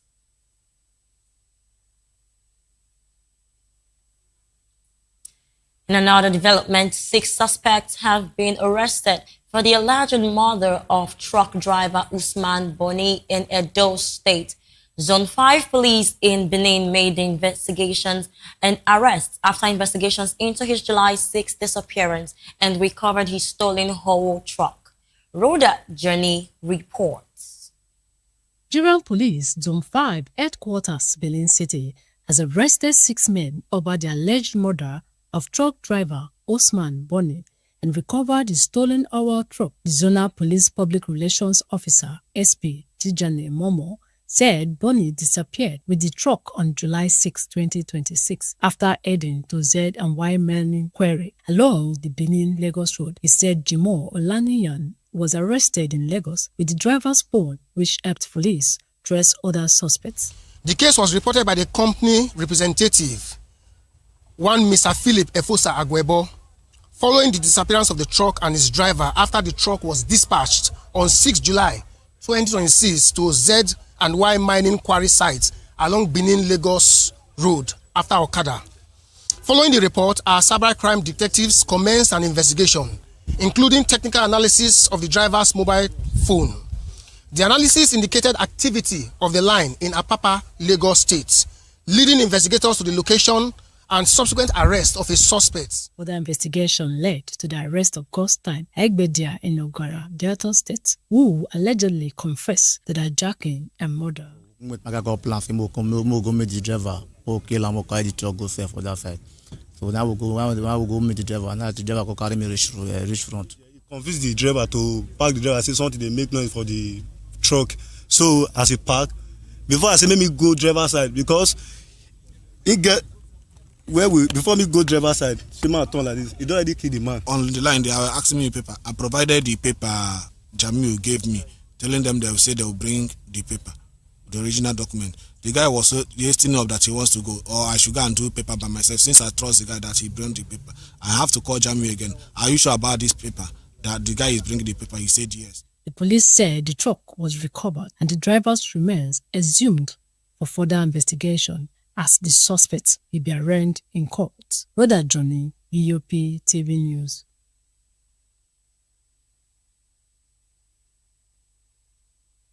Thank you very much, Brother Johnny, for that report. Now, in the world of business, the National Insurance Commission, NICOM, says 7 additional insurance companies have met the minimum capital requirements under the Nigerian Insurance Industry Reform Act, NIRA 2025. With this latest verification, the number of compliant insurance and reinsurance companies has risen to 50. That's up from the 43 firms earlier cleared by the Commission. NICOM disclosed this in a statement issued in Abuja.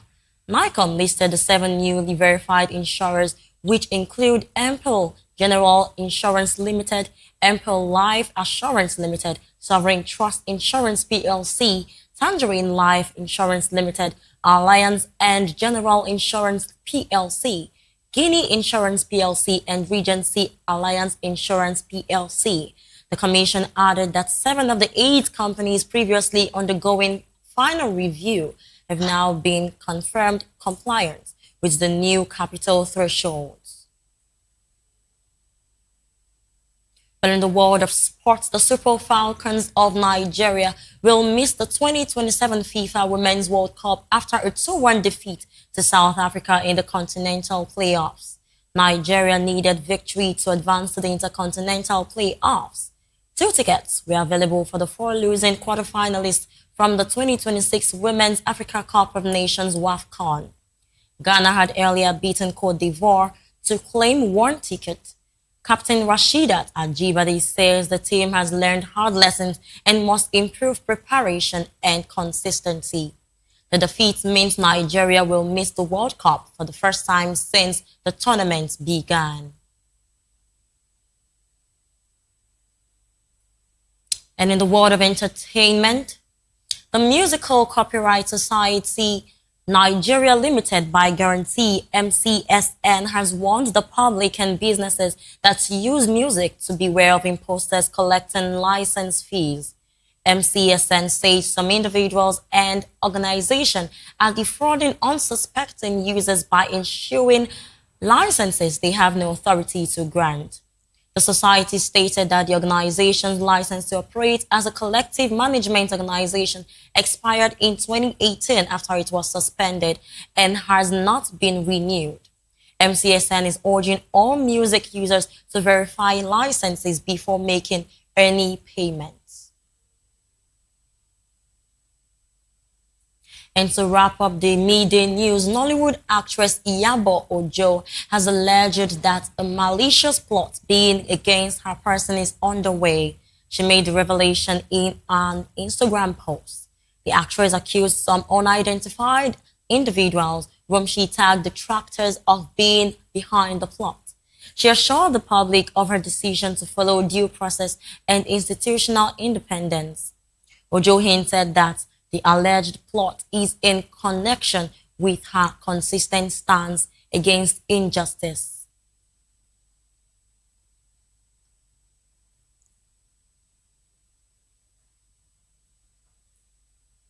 And with that, we've come to the end of the midday news. Thank you for watching. Do well to subscribe to our YouTube channel. On YouTube, we are Voice of the People TV. On Facebook, we are Voptv. And on other social media platforms, we are at Voptv Live. If you witness news happening near you, we want to hear from you. Send your eyewitness reports, event coverage requests, photos, or videos directly via WhatsApp to 081-387-14129. You can also reach our newsroom by email at news@vop.ng. I am Praise Peters. Good afternoon, and thank you for watching.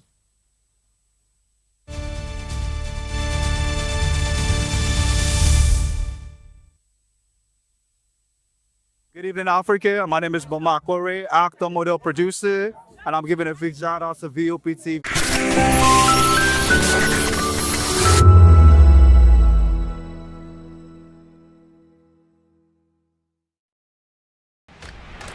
Yes, obviously everybody knows the game is beautiful and that's why I love sports. My name is Kizzy K. You're welcome to my republic. But remember, there can never be a transfer without a window. Just like there can never be a deep thinking without a Pep Guardiola in football. You can't say tennis without talking about Djokovic. So why not give me attention on the show so I can run your race on the TV like Lewis Hamilton Formula 1 star. Don't forget, when God have mercy on you, you can achieve your goals like Cristiano Ronaldo. I am a proud Nigerian, and right here, we talk NFF. For every sports update, commentaries, live interviews on the game, we got you on this, because right here at Voice of the People TV, the Sports Public Show has got everything just for you to be part of it. I love the beautiful game, and that's why Kizzy K loves sports. In a world where truth is the ultimate power and opinions scream the loudest, it's time to wade through the noise. Hunger no get tribe! Hunger no get religion! And scan the human interest and trending topics that matter. Stay tuned to The Issues, your plug to the stories making the buzz, from politics to science and technology, social justice, and more. Let's tackle the tough questions and expose the truth. The Issues on Voice of the People Television. Don't just react, understand. VOPTV. Now, you have more than a voice. For many Korokwe and Keke Marwa drivers, fuel is the backbone of their daily operations. With the steady rise in fuel prices, drivers say sustaining their business has become increasingly challenging. They explain that the cost of running their vehicles has gone up significantly, leaving them with little or no profit at the end of the day. Many also say they have been forced to increase transport fares, a move they claim is necessary to stay afloat in the face of rising expenses. The fuel price is too exorbitant. We cannot abide to it.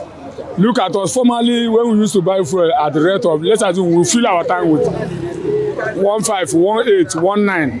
Then when we come work, we can make 10,000 naira. If you make 10,000 naira and pay the agboro money for, let's assume, 2,000 naira buy fuel, at least when you get to home, you go with at least 6,000 or 5,000 naira. But for now, before you fill up this keke now, you spend almost 10 to 11,000 naira. Then you, let's assume you work 15,000 naira, you pay agboro, buy another fuel for tomorrow business. You see, when you get to home now, the money will not be okay again. Let them bring down the price now so that everybody will start enjoying. It's affecting us very bad because passengers don't enter transport anymore. They prefer using their leg, you know.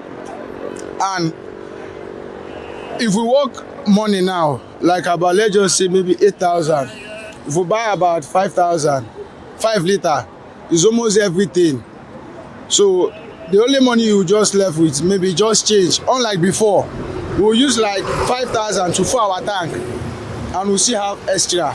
8,000 cannot fill your tank. Oh. It's very, very crazy. So we are begging the government if they can look into it and do something so that the fuel price to come down, so that everything will be okay, because it's really, really affecting a lot of things. While drivers struggle to cope, they say the increase in fares has led to tension with passengers, many of whom are also battling with high cost of living.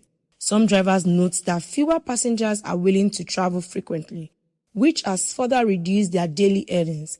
Others are calling on the government to intervene by providing support or implementing measures to cushion the effect of the fuel price hike. Before we normally load 200 naira, but now we are loading 300 naira due to the fuel price. We can't buy fuel 1,350 and we carry somebody for 200. It won't work out. So that is why it affects our business in anywhere we go. Sometimes, luckily we see passengers. Luckily we do not see passengers, because sometimes we may stay here for 1 hour. I've been here for 1 hour 30 minutes now before getting to my turn for loading. So it affects us. We are begging the president to do something, to please assist us by bringing down the fuel price, to consider the country. We used to carry 300, and the other package carry 400.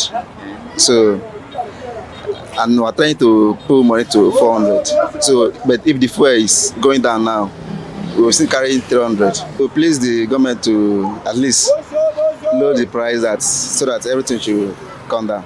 As fuel price continue to rise, both drivers and commuters are left to navigate the growing economic pressure, with many hoping to relieve in the near future. Oyindamola Oluko.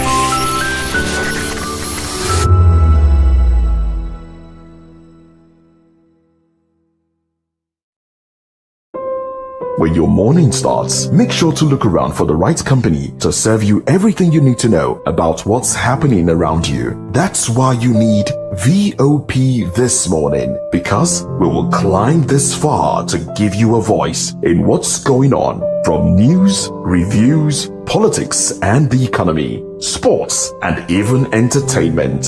VOP TV. Now you have more than a voice.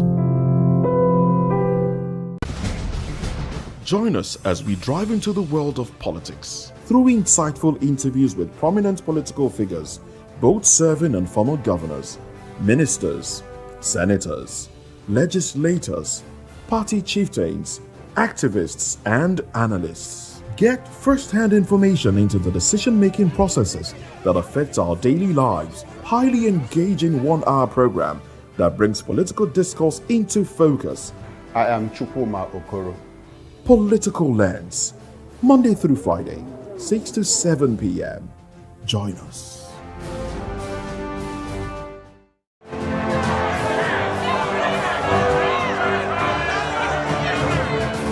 Do you want your voice to be heard? Do you know that you matter in the scheme of things?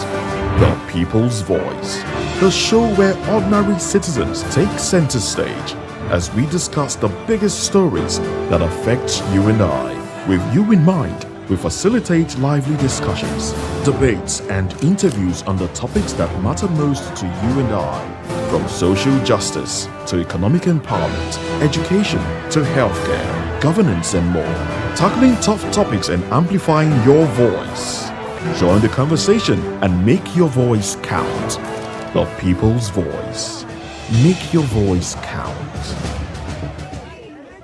Behind every broken desk lies a broken promise. Education shapes the nations. But who is asking the right questions? Introducing Edu Dialogue, the show that goes beyond the surface, exposes the cracks, the corruption, and the silence in Nigeria's education system. Edu Dialogue, Saturdays, 3 p.m., only on Voptv. We break the biggest stories, from missing funds to policy failures. We ask the tough questions and demand real answers. Edu Dialogue, this Saturday, 3 p.m. on Voice of the People Television. In a world where power shifts with every headline. In a nation full of questions. In a world filled with noise, the truth needs a voice. The policies that shapes our world and the economy that determines our future. Every hour, every day, the grapevine keeps buzzing. And together, we are committed to telling the stories that shape our world because your voice is our focus. Don't forget, our voice matters the most. Let us come together and share our concerns.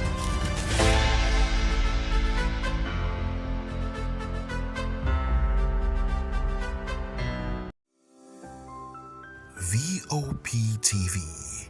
Now, you have more than a voice.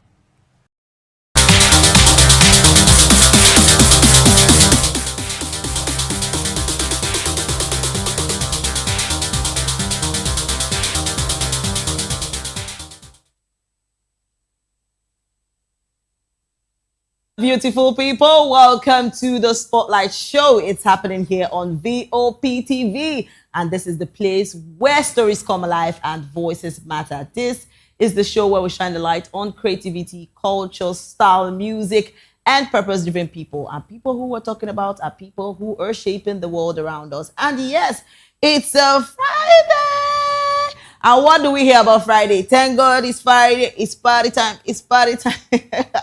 Yes, I'm your special baby girl, Precious Agumanu, aka call me Prezi. I see the waiting.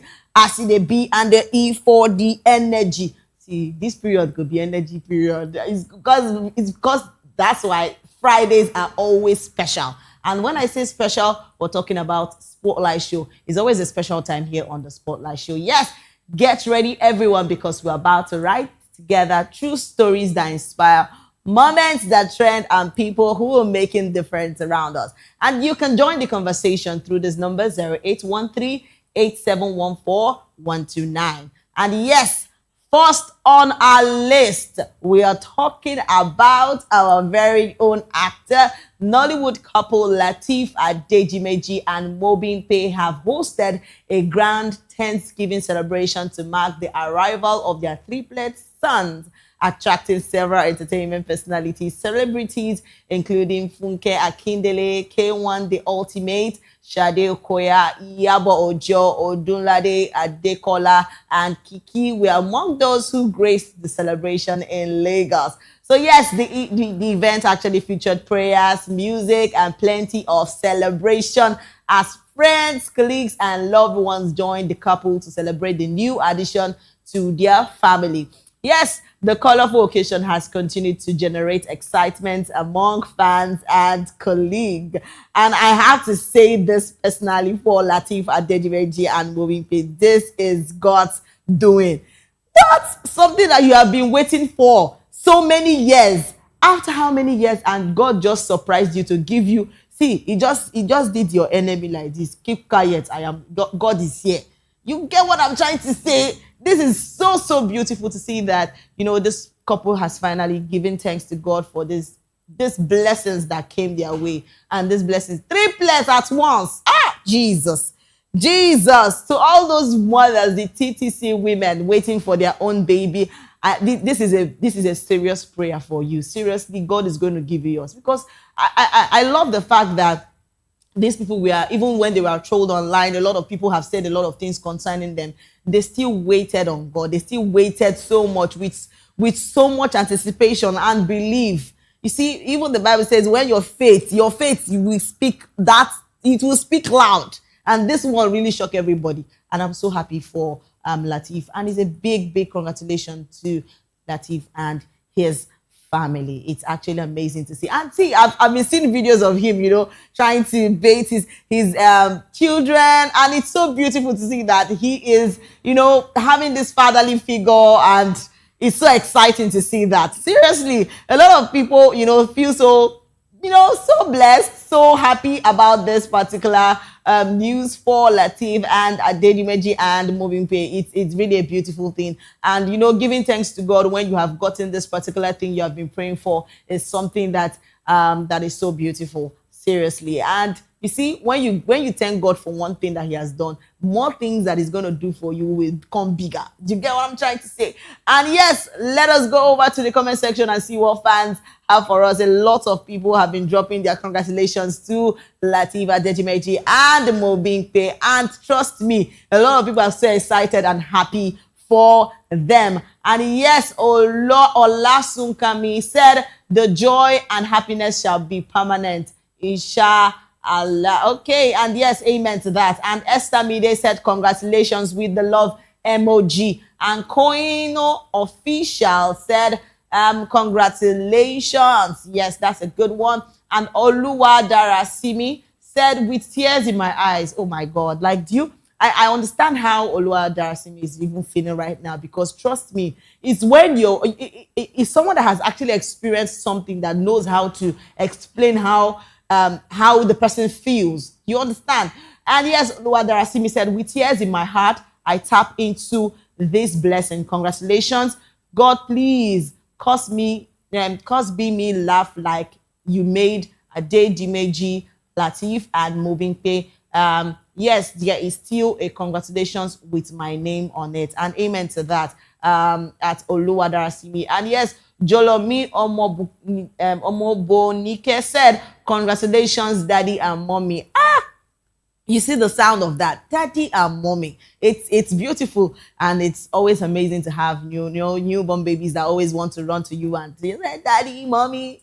It's actually beautiful to see, and trust me, this has really been a thing of joy for the Latif family. And trust me, a lot of people are excited, and I am excited too. So let's take more comments and see what people are really saying online. A lot of people actually graced the event. There were lots of food, drinking, eating, enjoyment, and it was really a thing of joy. Let's take more comments from the comment section. We have a lot of people still excited about this beautiful family and their blessing that came forward to them. And yes, Lady Dear said, this is so perfect, mashallah, and good things await those who are patient with the Lord. And indeed, every hardship comes ease. Okay, you see, that's a good thing to say. That's a good advice there. It's true, because I always tell people that it's when they say the patient dogs eat the fattest, but I don't want to put it that way. But the truth is,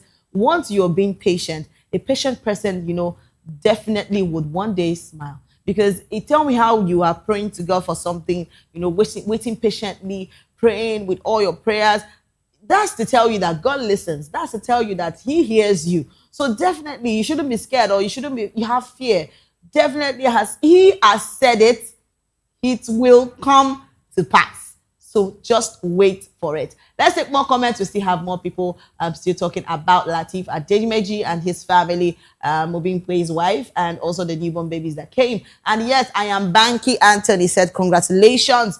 Imisi Official said, congratulations. And Adediwura Black Gold said, congratulations to the Adedimejis. And Olorun Awonwada won't see it. Okay. And Aaron Key 22 said, from waiting to wonder. Lines they cry. All right. And I am Lizzie J said, congratulations to you. And hairstyle hair artist said, congratulations. It's a big congratulations to the Latif family. Let's take more comments before we go over to our next story. And Tosin Silva Dam said, congratulations. And somebody else said, my lovely people. And Linger by Temi said, your joy is permanent. And yes, congratulations. I am Simi said, congratulations, my faves. And Momsi Testimony said, just put a smile and love emoji. That's a beautiful one. And we actually have the video where Latif was actually baiting his baby. It was so beautiful to see. I want us to watch that video. Let's oh my God, what am I talking about? This is really, really amazing to see if after how many years you see yourself, getting to bait, and you see the smiles on his face. He's just so happy, baiting his child. Oh, Jesus. That time when they say, what God cannot do, it does not exist. But it's really beautiful to see this. We all say big, big congratulations to Latif, Adedimeji, and Mobimpe, and their beautiful, beautiful blessings that has come, and with a lovely Thanksgiving. Congratulations to them once again. And yes, that takes us to our next story. And we are talking about, there has been a video that has been trending recently, and people are saying a lot of things concerning this. So there's a pastor called Apostle Joshua Agesedo of Powerline Church has sparked reactions online after a video from one of his sermons went viral. So in the video, the pastor stated that the use of sex toys by married couples is not a sin. So describing them as equipment that can assist intimacy within marriage. So however, he made a distinction between married couple using such devices together and using them alone, which he associated with masturbation. His comments have since triggered mixed reactions and discussions across social media. So a lot of people are questioning and saying, is this pastor really a true man of God? And a lot of people are still asking the question, is sex toys allowed in marriages?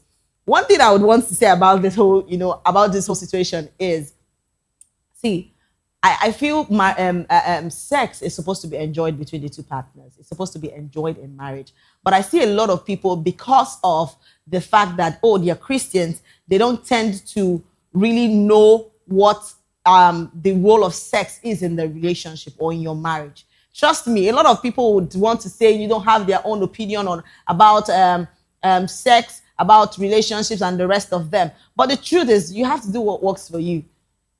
Sex is supposed to be enjoyed with your partner in marriage. It's not something that, it's even a sin when you deprive your partner of, of particularly meeting the person. If you are deprived, it's a sin. That one is on his own. So I see people, saying the man is not a true man of God. He wouldn't have said this. He wouldn't have said that. I feel that this man has a reason why he said that. And this makes me talk about some men that they like the fact that they want their wife to dress this way. They want their wife to dress this way. But because it's Christianity and because they feel that, I don't think it's the right thing to do. I feel that I'm a Christian woman. I don't need to dress in a sexy way for my husband. A lot of things like that happens. And people now see that their husbands are going out looking outside. So it's a lot. So if people are really trolling this man, I don't think that is the right thing. You get what I'm trying to say? I actually have a video where someone just stated that, why would he even say such a thing? He's not a pastor and stuff like that. But some marriages are suffering because things like this are not being said. I mean, a lot of marriages have suffered because they don't have an idea of what sex is in the marriage. People want to stay in a relationship and be like, my wife is just, maybe you just come to the bathroom and you just tie up and stuff like that. Come on. You need to look cute. Yes. You need to look cute for your husband. It's as plain as that. A lot of people don't really enjoy their sex in marriage because of what Christianity has turned everything to. But I mean, let's actually go over to the comment section, because that is where a lot of people have in fact, they have been giving me heads up. But we're going to see what people have to say concerning this pastor. And yes, Stella, I said this, how did this convo even come up in service today? Like, waiting to do at time. And somebody said, this is Gen Z pastor, but it is the truth. There are sometimes when we see things like this, we don't tell ourselves the truth. We actually look at them as, we don't even have the right to maybe possibly talk about it. But these are things that have to be, spoken about, talked about. These are things that has to be discussed. Do you understand? So it's you and your partner. You don't need to come out and say, this happened, that happened. A lot of people have been starved sex in their marriage. Trust me, it's a lot.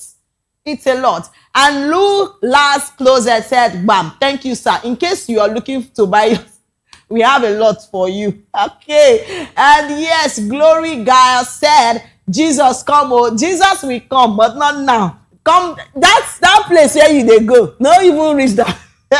Let's take more comments. We still have a lot of people still, talking about what is actually sex toys really important in marriage. Is it good to have sex toys when you're meeting with your partner? So people are still asking that question. So let's take more comments from our comment section. We still have a lot of people still commenting about that. And yes, Cyril Unusual said, what about using equipment that can't cut? But wait, how now they think that in? Wait, actually, I'm just asking the question.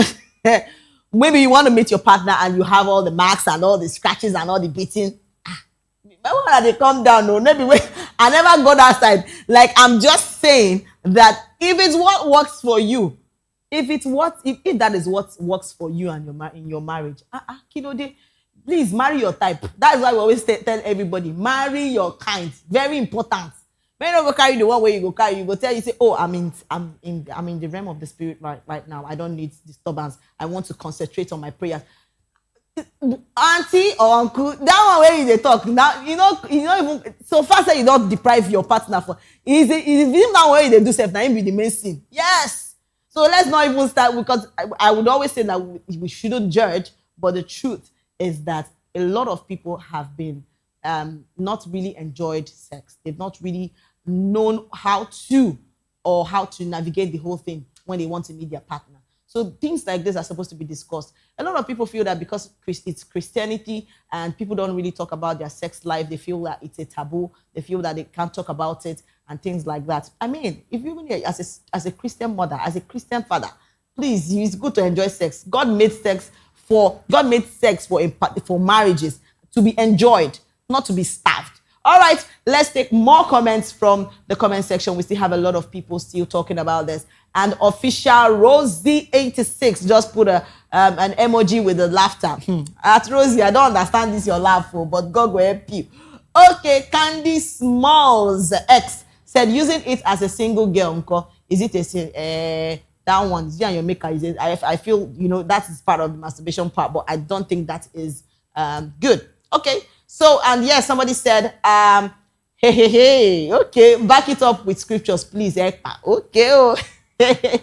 And we still have more comments. Let's take more. And a lot of people, brought out their own experiences concerning relationship, concerning marriage, concerning sex, toys, and marriage. Let's take more comments. And Mr. Clinton 001 just said, what about pockets? Pastor. Hey, God, I beg you.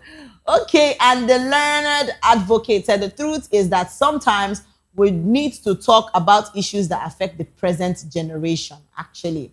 So giving a genuine answer is not bad. 30% of actually using toys, knowing if it's a sin, isn't a bad question, except you all want to pretend, actually. Thank you for that, the legendary advocate. Because I've seen a lot of men recently, when we have the millennium men and we have the Gen Z ones, and when people tell me, oh, I think my wife... See, there's a difference between the Gen Z and the millennium. It's as simple as that. So if you're telling me, oh, I don't know what this generation is, you just know that it's the Gen Z. So it's that Gen Z. So you know how to follow them. It's not this one that you're shouting up and down. You will go they marry Gen Z. You don't know wait till you play, wait till you expect.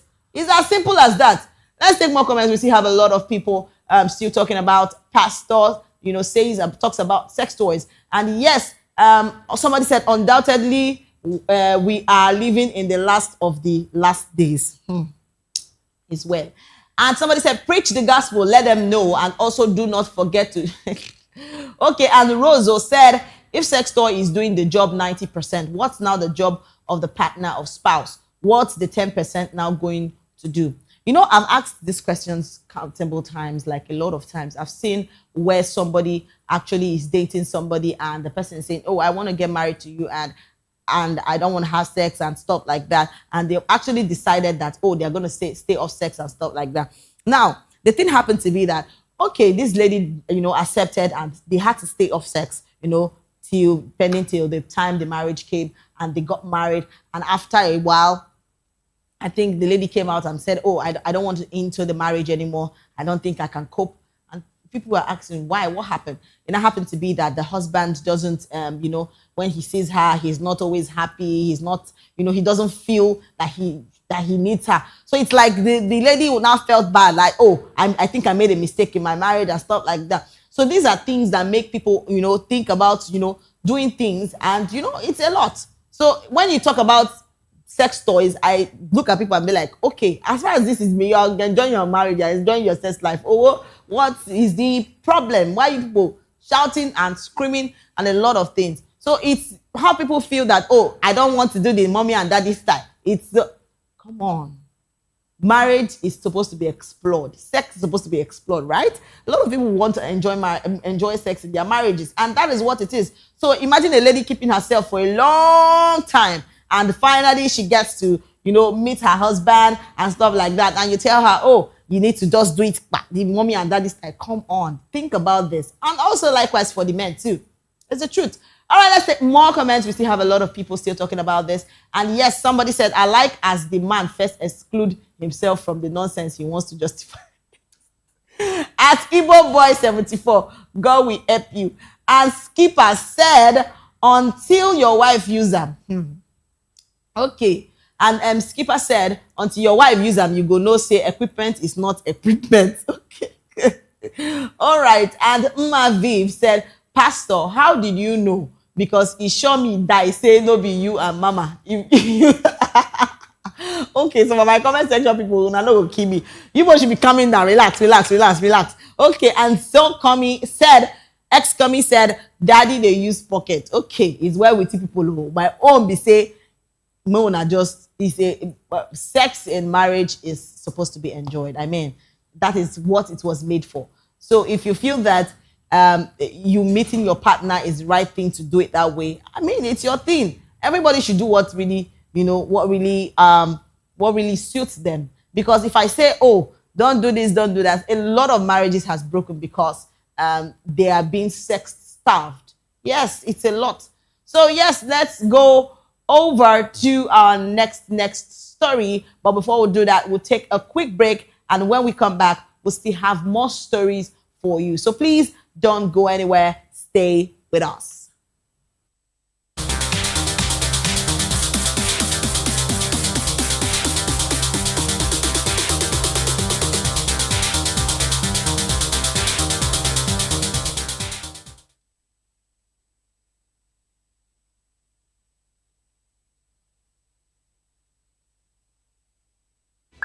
Are you looking for where to buy quality and original studio and musical equipment in Nigeria? Welcome to Iruka Online, Nigeria's biggest musical and sound equipment warehouse. Your trusted home for top global brands, reliable low-priced alternatives, and 100% original musical accessories. With over 16 locations nationwide and open 7 days a week, we deliver unbeatable service and customer support you can count on. Shop online at iruka.com in partnership with world-renowned brands like Wolfdale Pro, Prisoners, Twile Keyboards, Fender and Jackson Guitars, Marshall Amplification, Mapex Acoustic Drum Set, Tech Electronic Drums and Accessories, Evans Drumheads, Ashdown Engineering, and many more. Iruka Online, powering your sound with quality you can trust.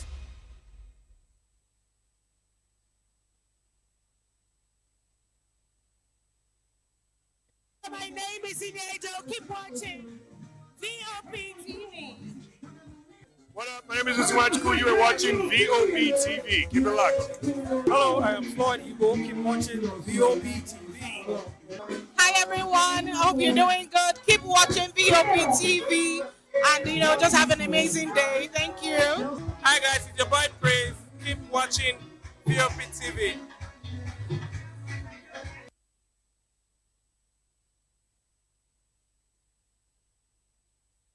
In a world where truth is the ultimate power and opinions scream the loudest, it's time to wade through the noise. Hunger no get tribe. Hunger no get religion. And scan the human interest and trending topics that matter. Stay tuned to The Issues, your plug to the stories making the buzz, from politics to science and technology, social justice, and more. Let's tackle the tough questions and expose the truth. The Issues on Voice of the People Television. Don't just react, understand.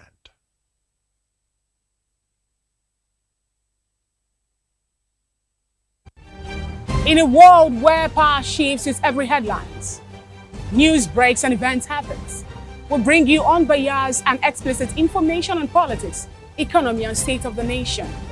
We break down the chaos. Facts, not fluff.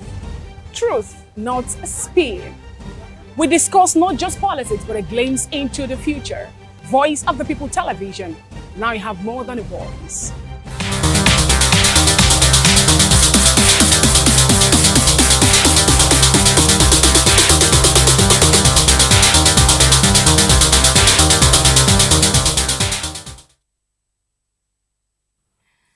And yes, welcome back to the Spotlight Show. It's still happening here on Voptv. And yes, and because we've been talking about a lot of things, and because it's Friday and it's always a fun time. And yes, on our next story, right now we're talking about Maria Ekinde and daughter of Nollywood actress Omotola Jalade Ekinde. Guess what? Has announced her engagement, sparking excitement among fans and well-wishers. So Maria shared the beautiful news on social media, showing off her engagement ring. You know, the engagement has attracted congratulatory messages from fans and friends, with many celebrating the latest milestone in the life of the actress's daughter. Lord Jesus, this is heavenly. Are you guys seeing the diamond? Can you I beg female wear?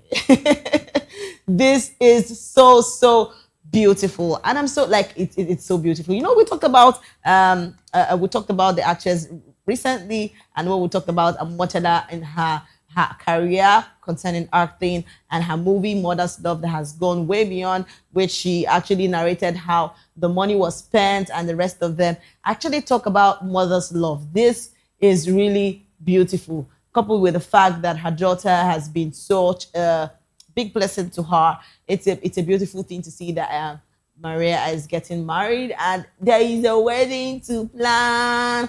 To all the online in-laws, okay, and a big congratulations to Omotola's daughter. It's a beautiful thing and a good thing to hear. To all those waiting for their spouse, waiting for their partner, definitely yours will come also. So we're going to go back to the comment section to see what people have actually said concerning this beautiful young lady that just got engaged. And yes, it's a congratulations from Bella Bambina, and she's saying congratulations to her. And yes, somebody said she is so pretty. Congratulations, name. All right.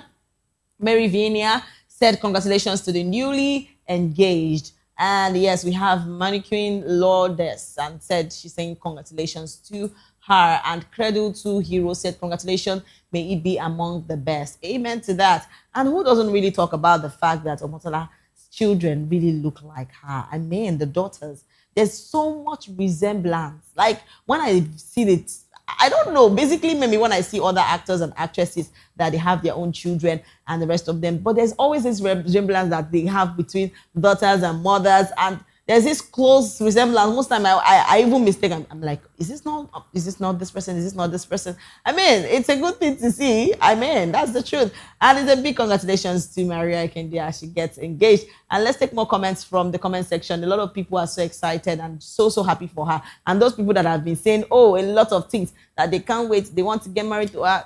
She's off the market right now. So please back off. And yes, your baddie said the day 2 of showing up for my, come on now. All of them are saying all of you that are saying these things. And Ying Mobile said the man is wearing earring. How it take concern you? You see all these things where you now they do. Sometimes you see a lot of people are not just happy when you post something good about yourself. Trust me. People will go still talk. People that will still feel pain will still feel pain. Sometimes I ask this question, why is it that you people don't have joy when you see somebody exceeding, when you see somebody excelling, when you see somebody's success? You will just, from nowhere, you'll be seeing things. Can you people be happy for somebody for once? Just be happy. And type congratulations. Finish. But no, you decide to be looking at the man's earring. Wait till concern earring with ring where they give you. You don't even see the ring go. Anyway, you saw it, but maybe because you're, how will I put it? But come on, it's the truth that some people on my comment section, you have to be kind. Sometimes when you see something beautiful as this, and maybe we don't know whether you don't marry now. You see, you don't know whether from this place now you go come meet your own spouse or meet your own partner. But you know they carry bad character now they show. They say, oh, you wear earring, come on. Sometimes like this, you just type congratulations, my roommates. Now waiting just matter.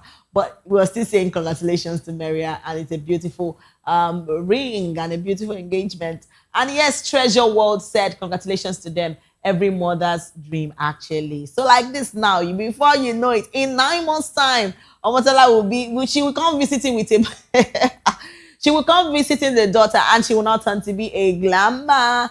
And it's how most of our celebrities are really, turning grandmas and grandpas at a very young age. It's beautiful. I actually love, seeing, getting married early, having to have your child early. Your child is grown. You will now have grandchildren. Come on. We like to see the likes of Iyabo Joe. We have always had these women, glowing and enjoying themselves. It's beautiful when mothers see themselves, excelling and seeing that the fact that their children are doing good. That's the joy of every mother. And it's a beautiful thing. All right. And Creed 007 said, it gets as you go take respect yourself as a woman. Man go respect you. Man no go carry you play. Okay, but I don't understand where Creed 007 is going. But maybe he's talking about Omotola's daughter, how she take respect as a possibly. But come on, let's talk about the particular scene in that video. I mean, I saw the fact that, when we talk about simple, elegant, but classy, that's what that particular video explains. It explained the fact that the ring was so beautiful, classy, but simple, but, little, not be one way you want carry. No, I mean, but do you, but I love being simple. I love the simple things. And for Maria, it's a beautiful, beautiful one. And for her ring, I beg, female and well is very important. Yes, let them know that you're off the market. Congratulations to her. Let's take more comments. We still have a lot of people so happy for Maria and so excited for her. And Amara Antine said, a beautiful yes. Congratulations to them. Who no go say yes? And yes, another Mercy Momodu said, congratulations. And Blee L.E. Zin said, waiting be these ill comments. Keep your unsolicited opinions to yourself. Ouch. Ouch. That was okay. That was loud. Okay. And Chaplet Tech said, I recover.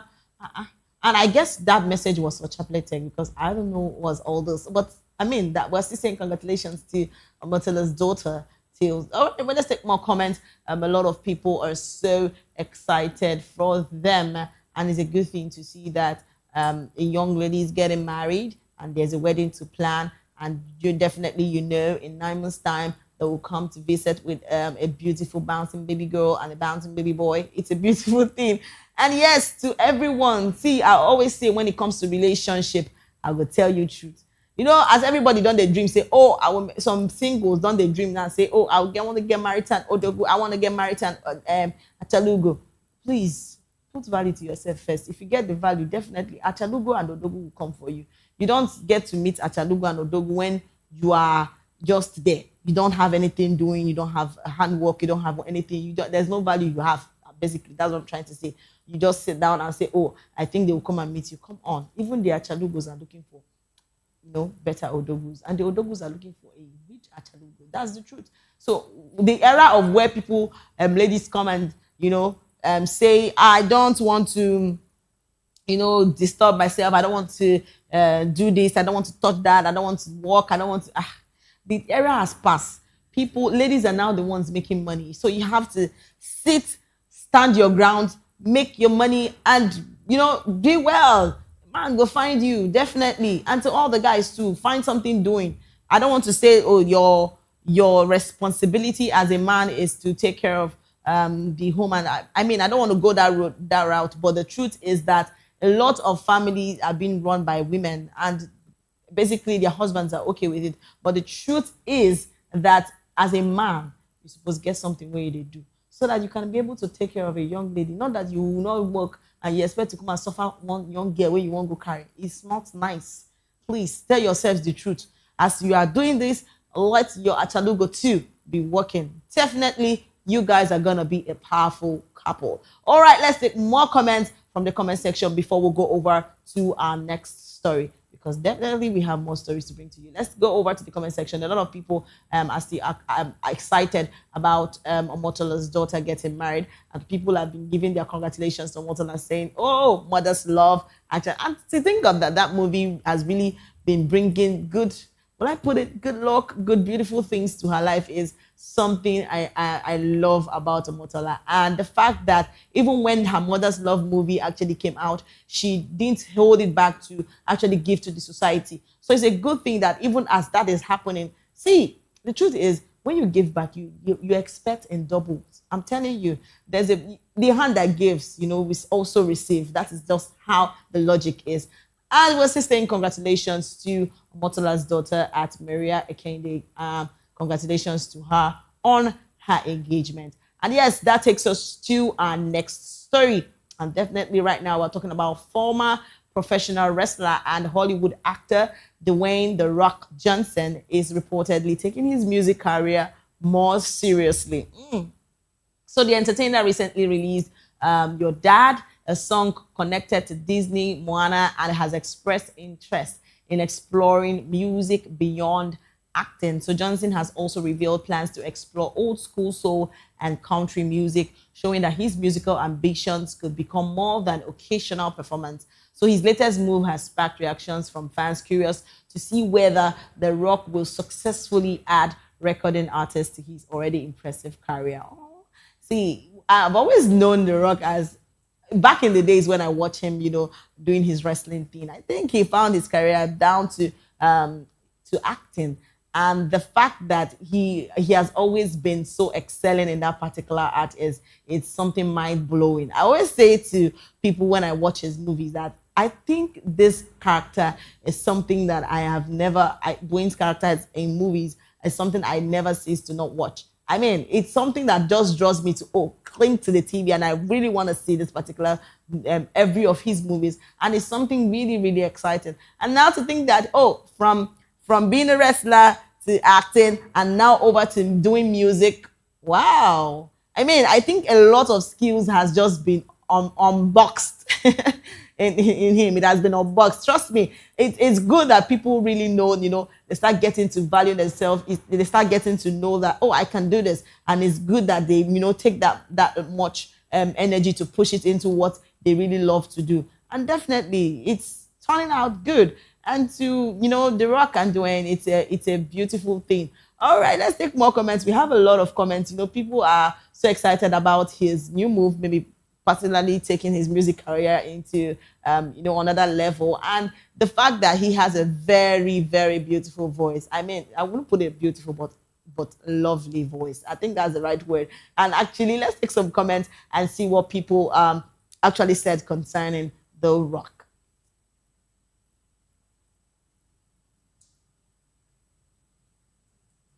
And yes, Patrick Ward said, soft rock, And Jacob Babi's son said, it's actually all about drive, and throwback, it's about power. Okay. And Scott said, it's about drive, it's about power. We stay hungry, we devour. Oh, okay. And Annie said, sounds like a great background track to his tequila commercials. Okay, let's take more comments. We still have more comments from the comment section. A lot of people are so excited about The Rock. And G.R. Komega said it's about drive. And Lucha Moore said, you all act like The Rock never picked up a guitar and sang on Monday Night Raw. He's always been into music. You get, actually. And yes, Auntie Perez said, dude can actually sing. As long as he stays away from rap, he should be good. Okay. I want to talk about the aspect of the genre of song he does. I think it's a slow, steady. So it's not that I don't think he is really good in. I won't say, but who knows? He might be good, in rapping and still good in the other side. So definitely. So we should not just basically, put the whole thing like, I think he should just stay there. And I mean, as far as he has already explored from being a wrestler to being an actor, from being an actor, right now he's into, seeing his music, and it's something beautiful. I mean, so who knows? There are lots of things that he could do that could actually shock you too. Yeah, that's true. So let's take more comments. We still have a lot of people still talking about Dwayne and popularly known as The Rock. So let's take more comments. And yes, somebody said this is not about drive nor power. And Nico said this is the bounce back. Okay. And Eat Your Luthin said, please, God, no. Why?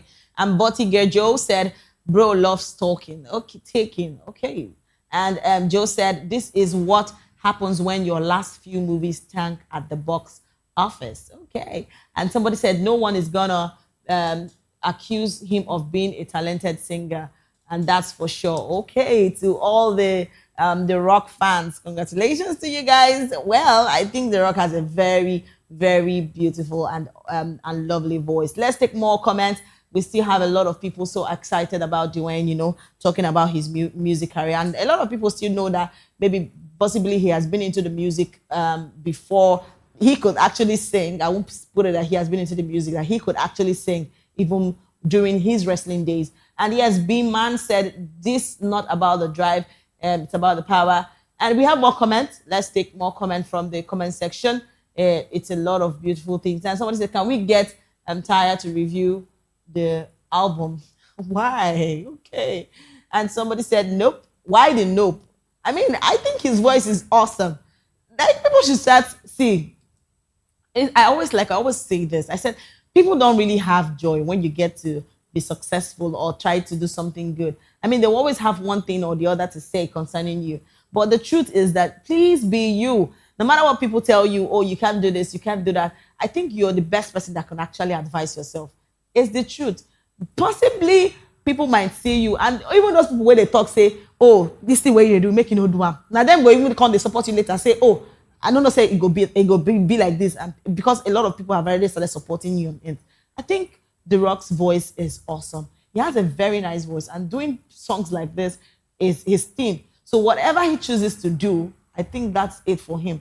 People should they calm down, make they know they talk plenty things. Come on, a lot of people have their talents, and basically some people still don't get the talent. But the ones we get them, a good say they show up. And when you see those kind of talents, you appreciate and be excited about it. We've had a lot of actors, even Nigerian. I'm not even talking about the outside now. Let's talk about Nigerian actors and actresses that have been into the and has been into the movie scene, and a lot of them have been, acting and doing a lot of things. But now they now know their passion is to, go into singing and, doing music basically. And it's not bad. It's still a good thing. So far you're doing your thing, and a lot of people, admire your voice and still want to hear you sing. So what's the big deal?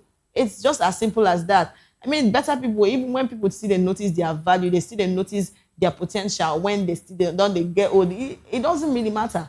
The truth is, do you, always be you. Don't allow people to tell you, oh, you don't do this, you're not doing this right, I don't think music is for you. I've seen a lot of people say so many bad things. But sometimes it is also good as an artist to listen to people, advice. Because a lot of people might come out and I can do music, and they feel that, oh, I'm good to go. And, they'll be dropping songs that possibly people won't want to listen. But if you believe that you're good, you're good.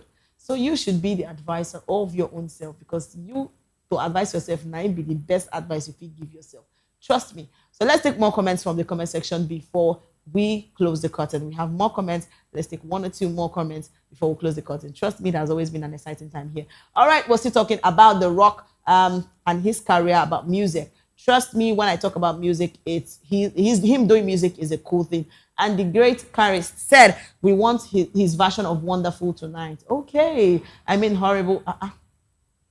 What do you mean by that? Okay. And then he said, he's entering his Steve Seagal era. Okay. And Justin Clay said, enough, Dwayne. Okay. And somebody said, it's only for people who didn't follow the Rock concert, find this a surprise. Actually, do you get? And yes, he wasn't exploring a music career on the Moana soundtrack or when he was, rapping. Okay. He collaborated with Wyclef in 2000. This is not a good start or a start at all. Really? You feel so? I mean, I just feel that he's doing his thing. If he says he want to be doing music, it's his thing. And I definitely would say he has a very lovely voice. People would always want to say what they want to say, but that's my own opinion. All right, guys, this is where we draw the curtain. Thank you so much for staying with us on the Spotlight Show. Remember, if you're going viral or going global, please stay true to your stories and don't forget to tell them with heart. Don't forget to follow us on all our social media handle at Voptv Live and subscribe to our channels for more exciting episodes and updates. And until next time, I am Precious Agumanu, aka Call Me Prezi. This has been Spotlight. See you next time. Bye for now.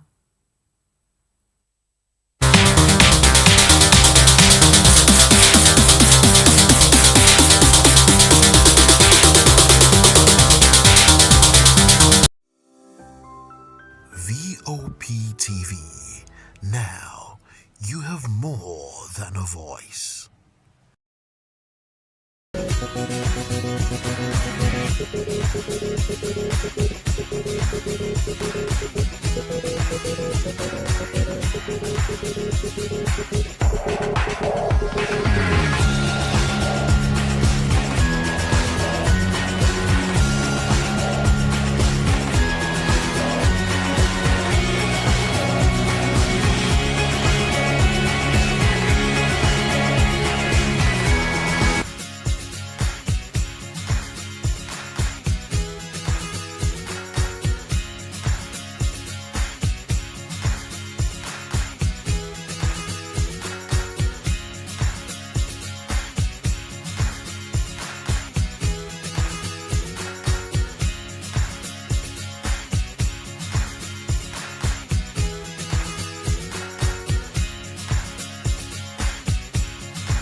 Join us as we drive into the world of politics through insightful interviews with prominent political figures, both serving and former governors, ministers, senators, legislators, party chieftains, activists, and analysts. Get first-hand information into the decision-making processes that affect our daily lives. Highly engaging one-hour program that brings political discourse into focus. I am Chukwuma Okoro. Political Lens, Monday through Friday, 6 to 7 p.m. Join us. Yes, obviously everybody knows the game is beautiful and that's why I love sports. My name is Kizzy K. You're welcome to my republic. But remember, there can never be a transfer without a window. Just like there can never be a deep thinking without a Pep Guardiola in football. You can't say tennis without talking about Djokovic. So why not give me attention on the show so I can run your race on the TV like Lewis Hamilton Formula 1 star. Don't forget, when God have mercy on you, you can achieve your goals like Cristiano Ronaldo. I am a proud Nigerian, and right here, we talk NFF. For every sports update, commentaries, live interviews on the game, we got you on this, because right here at Voice of the Voptv, the Sports Public Show has got everything just for you to be part of it. I love the beautiful game, and that's why Kizzy K loves sports.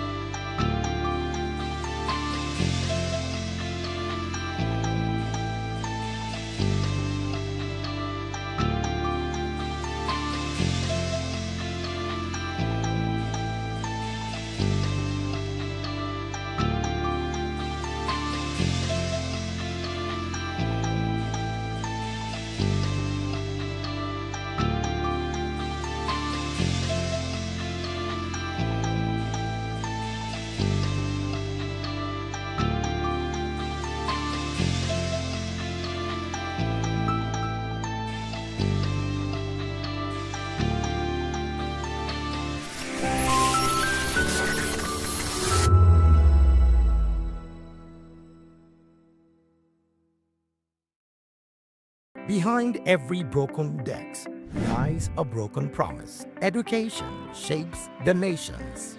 But who is asking the right questions? Introducing Edu Dialogue, the show that goes beyond the surface, exposes the cracks, the corruption, and the silence in Nigeria's education system. Edu Dialogue, Saturdays, 3 p.m., only on Voptv. We break the biggest stories, from missing funds to policy failures. We ask the tough questions and demand real answers. Edu Dialogue, this Saturday, 3 p.m. on Voice of the People Television.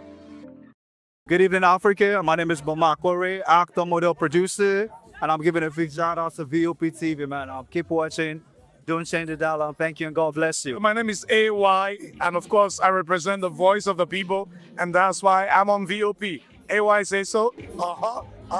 Hi everyone, it's your girl Miriam Tima from the Real Housewives of Lagos and the Real Housewives Ultimate Girls Trip Africa.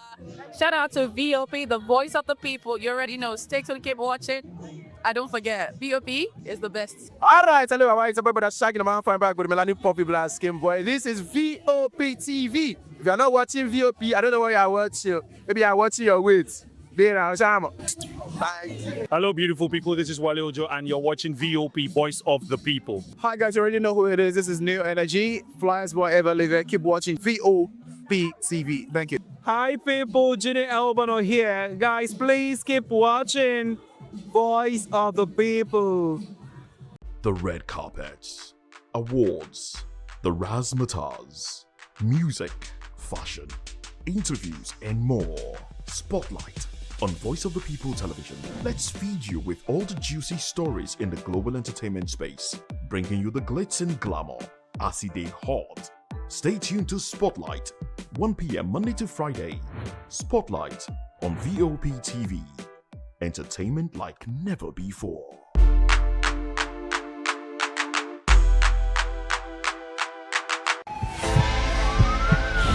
This is Health Check, your weekly guide to better living, smarter choices, and